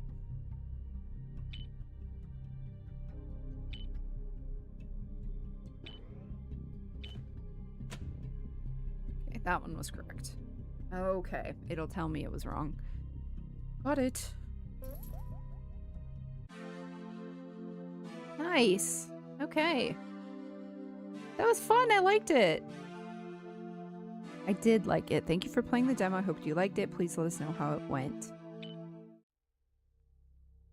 Sick. Okay. I am intrigued. Oh, that took me. Okay. That one was fast. So next, I think next I'm doing, let's see. I think I just have 2 left. Yes, next is I'm on observation duty 8. So that one's supposed to be a little spooky, but not too spooky. 2 spooky, 3 spooky, 5 me. So that one will be next. And that one, I've never played observation duty before, but I've like watched people play observation duty. So I feel like I should be able to figure that one out pretty well. But yeah, so I will go to my BRB screen real quick, and I'll be right back again in a second. Okay? BRB.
Okay.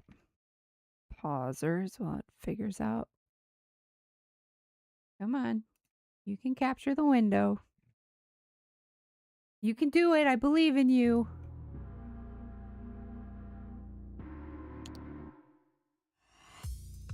Let me see. Maybe if I just do full screen. Here we go. Oh, yes.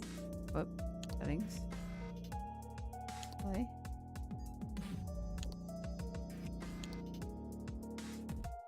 Here we go. Okay, this is I'm on observation duty 8. If you're unfamiliar with these games, you basically are like watching like a security camera feed, and you have to watch for like discrepancies to come up and like report them as they come up to like catch them and report them to make sure that they are caught. And if you have too many happening at the same time, you fail and get like kicked out. And they're supposed to be like spooky and supernatural and stuff. So let's see how it goes. Attention employee. Anomalies have been previously cited in the monitored area. Ooh. Pay extremely close attention to the surveillance camera footage. The yard, okay. Keeper's cabinet. File an anomaly report ASAP when you notice something has changed. Alright. The original ones, like the first couple of games, were like in black and white. So, like stuff will move. There'll be like... it will appear. Like there used to be like paintings and stuff that would change.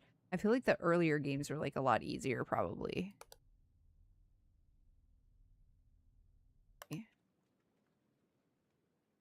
And I have a feeling I'm going to be very bad at this at first. Okay, so there's 1, 2, 3, 4, 5, 6, 7. 7 things. Okay. How do I... Oh, you just have to right click. Okay. Abyss, camera malfunction, light anomaly, steam, smoke, fog. Okay, so it'll be different on this one.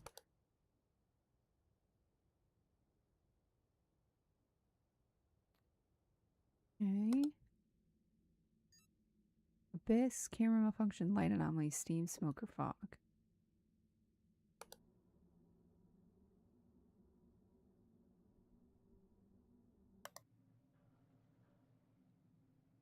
There's supposed to be stuff moving here.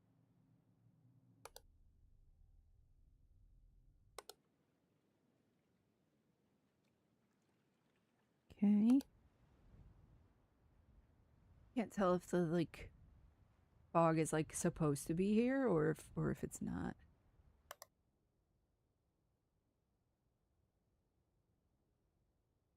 Seeing anything so far.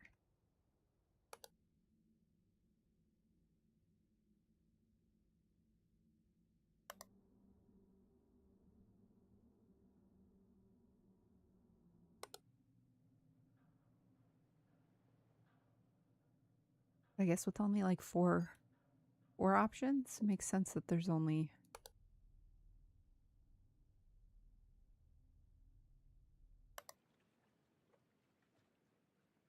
I'm gonna try reporting that as fog in the pier to see if it'll... Nope. Okay. That is supposed to be there.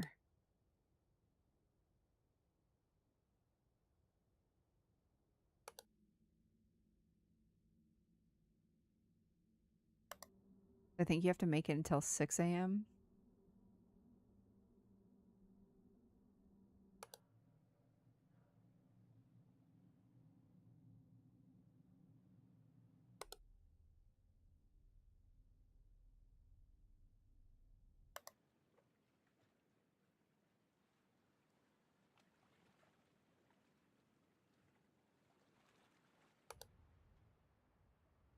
Hmm.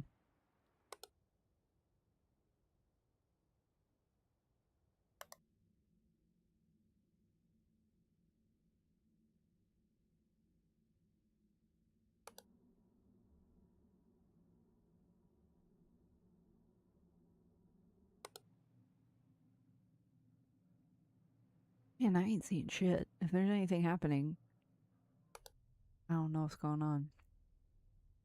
Like Five Nights at Freddy's, yes. Very similar. You have to survive the night. How is this not fog? That's mean. Oops, clicked out of the game. Sorry.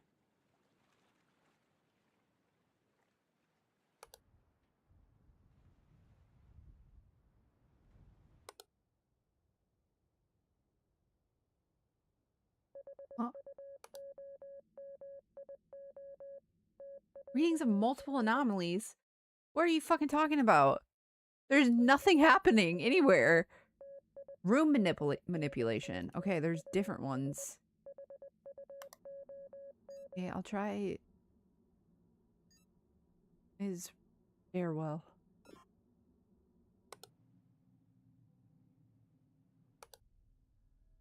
Nope. What is room manipulation? What's that? Where'd that handprint come from?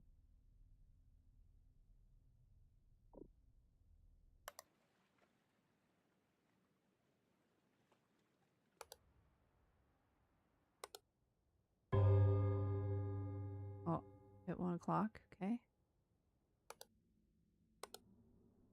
I gotta be honest with you, big dog. I'm not seeing shit happening.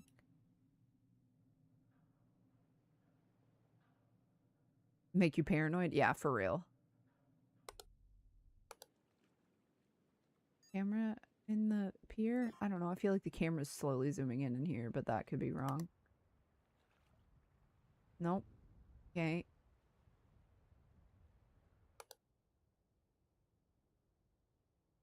I'm gonna lose on the first try because I have no idea what's fucking wrong.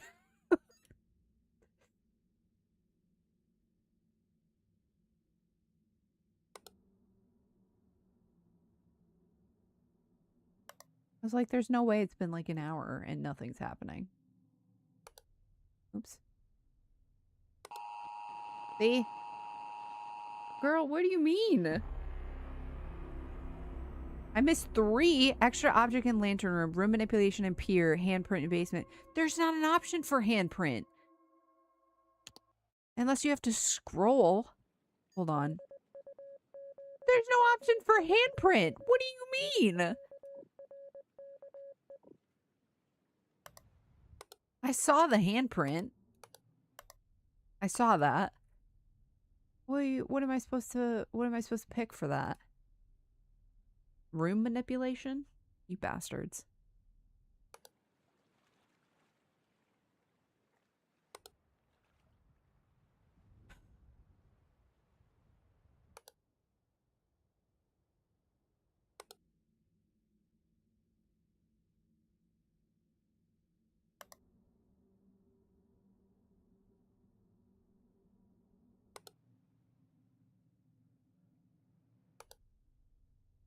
I should have paid attention to where it said the camera malfunction was. Didn't it say it was in...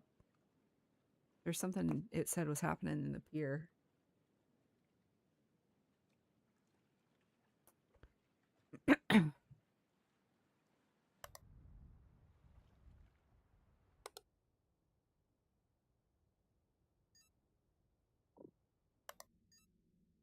Now I'm waiting for like room manipulation to appear.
I keep watching for the handprint to show up.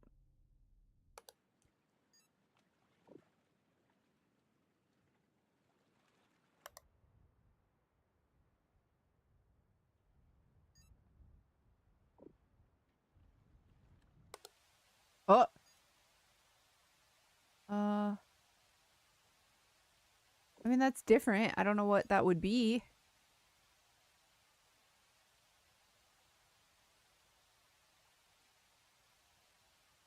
Camera malfunction?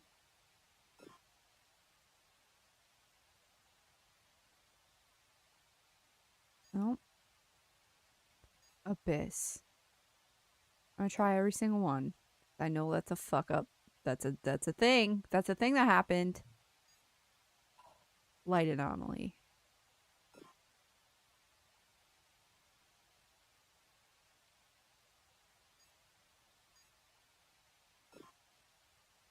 I tried light anomaly. It didn't work.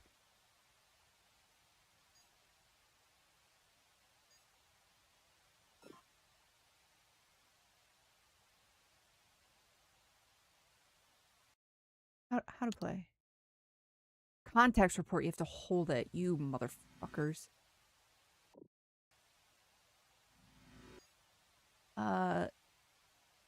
Object. Image anomaly?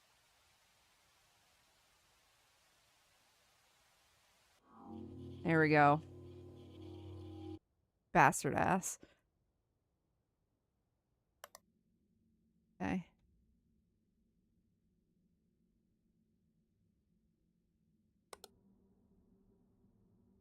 We're learning. They must have changed that in recent games because that used to not be how it worked. I mean, to be fair, it used to be like a menu down here that you would click on and select the options, so. Now I know.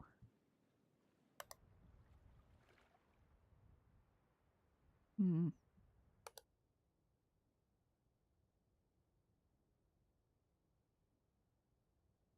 You fucker. There's a man. Is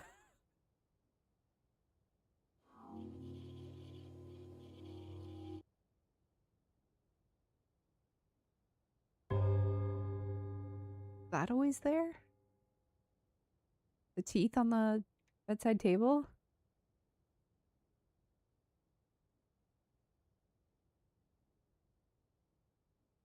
The man scared me. Now I'm scared. I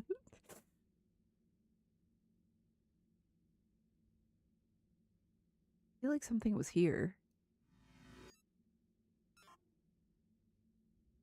Maybe I'm wrong. Nope. Okay.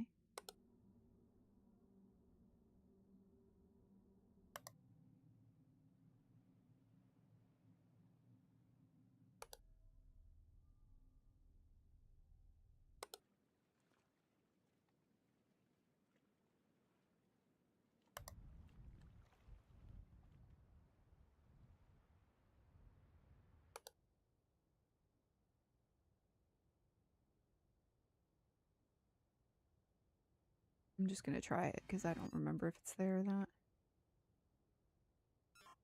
I don't know if that's the right thing, but nope.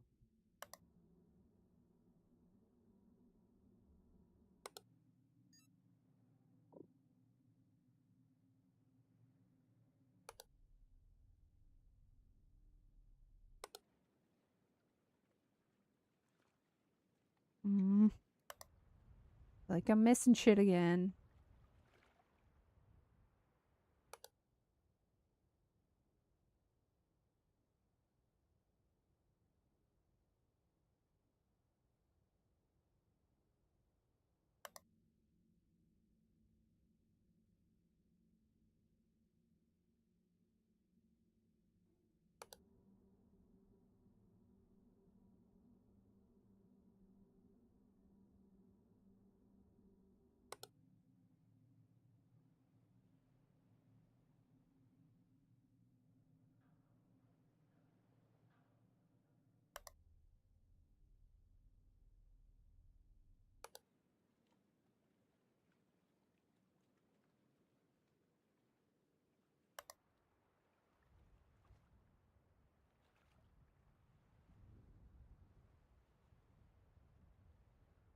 So you can't even say object movement. No! How is there too many? Oh, God damn it.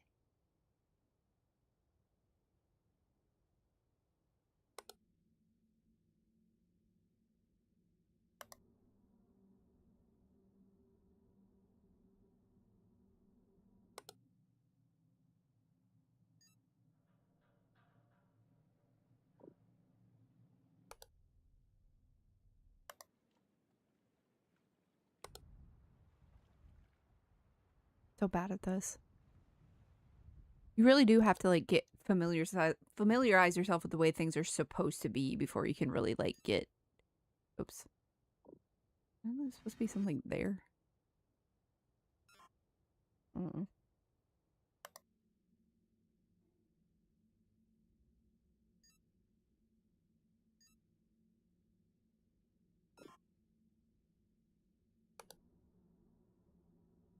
Give a try.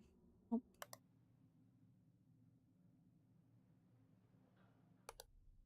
Gonna get me any second now. I don't know what it is. Damn it. I fixed 2. Miss 3. Object movement in yard. Object replacement in pier. Object movement in basement. Ah, fuck. Okay.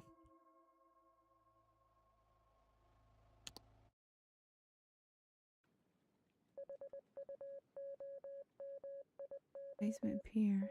Okay, so there's bottles on the ground. Yeah, shut up.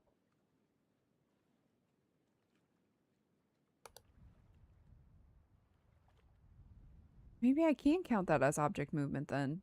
Because they're not moving right now. You can hear the wind sound effect. Then there's object movement in the basement, it said? Wonder what? Bottles. 2, 3, 4 mouse traps. Bags.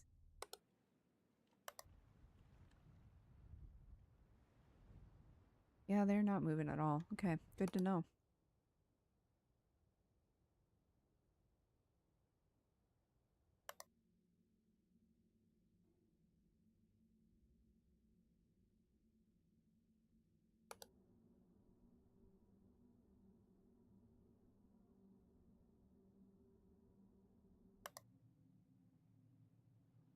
Evil bucket box. I keep waiting for that scarf or whatever to disappear. Endless.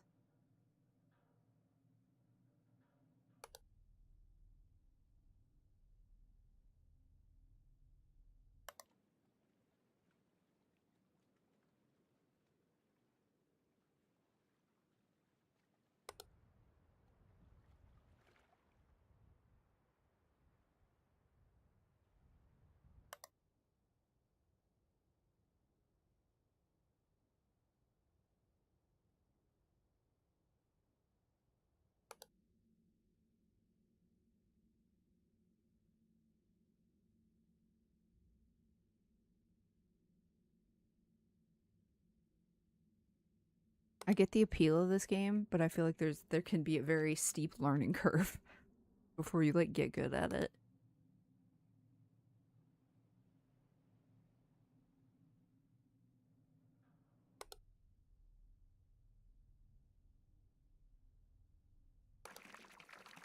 Ah! Ah! Ah! Ah! Ah! Get the fuck out of here.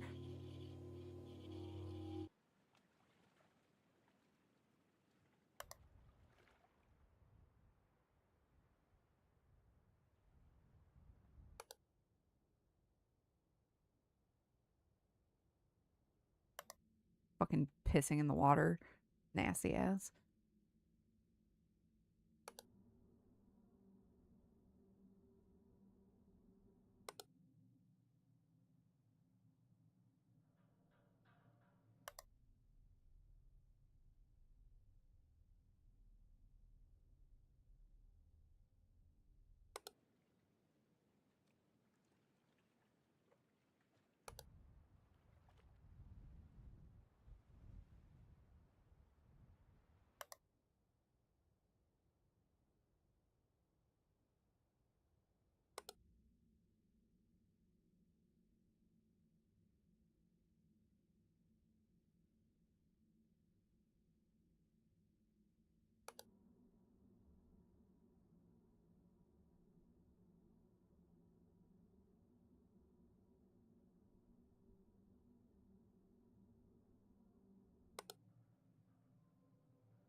Oh, handprint.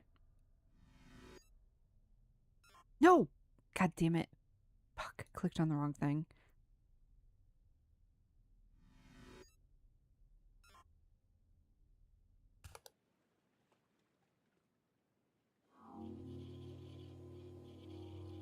I'm waiting for that one to come back. Fucker.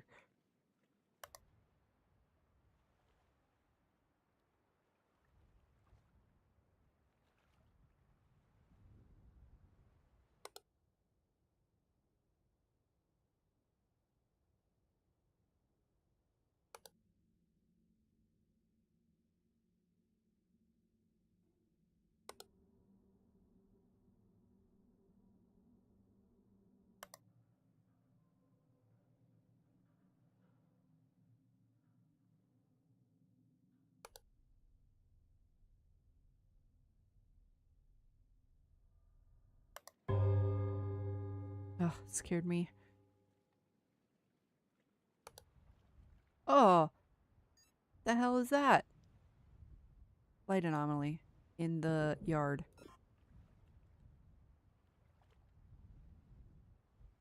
Yes? Yeah, okay.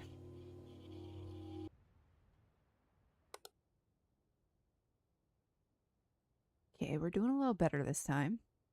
A little better. All been pretty fucking obvious.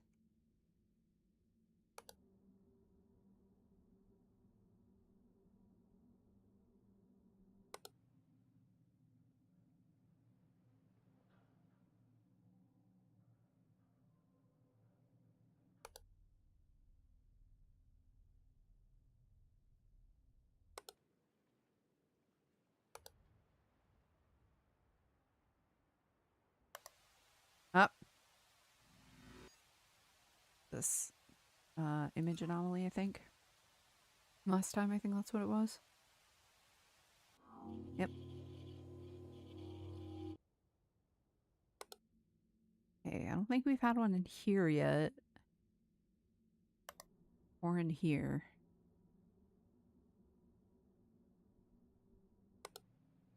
Or in here.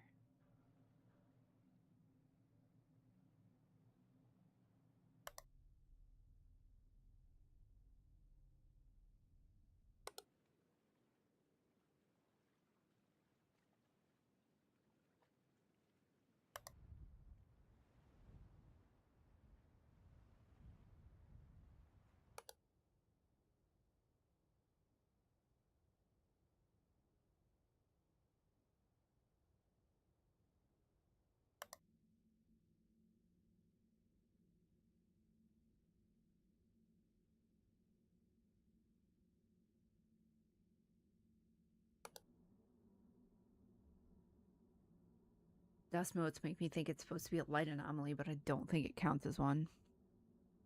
I'll try it, but I don't think it counts.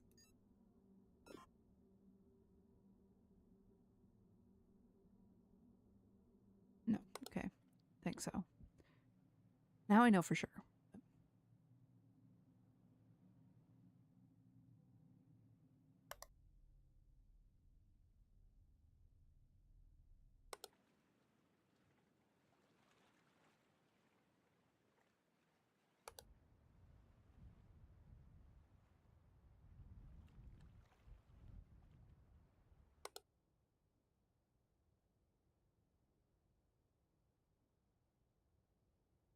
Yeah.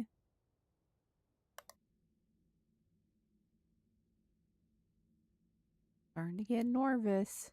Been a long time since I found. Oh, that's new. You were not there before. Extra object. What the fuck? Thank you.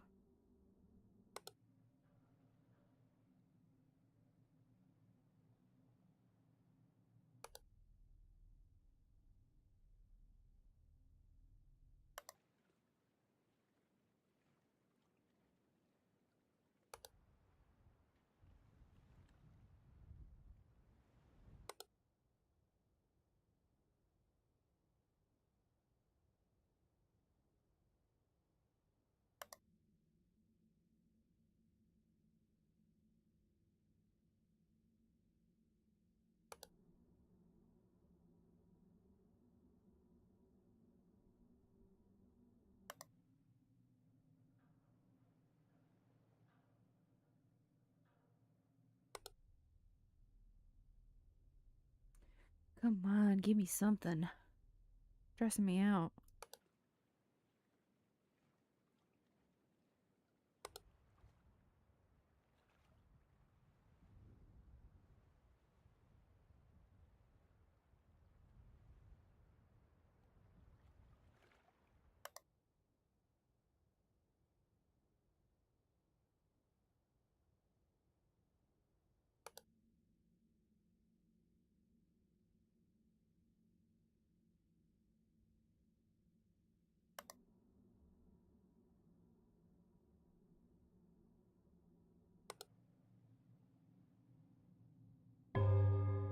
Ugh. It's gonna scare me every time. God damn it.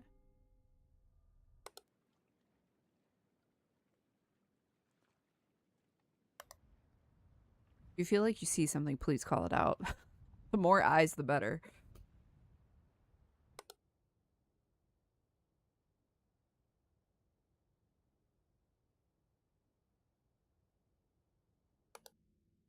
Hmm.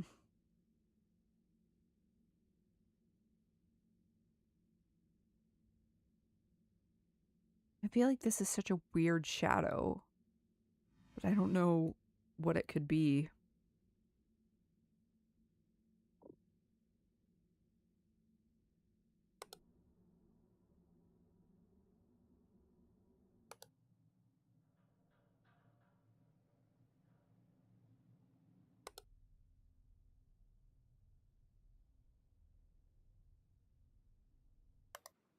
No!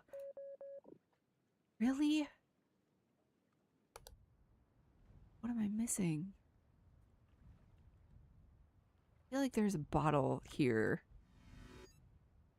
I'm gonna try missing object. I could be completely wrong on that. Nope. Damn it. Okay. There has to be something going on in here. Because there hasn't been yet.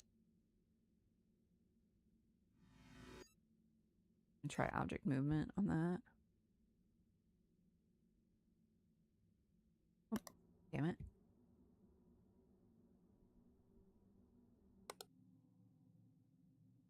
Hasn't been something here either.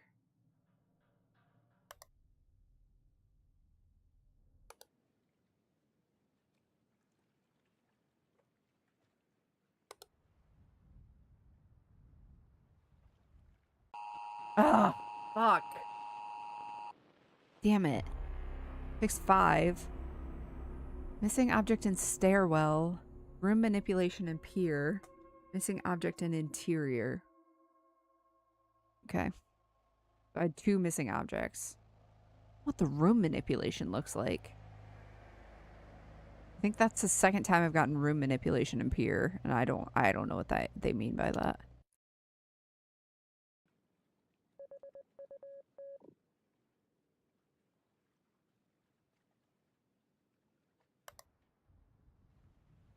Okay, there's not another bottle there. Got it.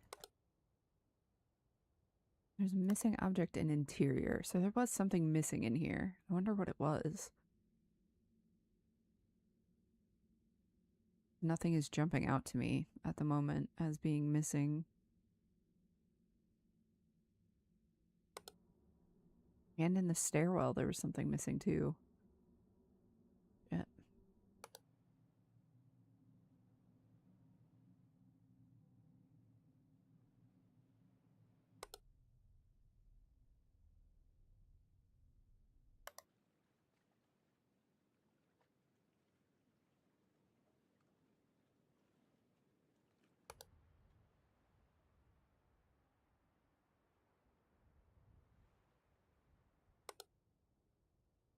Maybe if I do report anomalies as soon as you spot them. 2 types of report: context report. Requires targeting the anomaly with a cursor, and global report, which requires selecting a room to target. Most anomalies only accept a specific type of report. Too many active anomalies result in failure. Also beware of dangerous intruders. Try to make it to the end of the night, end of your shift at 6 a.m. Oh, I can use A and D to switch cameras. Okay. You don't tell me what does room manipulation look like? Oh no.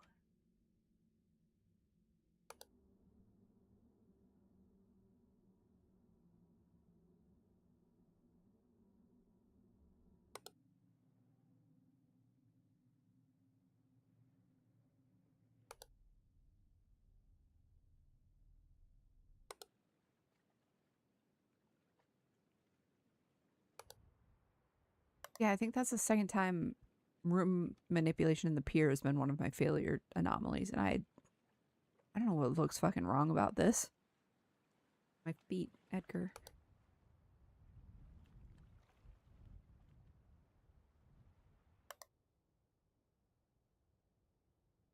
Hmm. Oh, stop it. Stop it. Strange broadcast. Stop it. Stop it right now.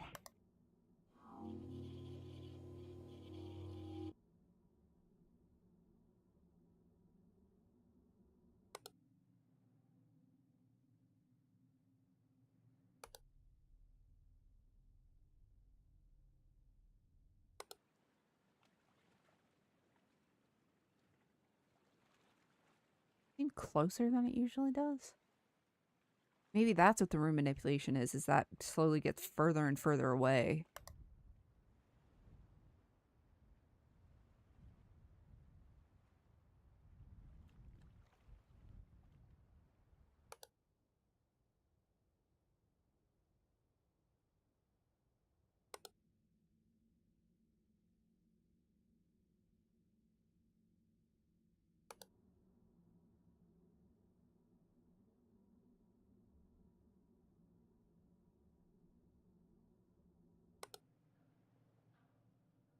I think I've yet to find one in here. But I think there's also yet to be one that I've failed in here, so.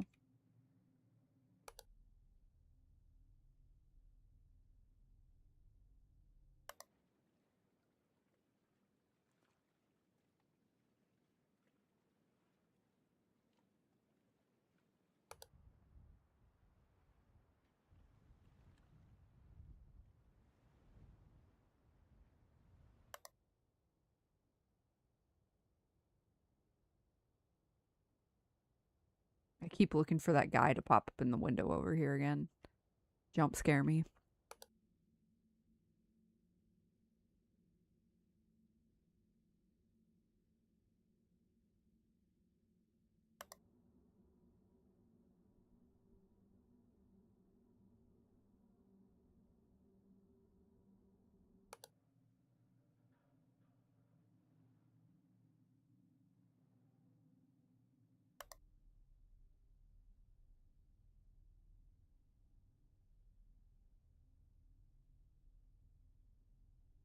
Still can't believe that dude pissing on the pier. That was crazy. That's wild as fuck.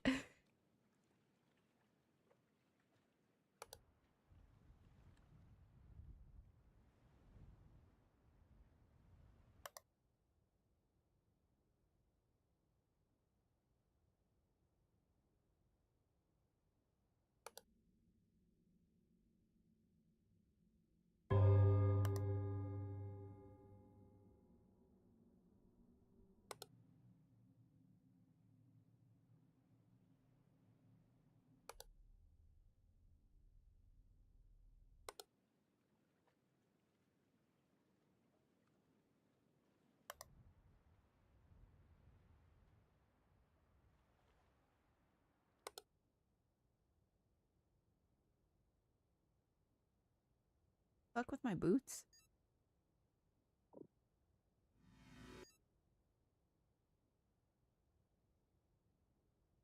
Direct replacement?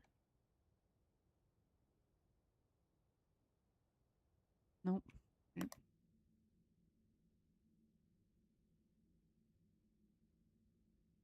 Different?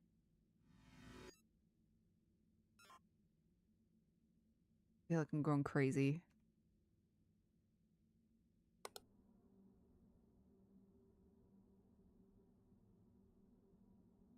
The guardrail gone?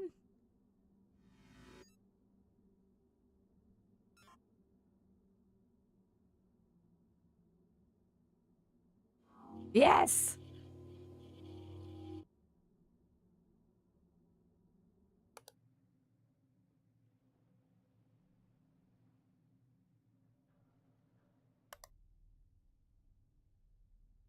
This game will have you second guessing the shit out of yourself.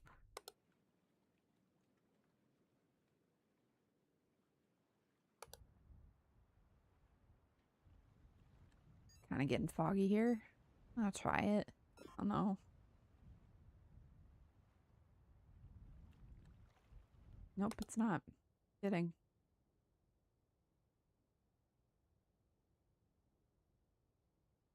Oh, these are different. Those were supposed to be teeth, not eyes.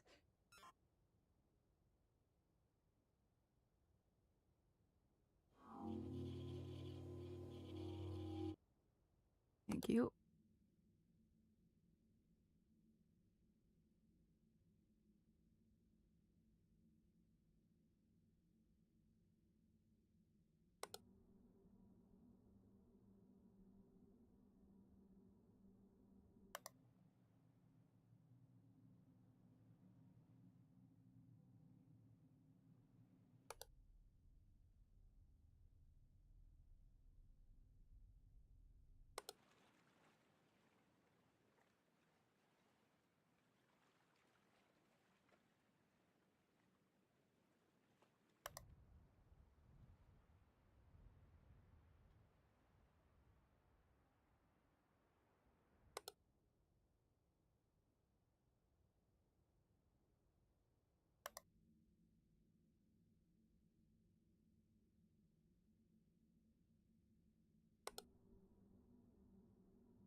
God damn it.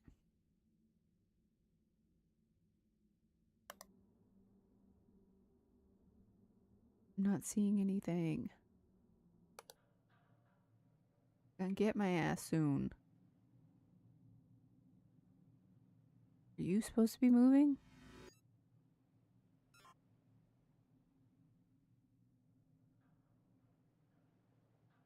Yeah.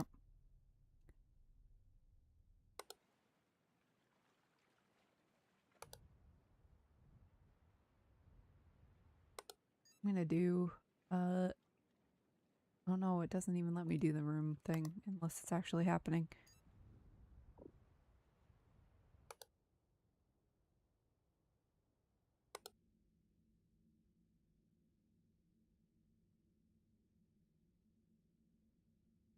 Are you supposed to be moving?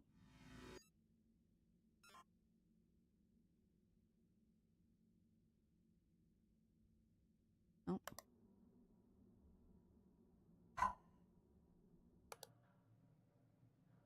God damn it. These are moving all fucking over the place. They were not doing that before. Oh, oh, oh, oh, oh, oh, oh, oh, oh, oh, hole. Ah.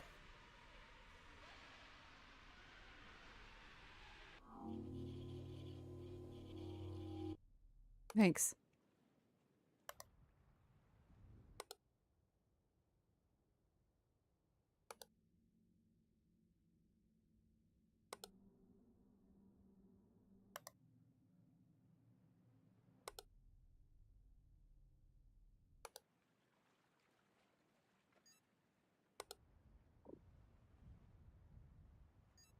Oops.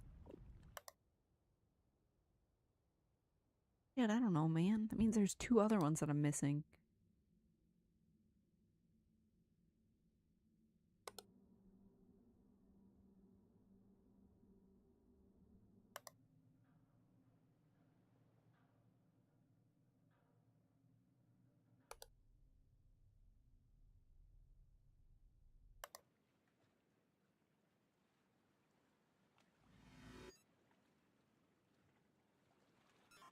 Maybe that door wasn't there before, but I don't know.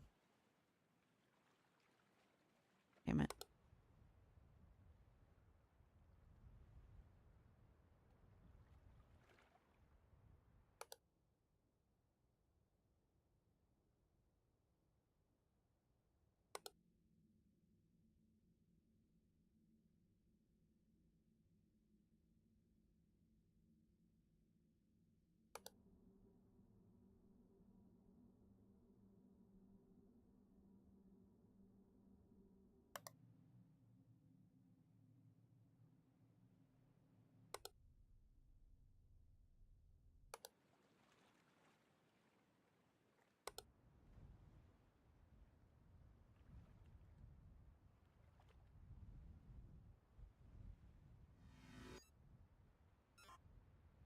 That can't be real, but I'm gonna try it.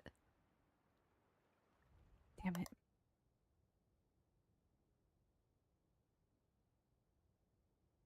Have you always been here? Damn it! Fuck! Only fixed 4 that time? Extra object in yard, missing object in interior. Object movement in basement. Shit. Okay. I gotta feed the cats real quick, so I'm gonna do a small BRB, and then we will keep playing this. I'm determined. I want to get further in this. It's pissing me off.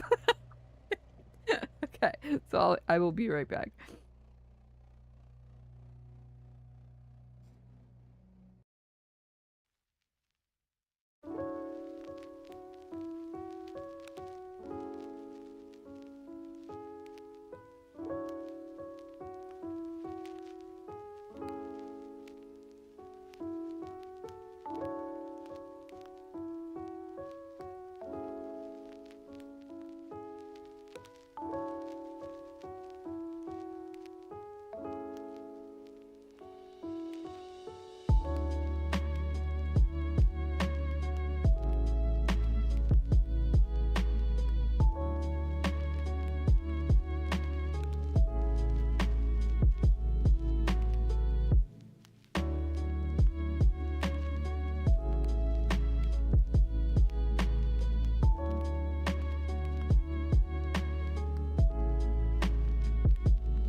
Okay. Does it not want to capture this window anymore again? There we go. Just has to think about it for a second. That's okay.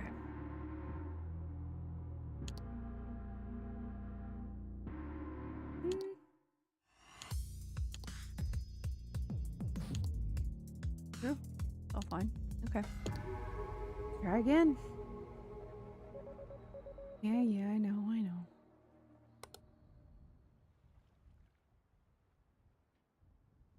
Apparently a missing object in the card? Or was it the pier?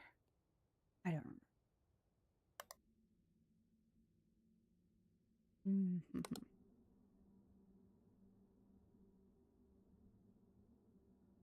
You came back and I was gone? Sorry, I had to feed the cats. They were getting rambunctious behind me. Their dinner time, you know.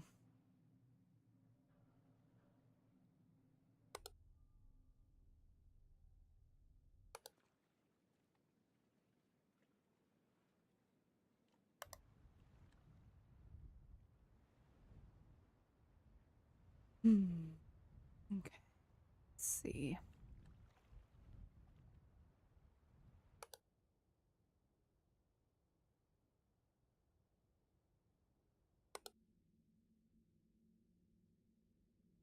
I gotta figure out what the missing object in here is. Because whatever it is does not stick out to me. I was also getting a snack twin.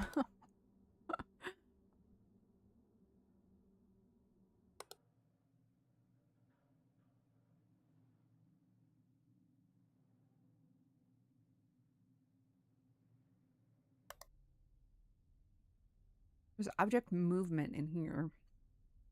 I don't know what that was.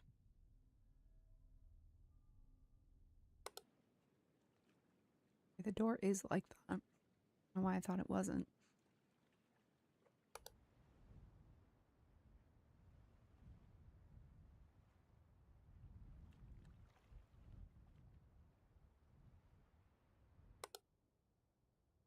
Ah, fuck you.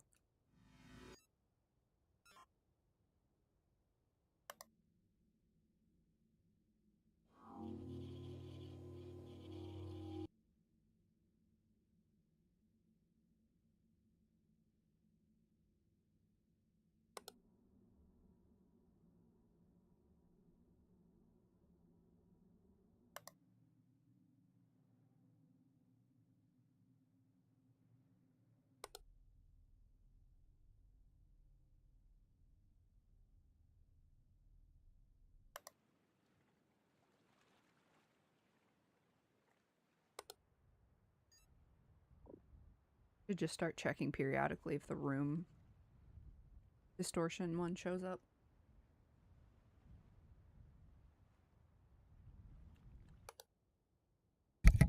Ah, sorry. Smack my mic.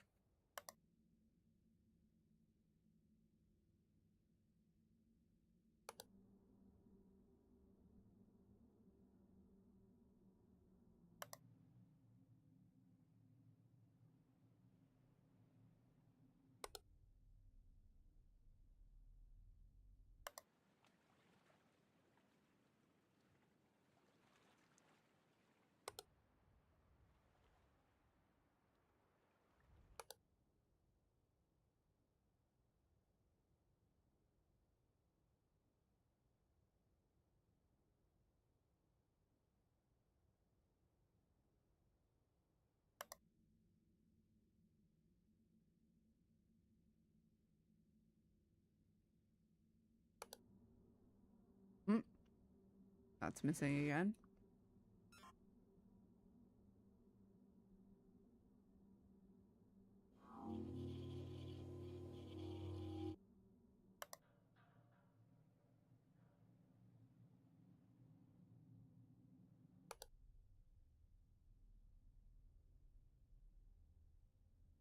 I feel like this is in the wrong place, but I don't know for sure.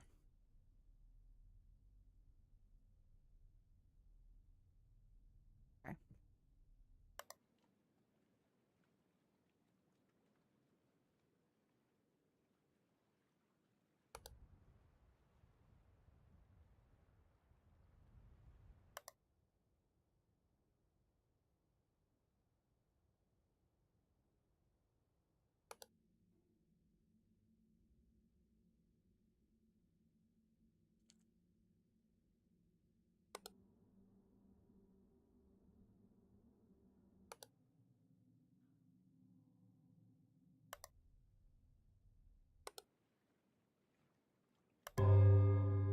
Jesus Christ.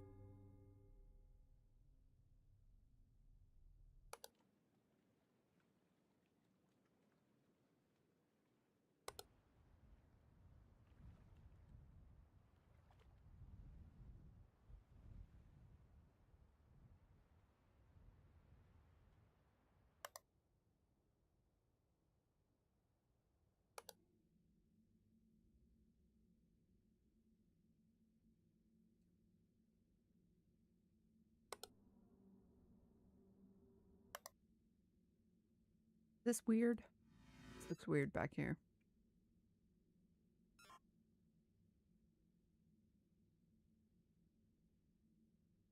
Nope.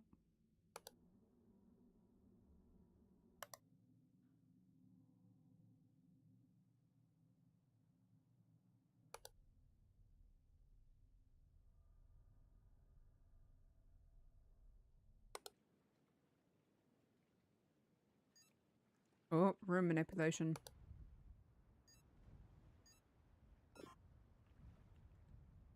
Happening somewhere. Found the menu.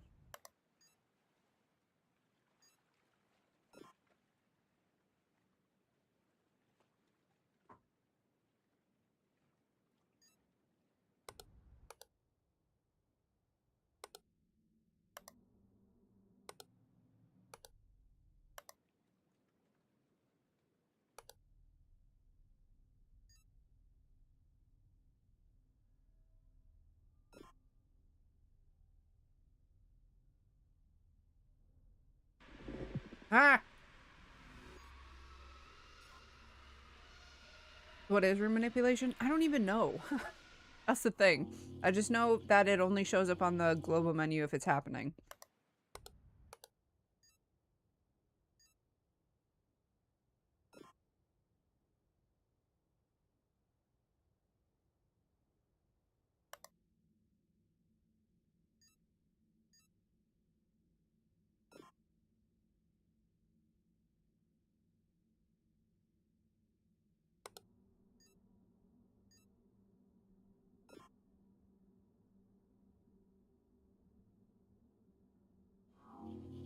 I don't know what it was doing. It was doing something to the stairwell, apparently.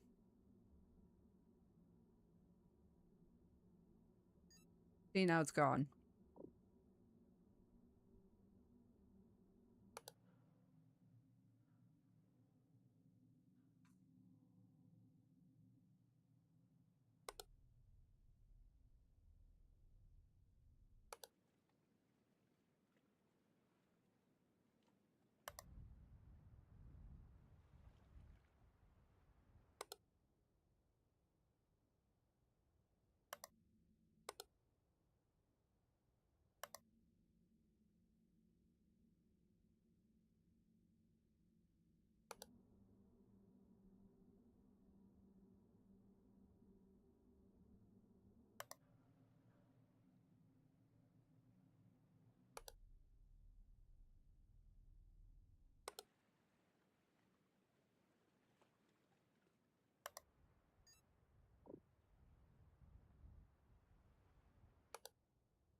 Still not convinced there's something wrong. Or there isn't something wrong here.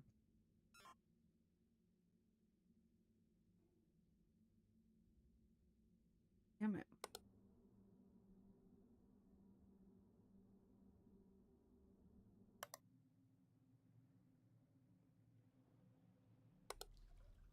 Oh, Jesus. Water anomaly. Basement. It ain't supposed to be like that.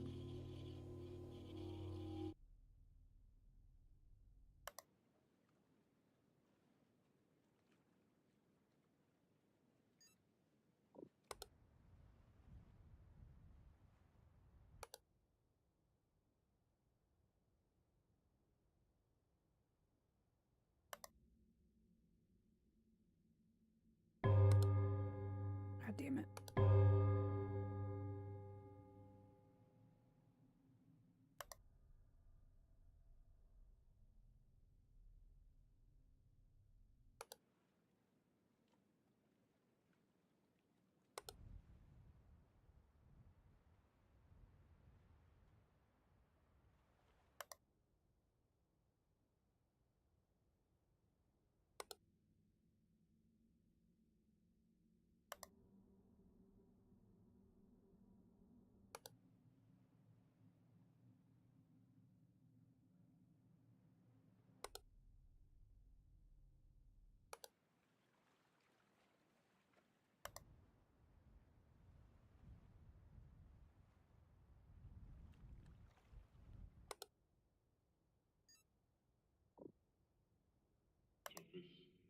Mm. I don't think so.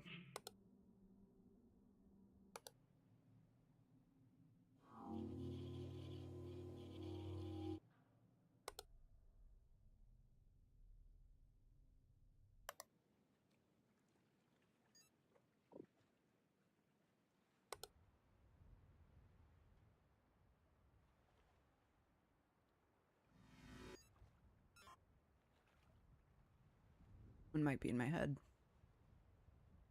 Yep. Okay.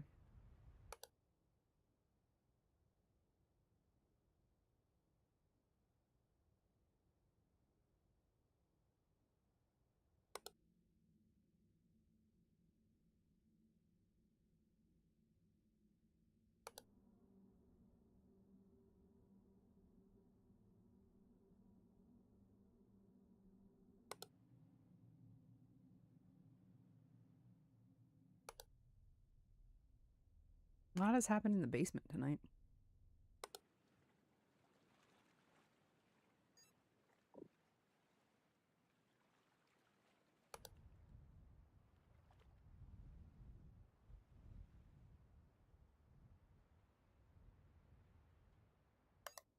Oops.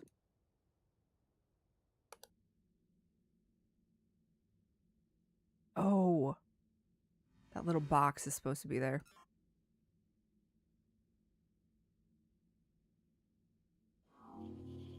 That's probably what I keep missing.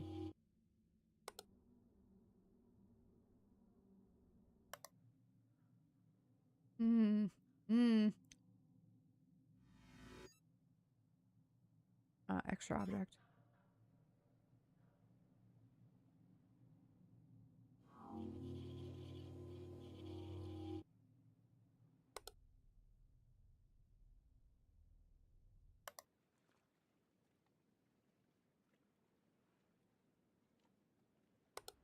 Oh.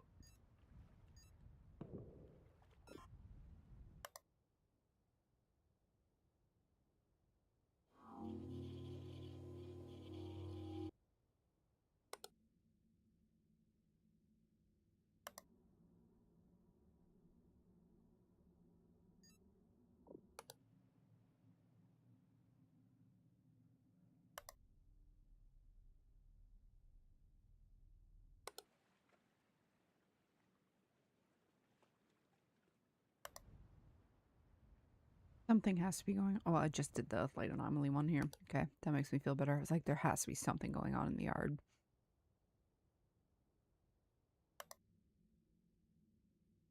Makes me nervous when one room hasn't had something happen for a long time.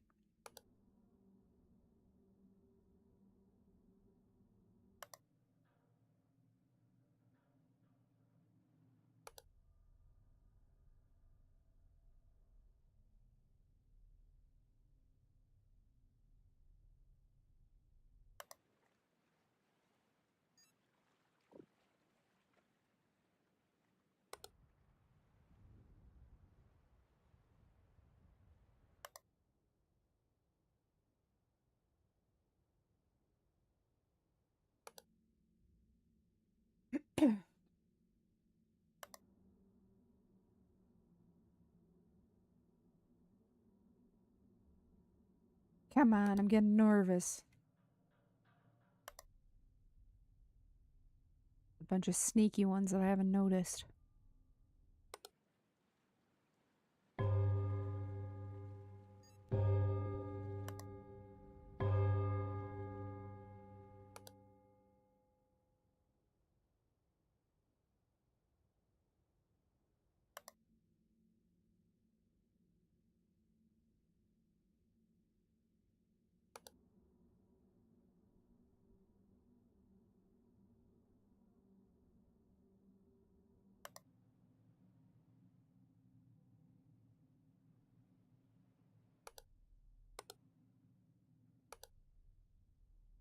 I know I was hoping I could make it to 3 a.m.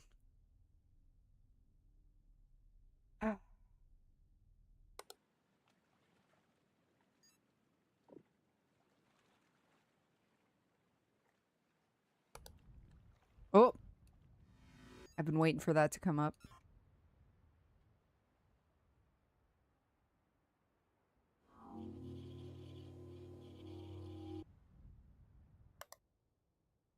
Because the wind sound effects makes me think that's supposed to do that, but it's not.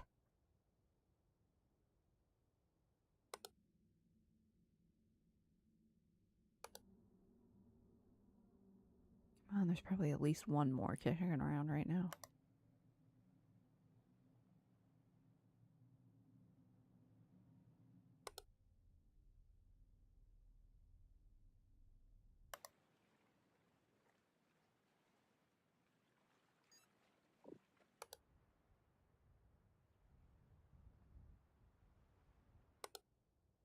This game makes me so fucking paranoid.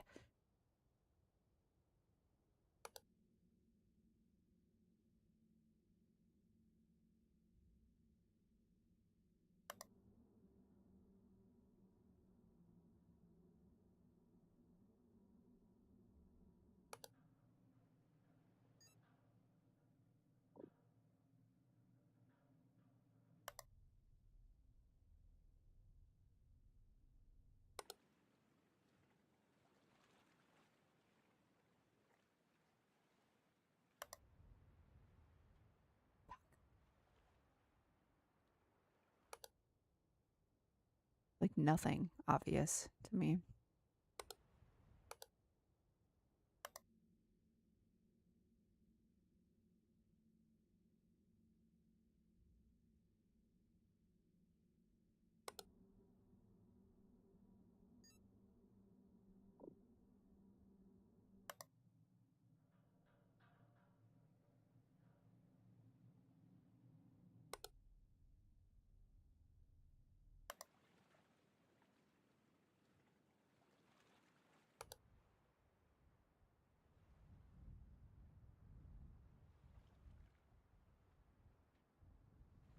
Damn it. I knew it was going to pop up soon. Fuck.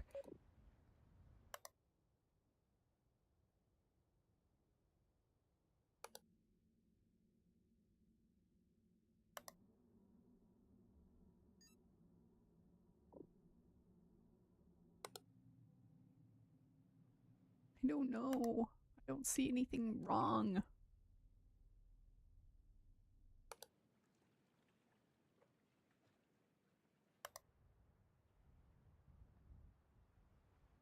We're missing buoy.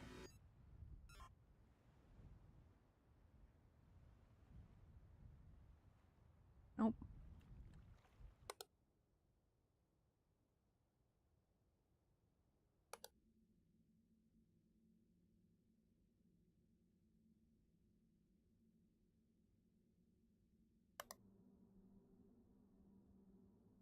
Damn it. Fuck. Fix 10. Miss 3. Object movement and interior. Extra object and pier. Frosted glass and keeper's cabin? Alright. Well, that was observation duty 8. Moving on to the last game of today, which is PowerWash Simulator 2. Which I'm probably going to make or play more of because the full release is coming out in like 3 days, I think. 3 days? It's like later this week, I'm pretty sure. Let me double check when the full release is coming out. Let's see. Yeah, October 23rd. So full release comes out on Thursday. So I'll probably play that this weekend, this coming weekend, the full release of it. Because I fucking love PowerWash Simulator. Played the shit out of the first one. Because it slaps. So give me a sec, go BRB real quick while I switch to that.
Okay.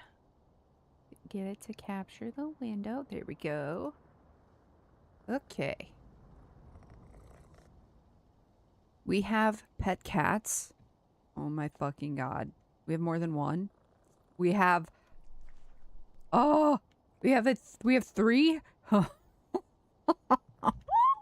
This is PowerWash Simulator 2. Already Game of the Year. We have multiple pet cats. Let's fucking go!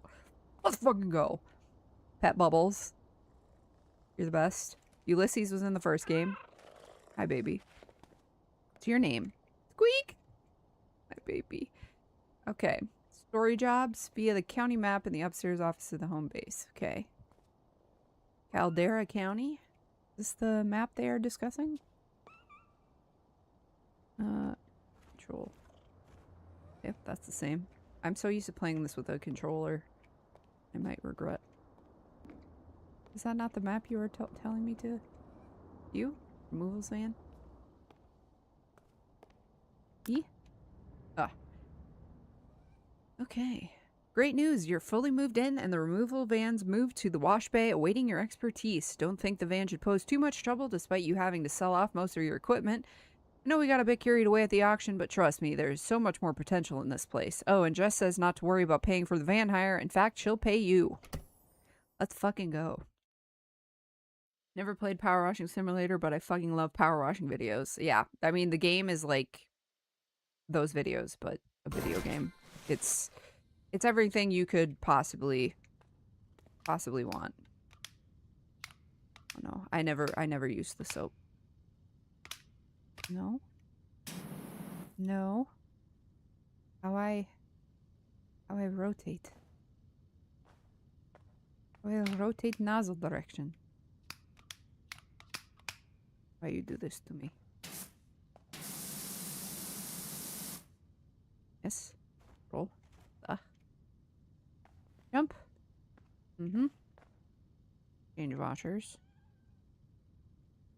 Oh. Change nozzles. Yep. Change extensions. Ooh, have those unlocked already? Probably dirt. Yeah, got that. Game mode. Hated that. Might be easier in this, though. Tab. Okay. Yep. Okay.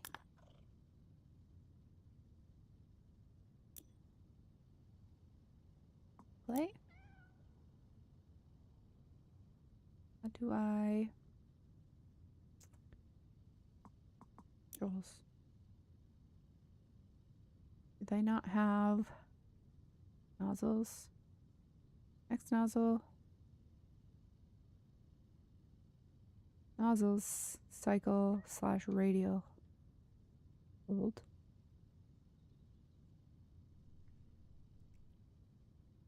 Rotate nozzles are. Okay. Okay. Let's see. I don't want you green. There we go. All right. Usually did yellow, I think. Yeah. Oh, that's good shit. That's good shit right there. Yep.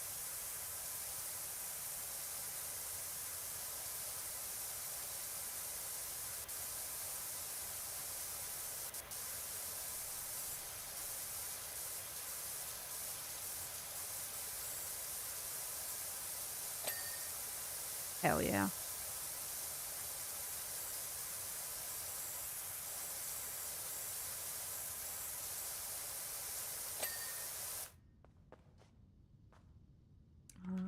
R. Nope. Nice. Nice. Nice. Nice.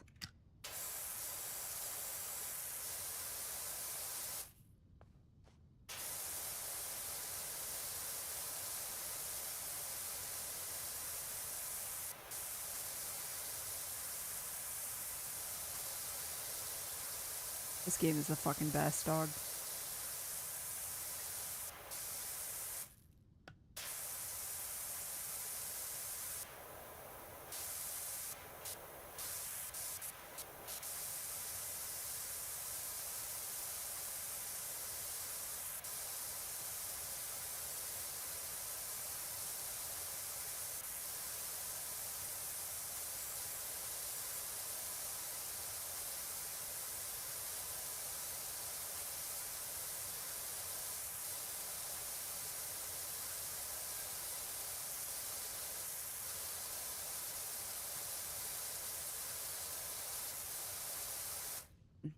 We do. Audio. Water volume. Your touch loud. Drop you down to 60. Oh, do you come with me to jobs? Hi, baby.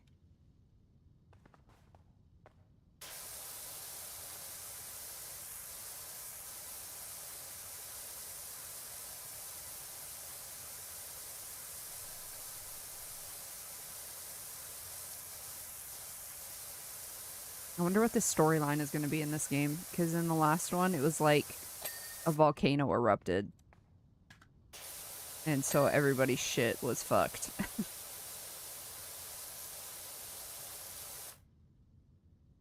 Let's see. Control. Yeah. Yeah. Let's get in there. Oh, yeah. Oh, yeah. Oh, yeah. That's the good shit. We love that. Oh, yeah.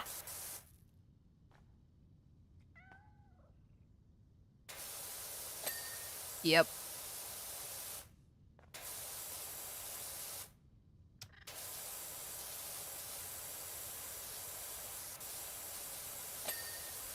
Nice.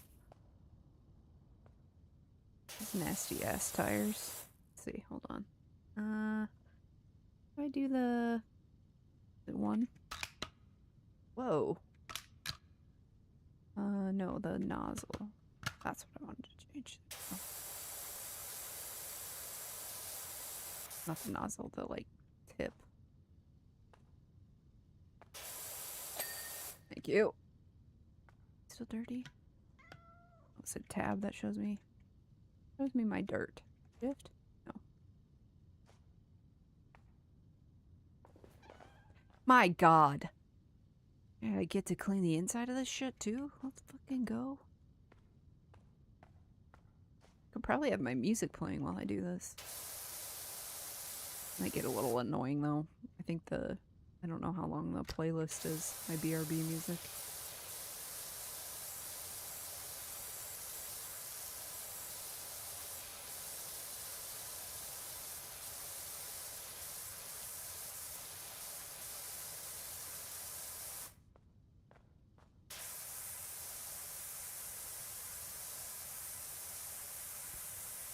There's also like aliens and shit in the first game. Just having a quick nose around your new crib, it's even better than I remember. Excited to see what you're gonna fill it with. I mean, God only knows. Yeah, there was like aliens and shit in the first game at the end. Like you went to like some kind of alien temple and cleaned it. That level was so long.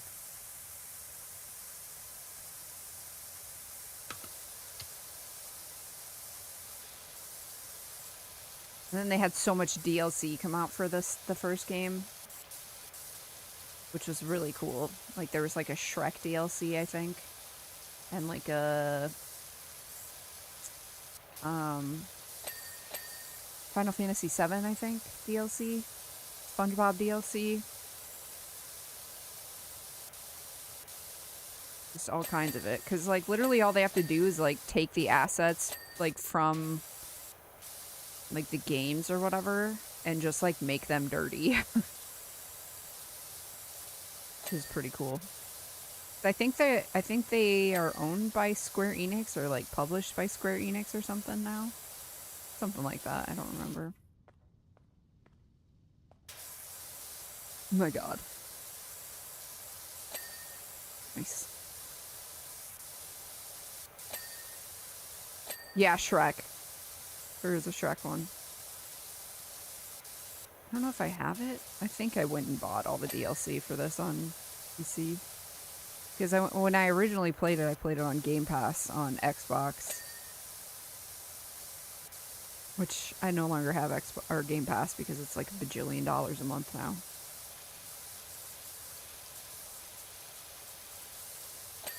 But I canceled it long before they hiked the price up because it was like... I just didn't use it at the time anyways. So I canceled it long before they jacked it up to $30 a fucking month.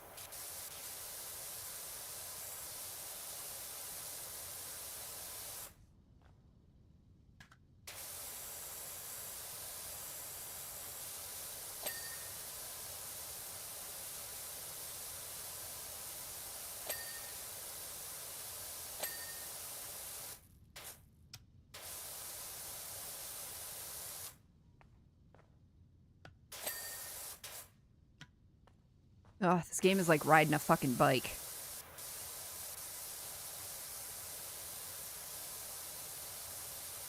I don't need this nozzle right now.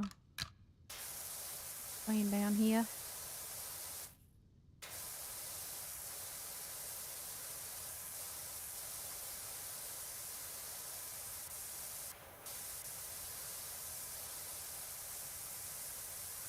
One thing that'll probably annoy people if I play this game for long enough is that I never use the soap.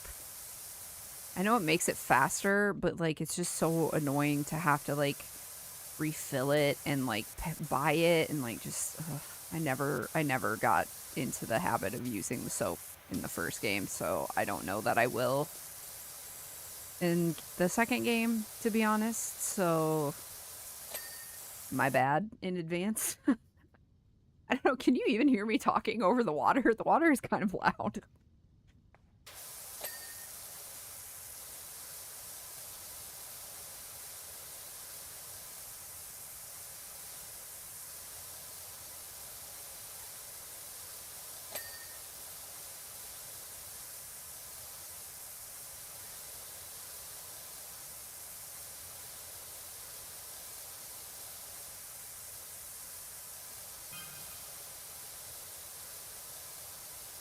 I'm gonna start putting the word out for you everywhere I go. Hell yeah. That's my girl. My guy. I don't remember who Harper is, to be honest. Trust me, you're gonna get jobs coming in from all over. Damn right.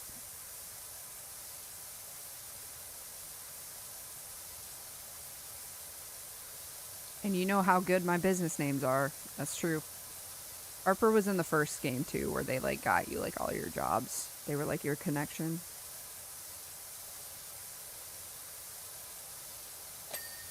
Nice. Okay. Get down. Down on the ground. That's why that was all nasty down there. It's all nasty down there. Now it's all clean.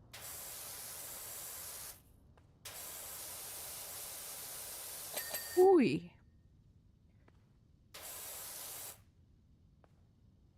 can hear me fine? Okay, good. I'm telling you, these audio mixes, they lie to me.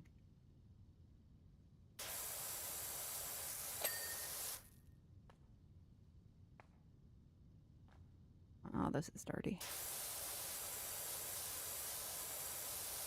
There we go.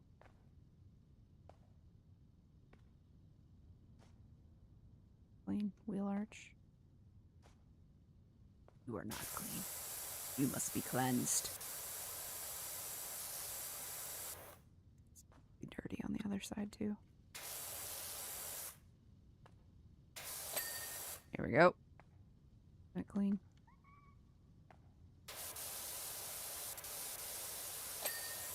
Thank you.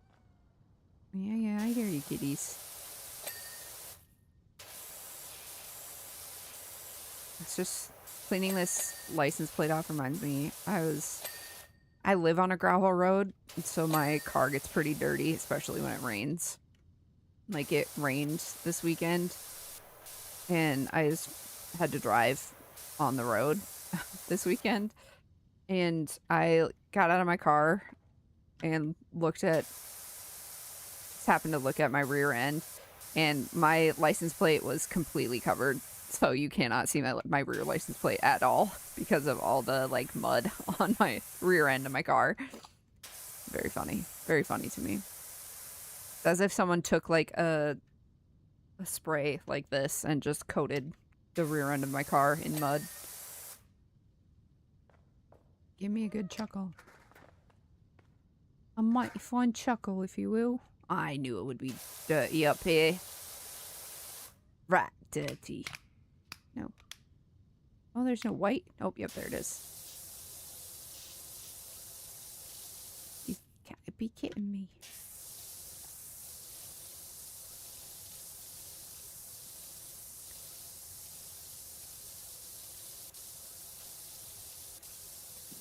Wait. Stuck on the light a little bit. There we go. A lot of bird shit up here. Gotta get that all cleaned off for you, boss.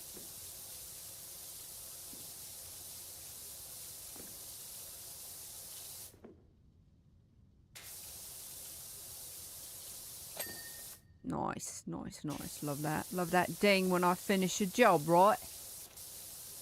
Do a job proper, get a nice little ding when I'm done with it. Sorry, I don't know why I'm doing that. It's just... This game, man. This game. Just... Ugh.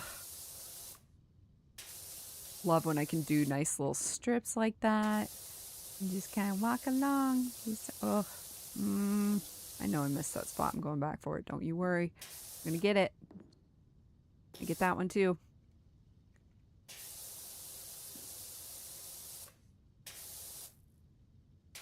Oh, I see that stuff on the hood. I see it. I see it.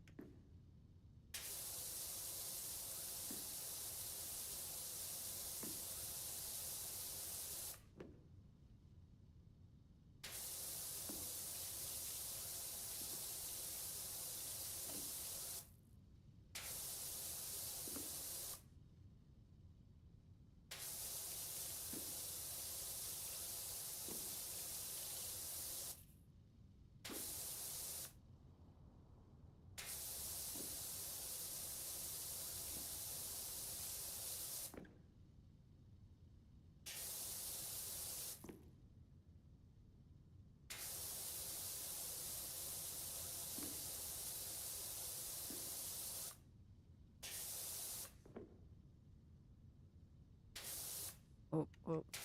That little sliver there. Unacceptable. Ooh. Mighty satisfying this is gonna be. Oh. Love it. Oi, bruv. Got a fucking power washing business, isn't it? Thank you. Thank you. Thank you. Thank you kindly. I'm glad Say isn't here to hear me doing this. Alright. Let's get in this bad boy, see what damage we can do in here.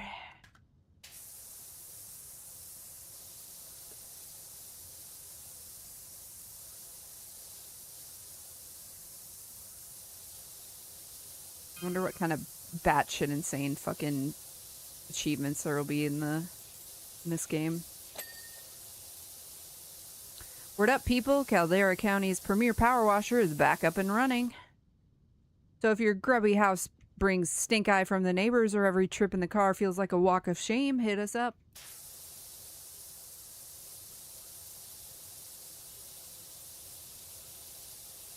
Oh, that's actually good to know. Thanks.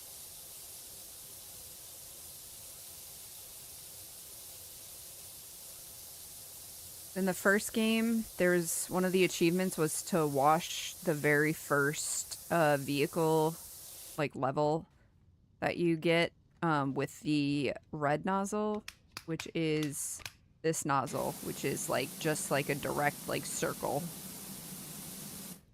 I'd rather die, to be honest. I would never do it. Give me a you.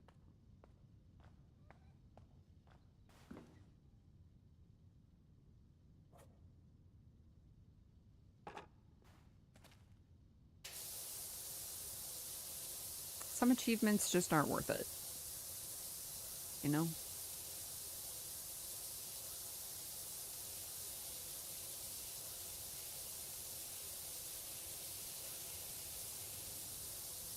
God, this game is so good. What an incredible game.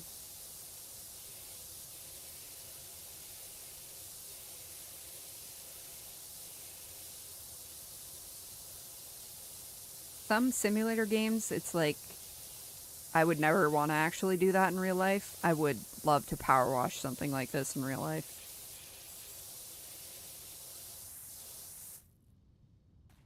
You, get out of here.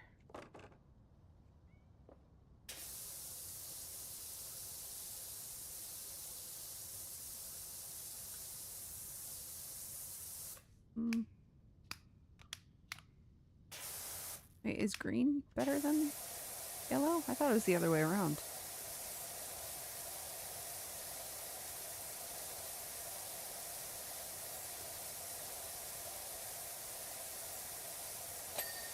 Nice.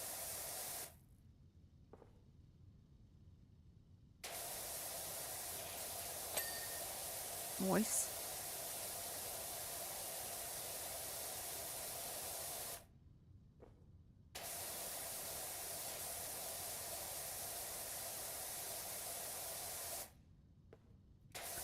Wonder how many levels they have available in the demo.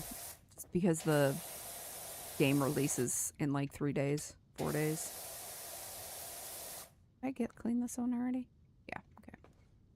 You can see in the upper left, it'll show you like I think the percentage is like the overall job, how far you are, and then the like thing, like the item title, and the bar below it is like that specific item, like how far you are to clean, how close you are to being done cleaning that one thing.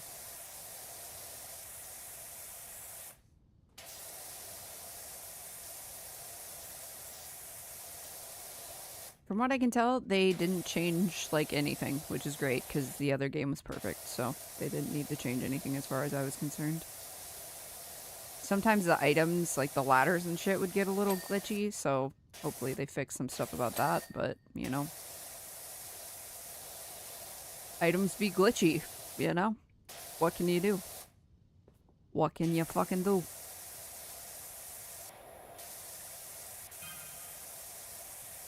What the hell was that noise? Probably have to close this to clean it. If I had to make an assumption.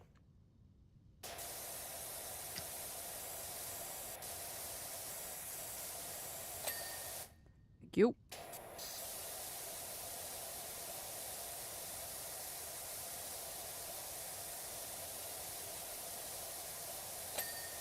Nice.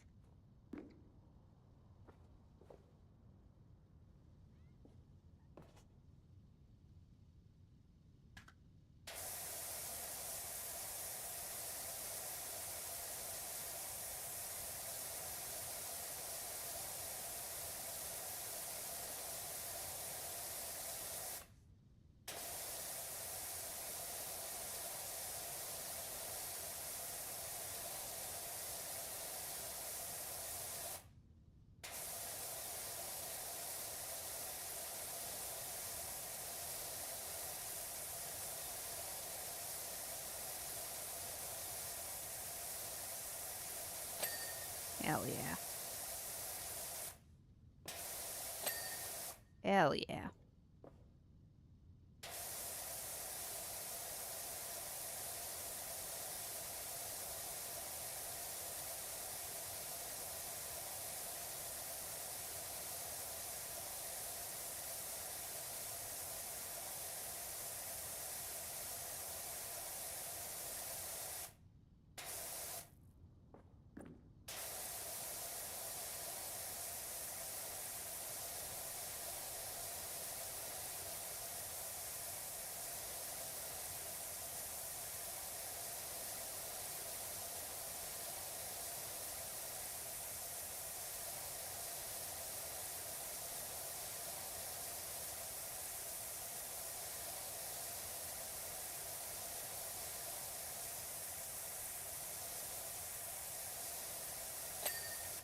Nice.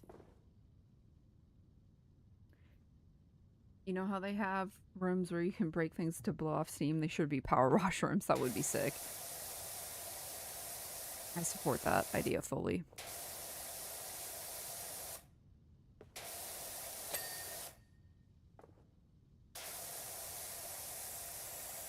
I mean, I think you can just, like, rent a power washer, though. But, you know, it's kind of like... You can just do that. In a way. I don't even think power washers are all that expensive, either. I guess I've never looked into it, but...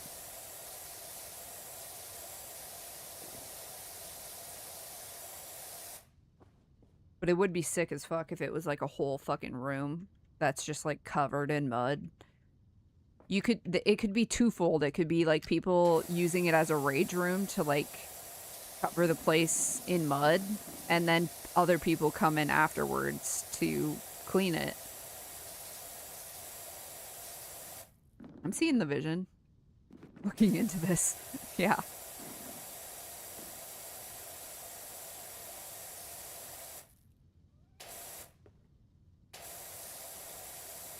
So I think you can, I could be wrong, but I think you can get a power washer attachment for like a normal hose. Because it's really just like about the water pressure more than anything.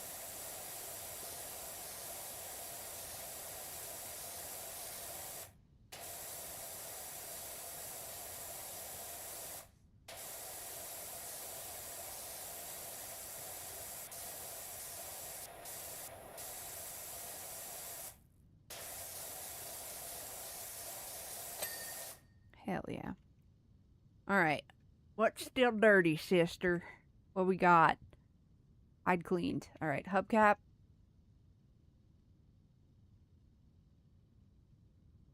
On a bunch of the roller shutter shit. So I probably have to close it. So it's all on the outside. Outside. Outside.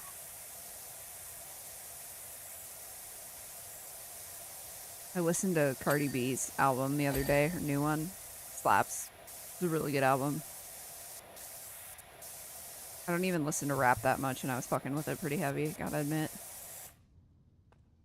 Can I close this? The hell is that? What are you directing me to right here?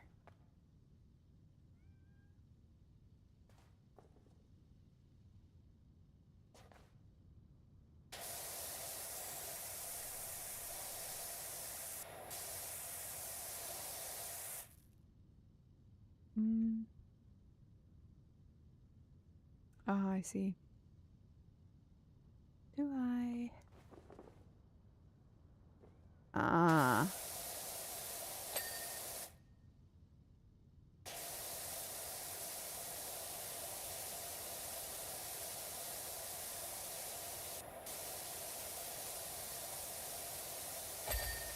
Hell yeah. Roller shutter frame.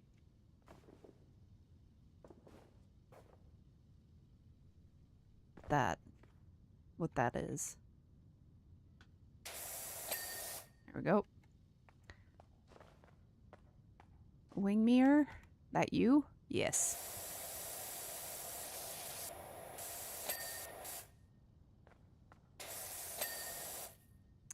One of the hubcaps. Which one is it? Is that one? Mm-hmm. Hell yeah. They don't do the thing anymore? Or do they? Yes! Best part of the game. Fucking time lapse of you cleaning it is so good. Love that shit.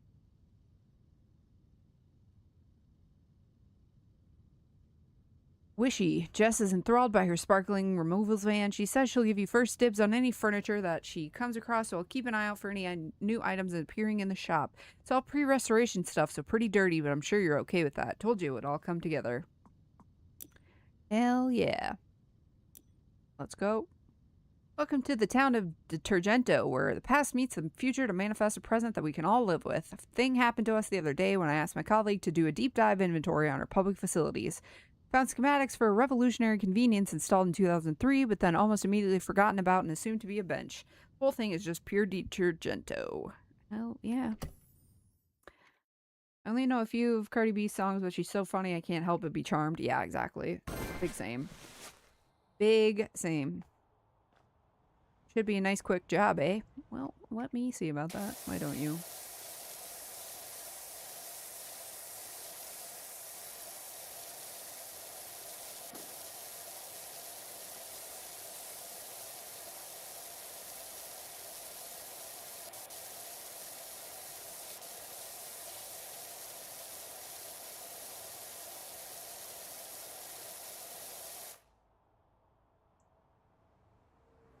The fact that she's funny and will never step off of Nicki Minaj's neck is two of the most charming things about her. In my book.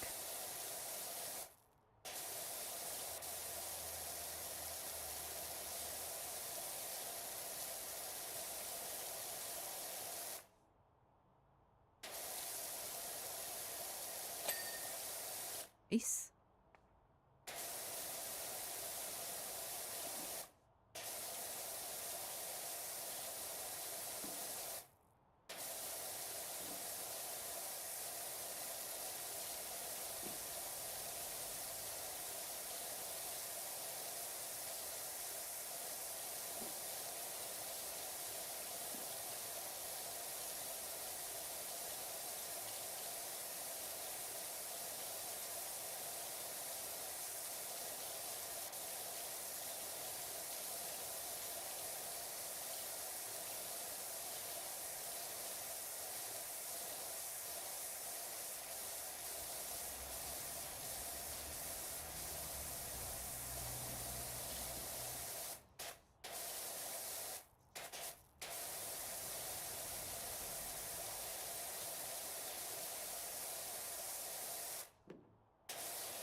So close. Okay, I was like, it's gotta be close, right?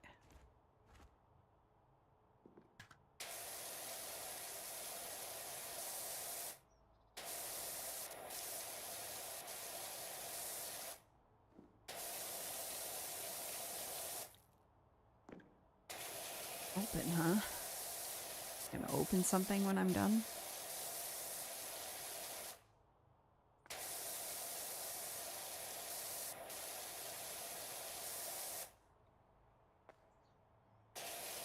This is a roof sign, so...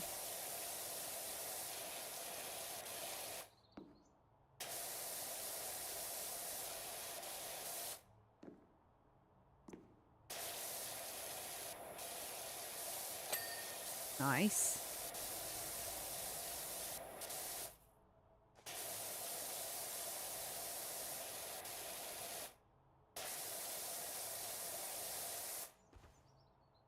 Whoop.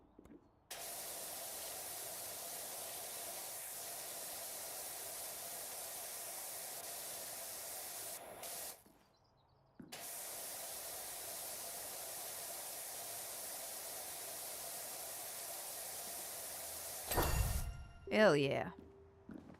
Well, that did something. Surprise! Knew it. Knew it. It's too easy.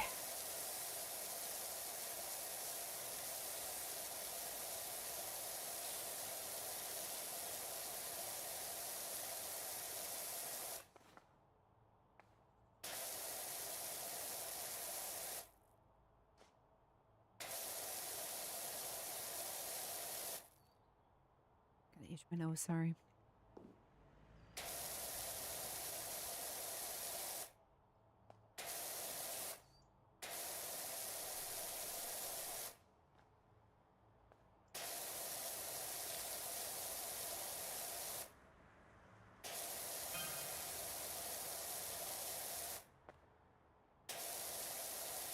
It's the second time it's made that noise. I don't know what it means.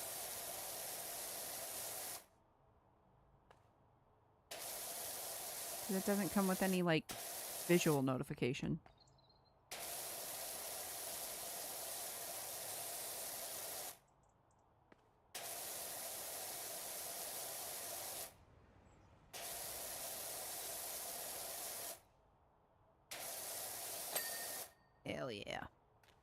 You nasty.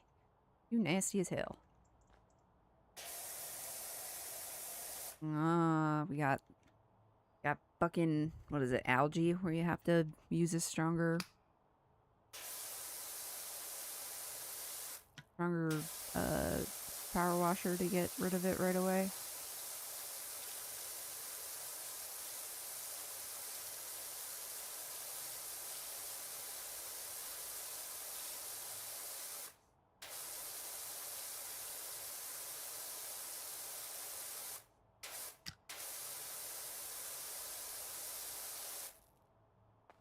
Ooh, I don't know why I just thought of this, but I think I'm gonna watch Twitches before I go to bed tonight. Get in the Halloween spirit. God, that's one of my favorite Disney Channel original movies, like Halloween movies. Twitches and Halloween Town are like goated. I don't remember much about Twitches 2, but the original Twitches, I just fucking loved that movie.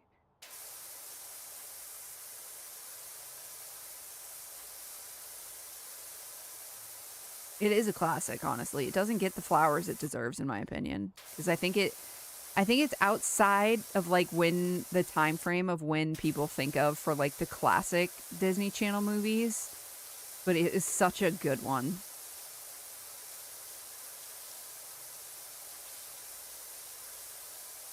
You watched it religiously? Hell yeah.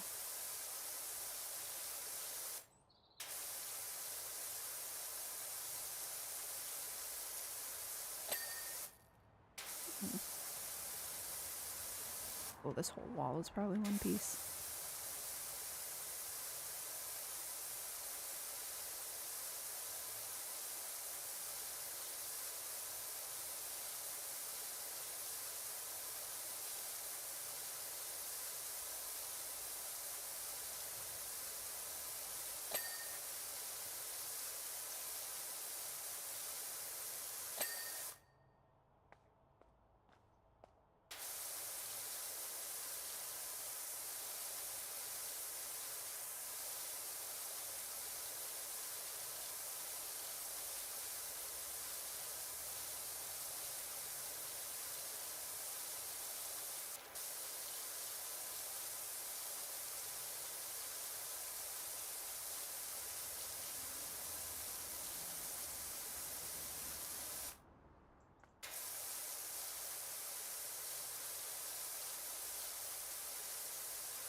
Driving me barking. Here we woof again. Funny.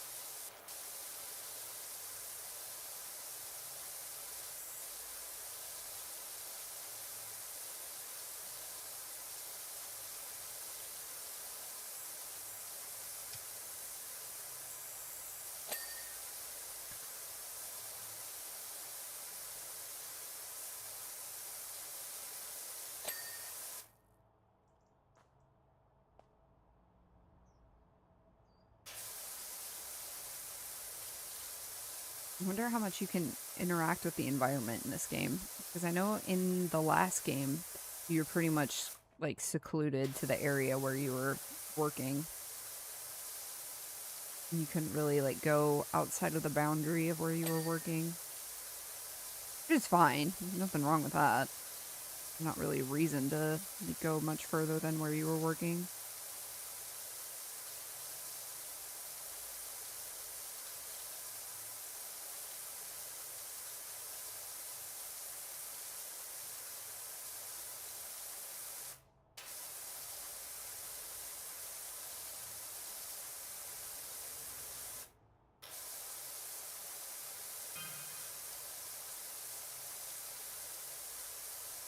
Designed by local visionary Nadia Vonnegut, the pop-up restroom was designed to only appear when needed. How does it know when it's needed? Relying on state-of-the-art camera systems and kinetic motion sensors buried deep within the sidewalk, it would detect from the gate of passers-by when relief was required and pop up in the nick of time. Oftentimes it knew even before they did. Okay. That's a little weird. What if someone was, like, walking on it when somebody needed to go to the bathroom? Would they just get launched? I hope so. That would be very funny. I'll never forget when I went to Australia when I was, like, 14 or 15, and I encountered having to pay to go to the bathroom for the first time in my life. I will say that's one thing that America does get right.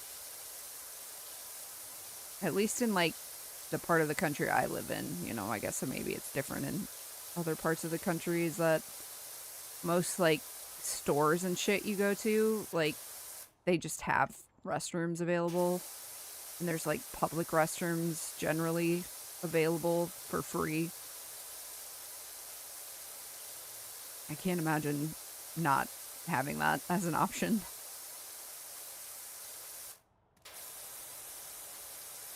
Like, on the regular. It's just weird. Wild to me.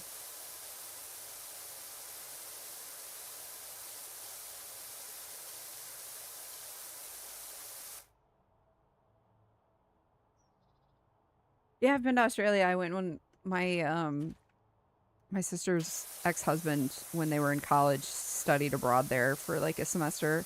I mean, he didn't stay for the full semester because he got like mad homesick, but before he ended up coming back, we like planned a trip to go see him while he was there. We went for like a week. It was pretty fun.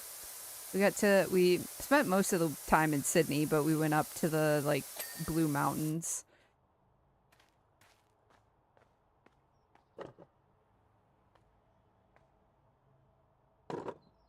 I forgot that you wouldn't have known that because that was like before we were friends.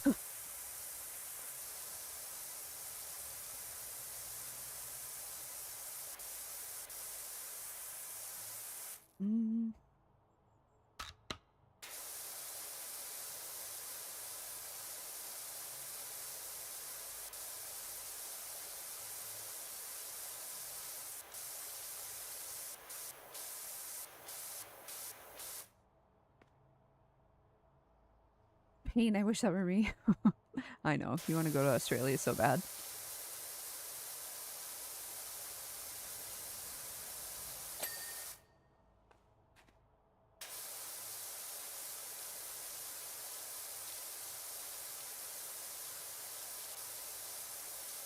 If I ever have the opportunity to go back, I will absolutely bring you.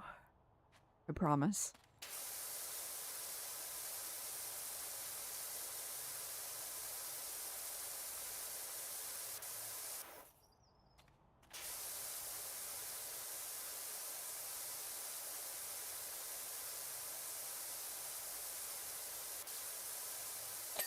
One thing I can say is that the flight there is like nightmarishly long.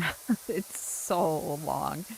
Because we flew from, I think, Omaha to San Francisco, and then from San Francisco to Sydney. And San Francisco to Sydney was like 19 hours. So it's 19 hours straight on a plane. And I was like, the plane we were on was like, it was like 3 seats, aisle, 5 seats, aisle, 3 seats. And I was in the middle of the 5 seats. In the middle of the plane. I did not get up once. So by the time we landed in Sydney, my fucking calves were so swollen. I think if I would do that at like my current age, it would literally kill me. I think I would literally die. It's gonna fucking... Oh, it probably opens. Yeah, that's gnarly.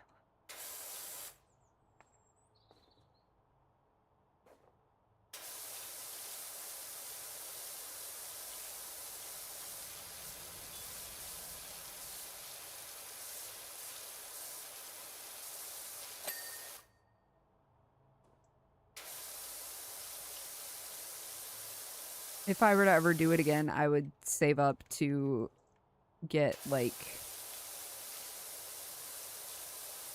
at least, like, business class or something.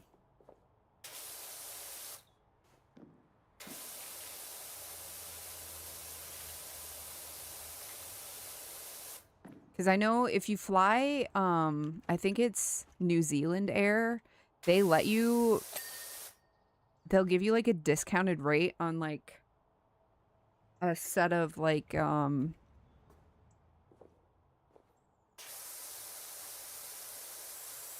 set of, like, economy seats, so you can, like, lay down on, like, economy seats, and they give you, like, this, like, air mattress thing so you can lay down, like, across the seats. It's actually kind of sick. I would do something like that too. I think Air New Zealand is, like, one of the only airlines that does that.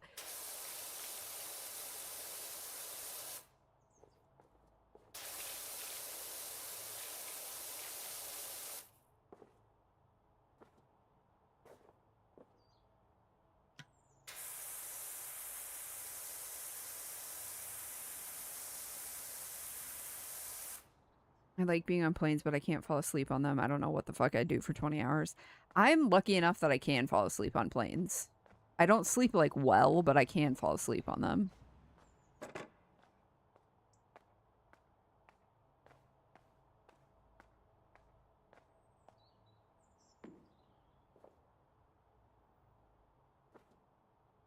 You aren't gonna let me put you down inside of this? Alright, get fucked.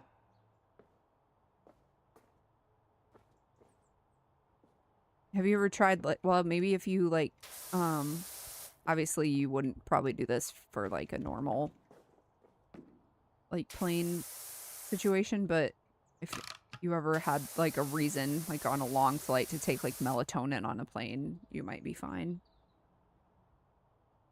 Because, like, when I flew to Norway it was just last year, I took melatonin after they served our dinner, because I wanted to make sure I'd actually sleep, and I slept fine.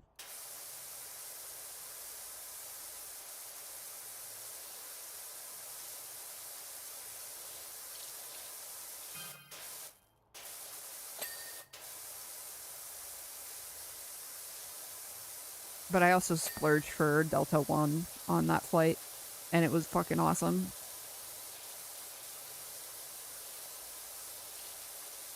But I'm sure Delta One all the way to Australia would be like fucking like 3 or 4 months of paychecks for me, so.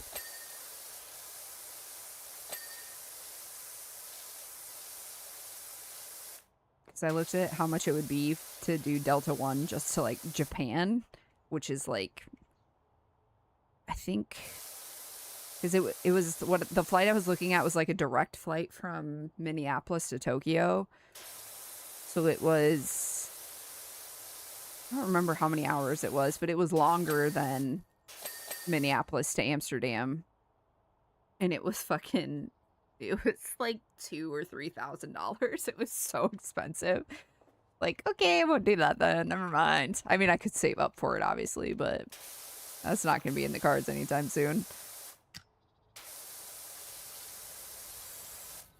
I only did it for my Norway trip because I saved up for that trip for like 5 years, and it was for my 30th birthday, so.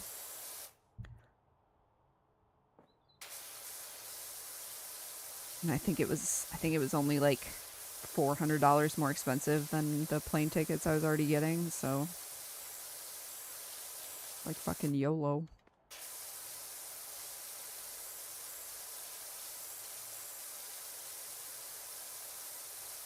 I just love traveling, so. Spending a lot of money on plane tickets is kind of just a given. There's not really any other feasible way to fly, so, or to get there most of the time, other than flying. Unless you want to do a cruise, which, ugh, that's not an option to me, personally. There we go. I was like, how the fuck do I clean this?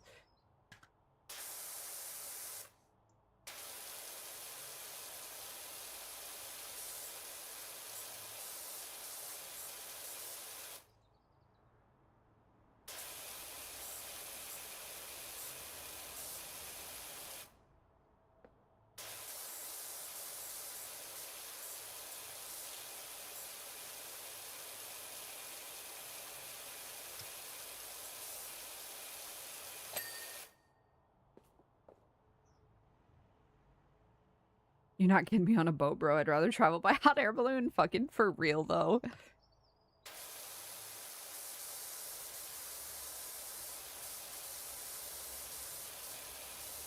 It's like one thing if you're like going to like Alaska or something and like taking a cruise like around like Alaska. Like I went on like a whale cruise in Norway. But like taking a boat to get to your destination is like nutty. No thanks.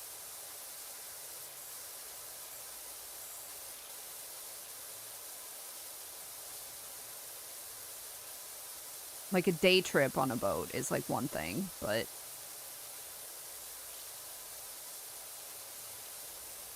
using it as a means of transportation, just mind-boggling. No, thank you.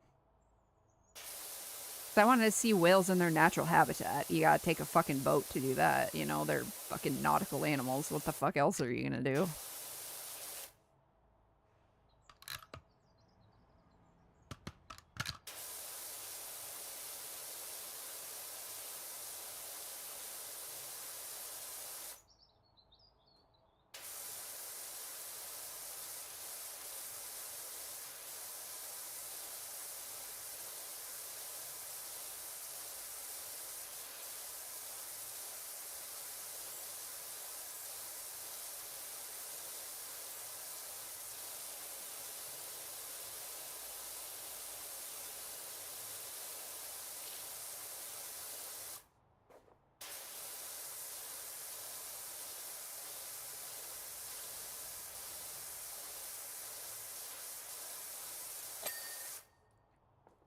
Nice.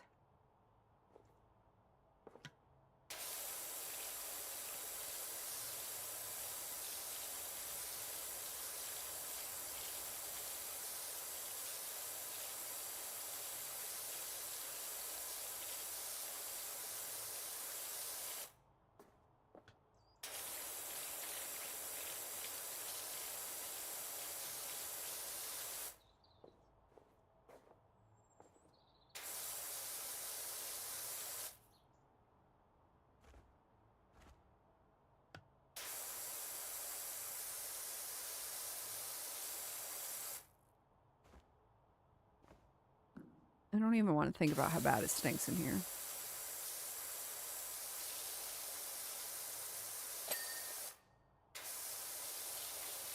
It's been underground and like apparently wet based on the fact that there's algae everywhere. Girl, bye.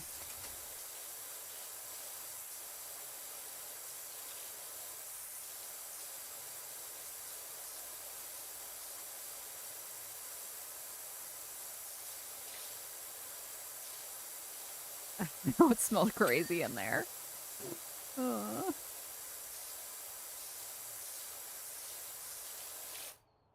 You're suited up in this thing, though. Which is good. Real deal power washers can, like, fucking fuck you up bad.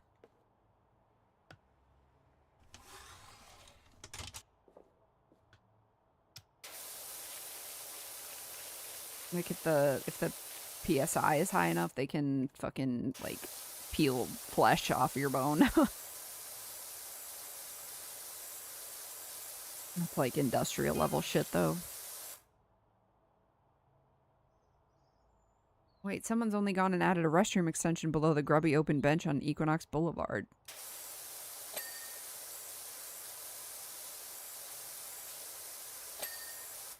Iconic. I'm already feeling the need. This is next level ingenuity. Am I like on like a next door thread or something? Is that the text I'm getting right now? I don't know if I need that in my life.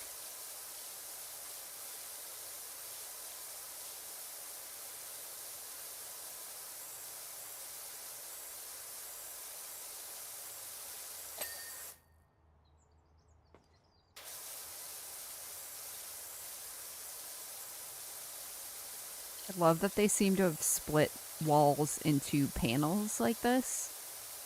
There's nothing worse than, like, having the entire outside of a building be one section in this game.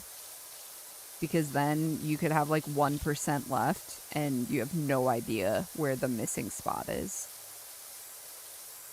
Truly nightmarish. Truly horrible.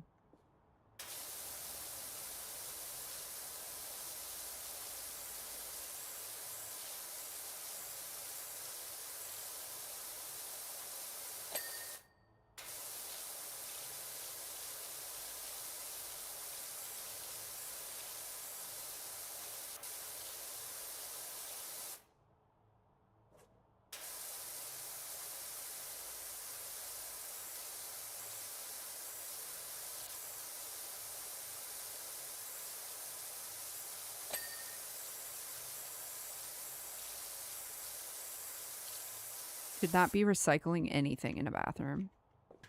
I'm gonna be honest. None of that should be recyclable. If it's got bodily fluids on it, I guess if it's just like paper towels from washing your hands, but there's no paper towel dispenser in here. Is there? That's toilet paper. What are you up to in here? Suspicious. Everything's suspicious about this place. I'm not trying to undermine human ingenuity here, but bathrooms gross me out. Public bathrooms gross me out. As I'm sure they do most people, but you know.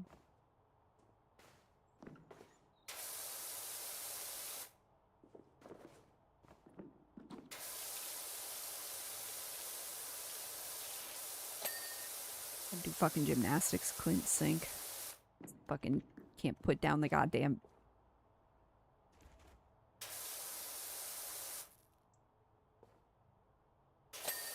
There we go.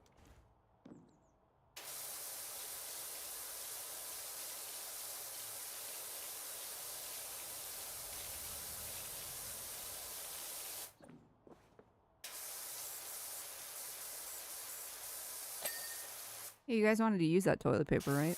It's pretty wet now, but, you know, it'll dry eventually.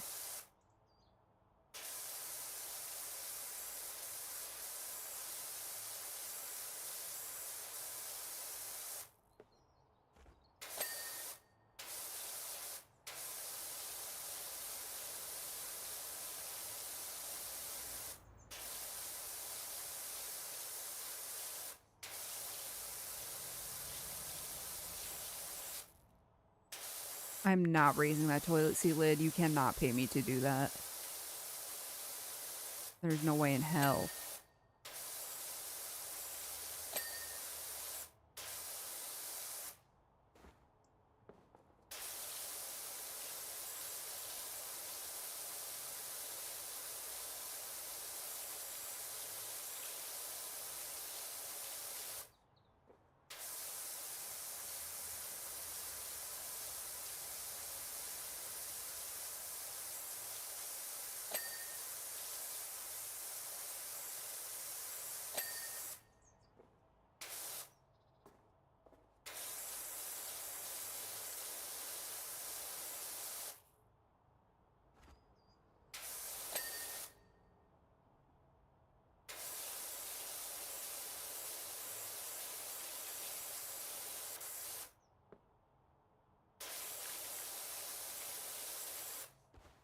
You're gonna make me do it. Ugh.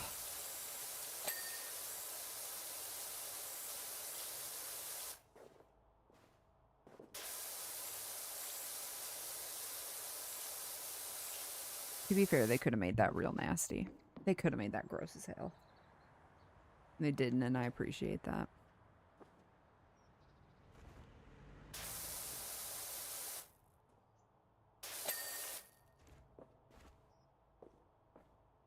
Put that shit down.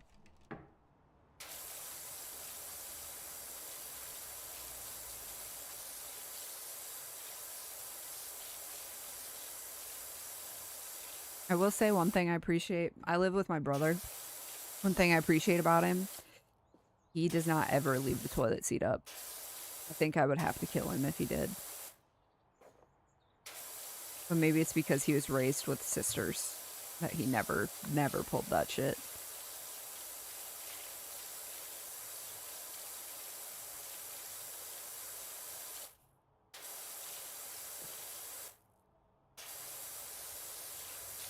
Even though he's been a bachelor, living on his own for so long. Yeah, W brother, yeah, for real.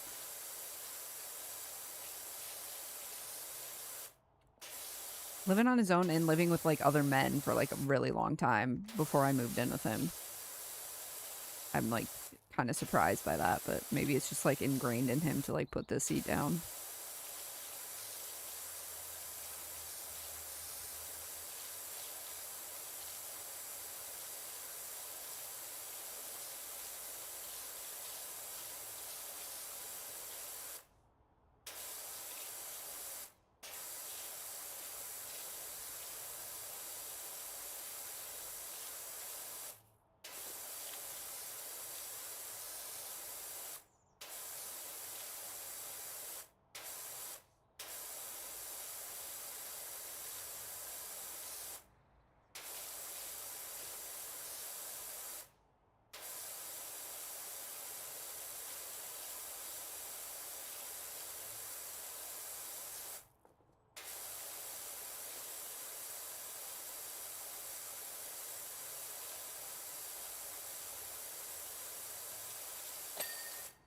Nice. Nice. What the hell am I missing? This? Ah. You? You? Ceiling light? This one? Or like the rim? What is the button to... Dirt highlight is Q. Okay.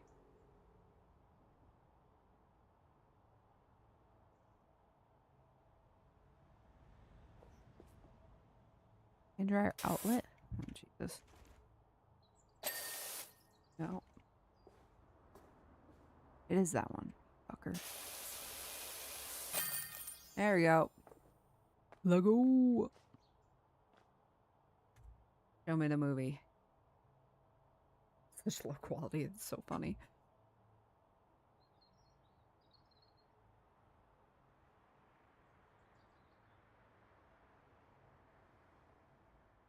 I love that they do this. Probably my favorite part of the game. Brinson, you'll be delighted to learn that the public facilities kinetic sensors have been updated and it's been successfully reintegrated into our public convenience network just in time for our upcoming Equinox Festival. I can state with confidence you'll be hearing from us again, Tessa. All right. Nice. Replay jobs. That must be the end of the...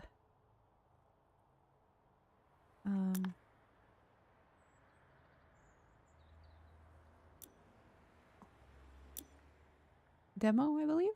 That would make sense. Two levels.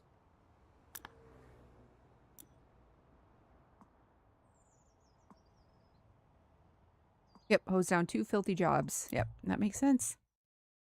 Hell yeah. Alrighty. Purchase furniture. Okay. Hi, babies.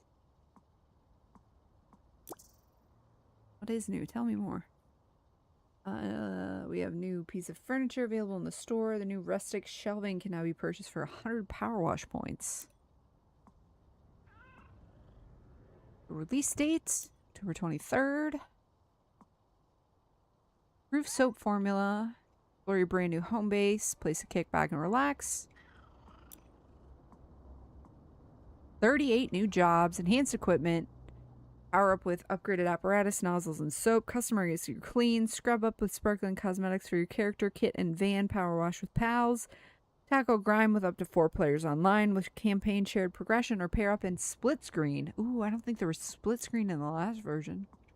Or in the first game. Okay, let me explore. Okay, you can get like a home office. Cute. Replay. Oh, because those are... You get little doodads for all the levels you complete. Cute. That's adorable.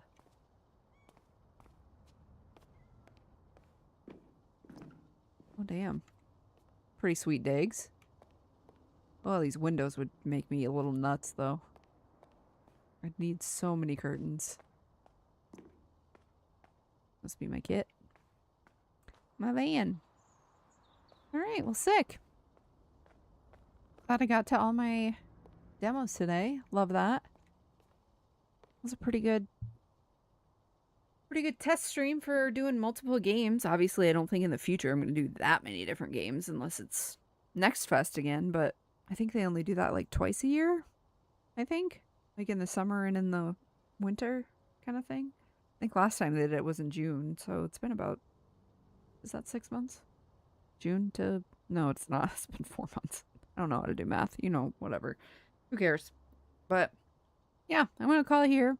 Good stream. Good little 6.5 hour slapper. Got through everything I wanted to play. Got plans to play, finally look into Little Witch in the Woods. Been meaning to play that for like 3 weeks to a month now.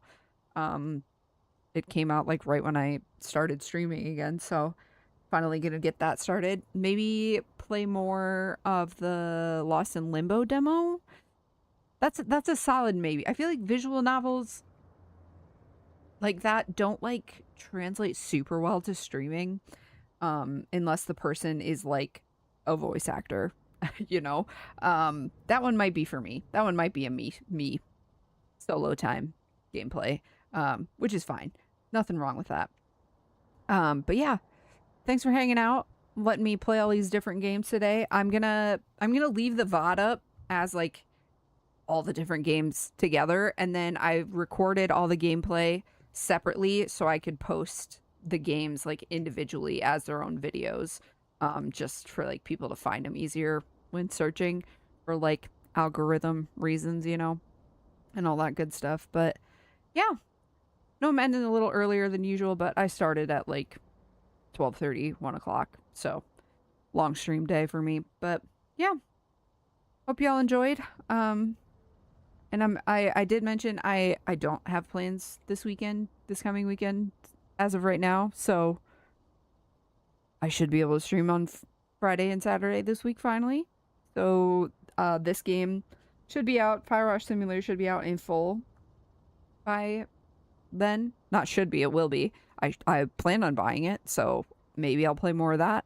This game kind of lends itself to longer streams just because you can end in like the middle of a level, but like it's more fun if you just play a level all the way through, and some of the more complicated levels do take like a couple hours to finish. So yeah, that's my plan for now. Yeah, hope y'all are having a good one, whatever time it is for you. Hope you're safe and happy and healthy and all that good stuff, and I will see you in the next one. Adios.